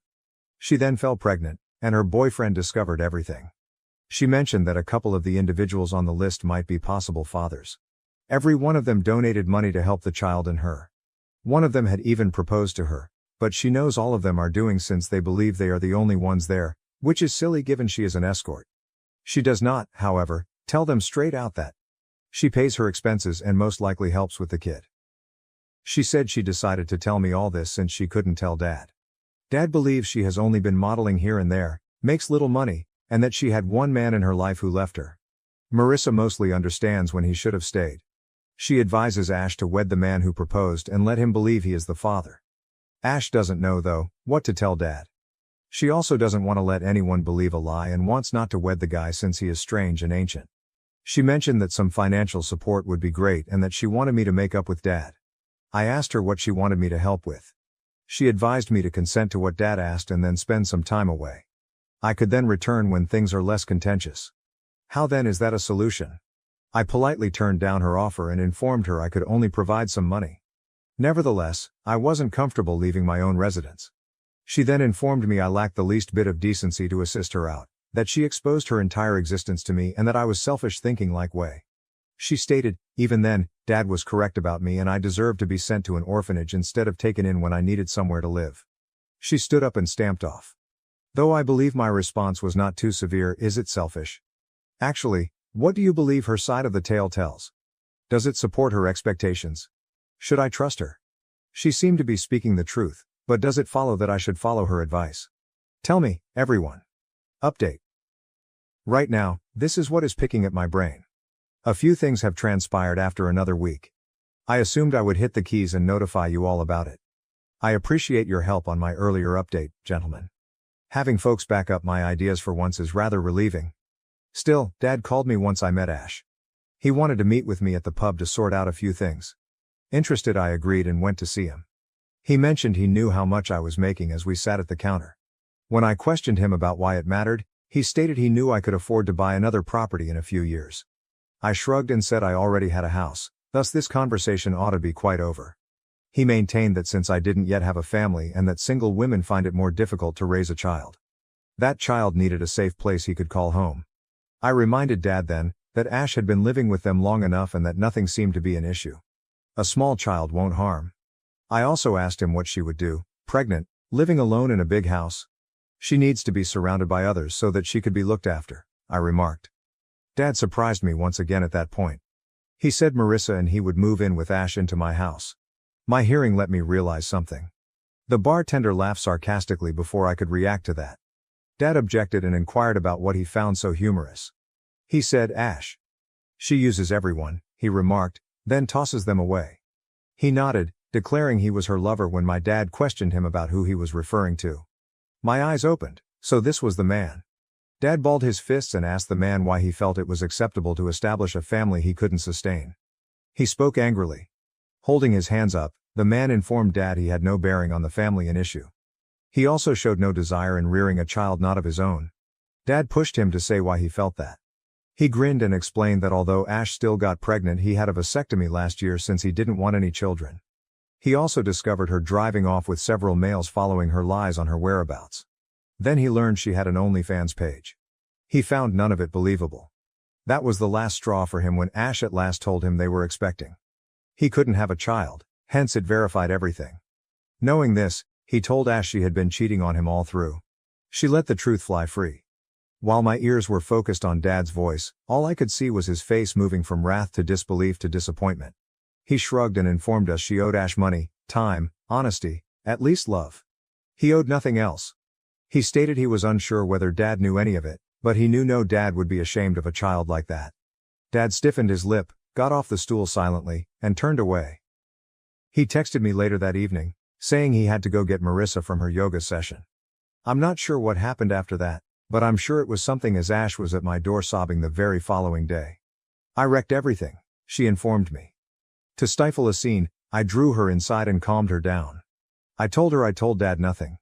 It was her boyfriend, the bartender Dad and I had visited. Then she told me Dad advised her to stay at home and stop everything. He claimed he never expected she would turn to such methods and felt disgusted by her.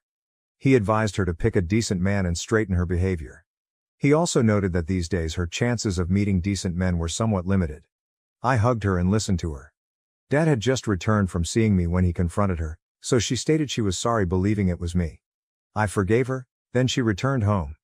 She added that Marissa was really quiet when Dad was discussing wonderful women and their loyalty, like she couldn't say anything, while she was raging and telling me how terrible she felt. Ash stated it's among the topics Marissa avoids talking about.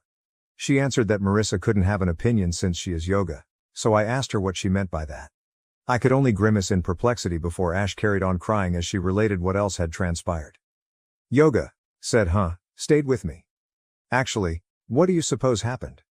Will Ash still be Dad's pride source? Nobody has approached me ever since. Still, I will see and let you all know. I know y'all probably didn't expect me to get back to you so soon, but I couldn't help it. Update. 2 days after my last upload, and I am here for the ones inquiring. Although Ash's ex's name is not important, we may call him Bob. This is the fresh bit. I saw Dad the day before yesterday. I informed him I had some decisions made. I said I was ready to let Ash use a room and I wanted to assist raise her child. I would be fine paying for the diapers and other supplies, but she needs to start working right away.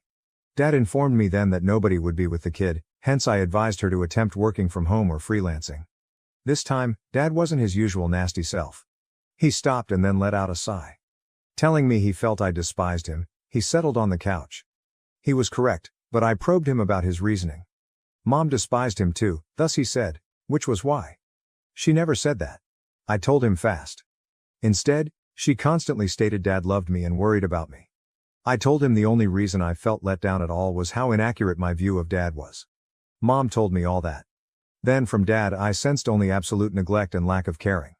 Rubbing his eyes, he confided in me he loathed himself for many ways. He stated he liked Mom, but they hadn't known enough to determine whether they were really each other's type. He sighed and added he had to marry her since he got her pregnant. Though he never felt the spark between them, she was a good wife to him. He next crossed paths with Marissa. I could feel my insides tingling at that. I remained motionless. None of this was known to me. Dad told me Marissa sparked a flame in him he never knew he possessed. He caught emotions before he knew it.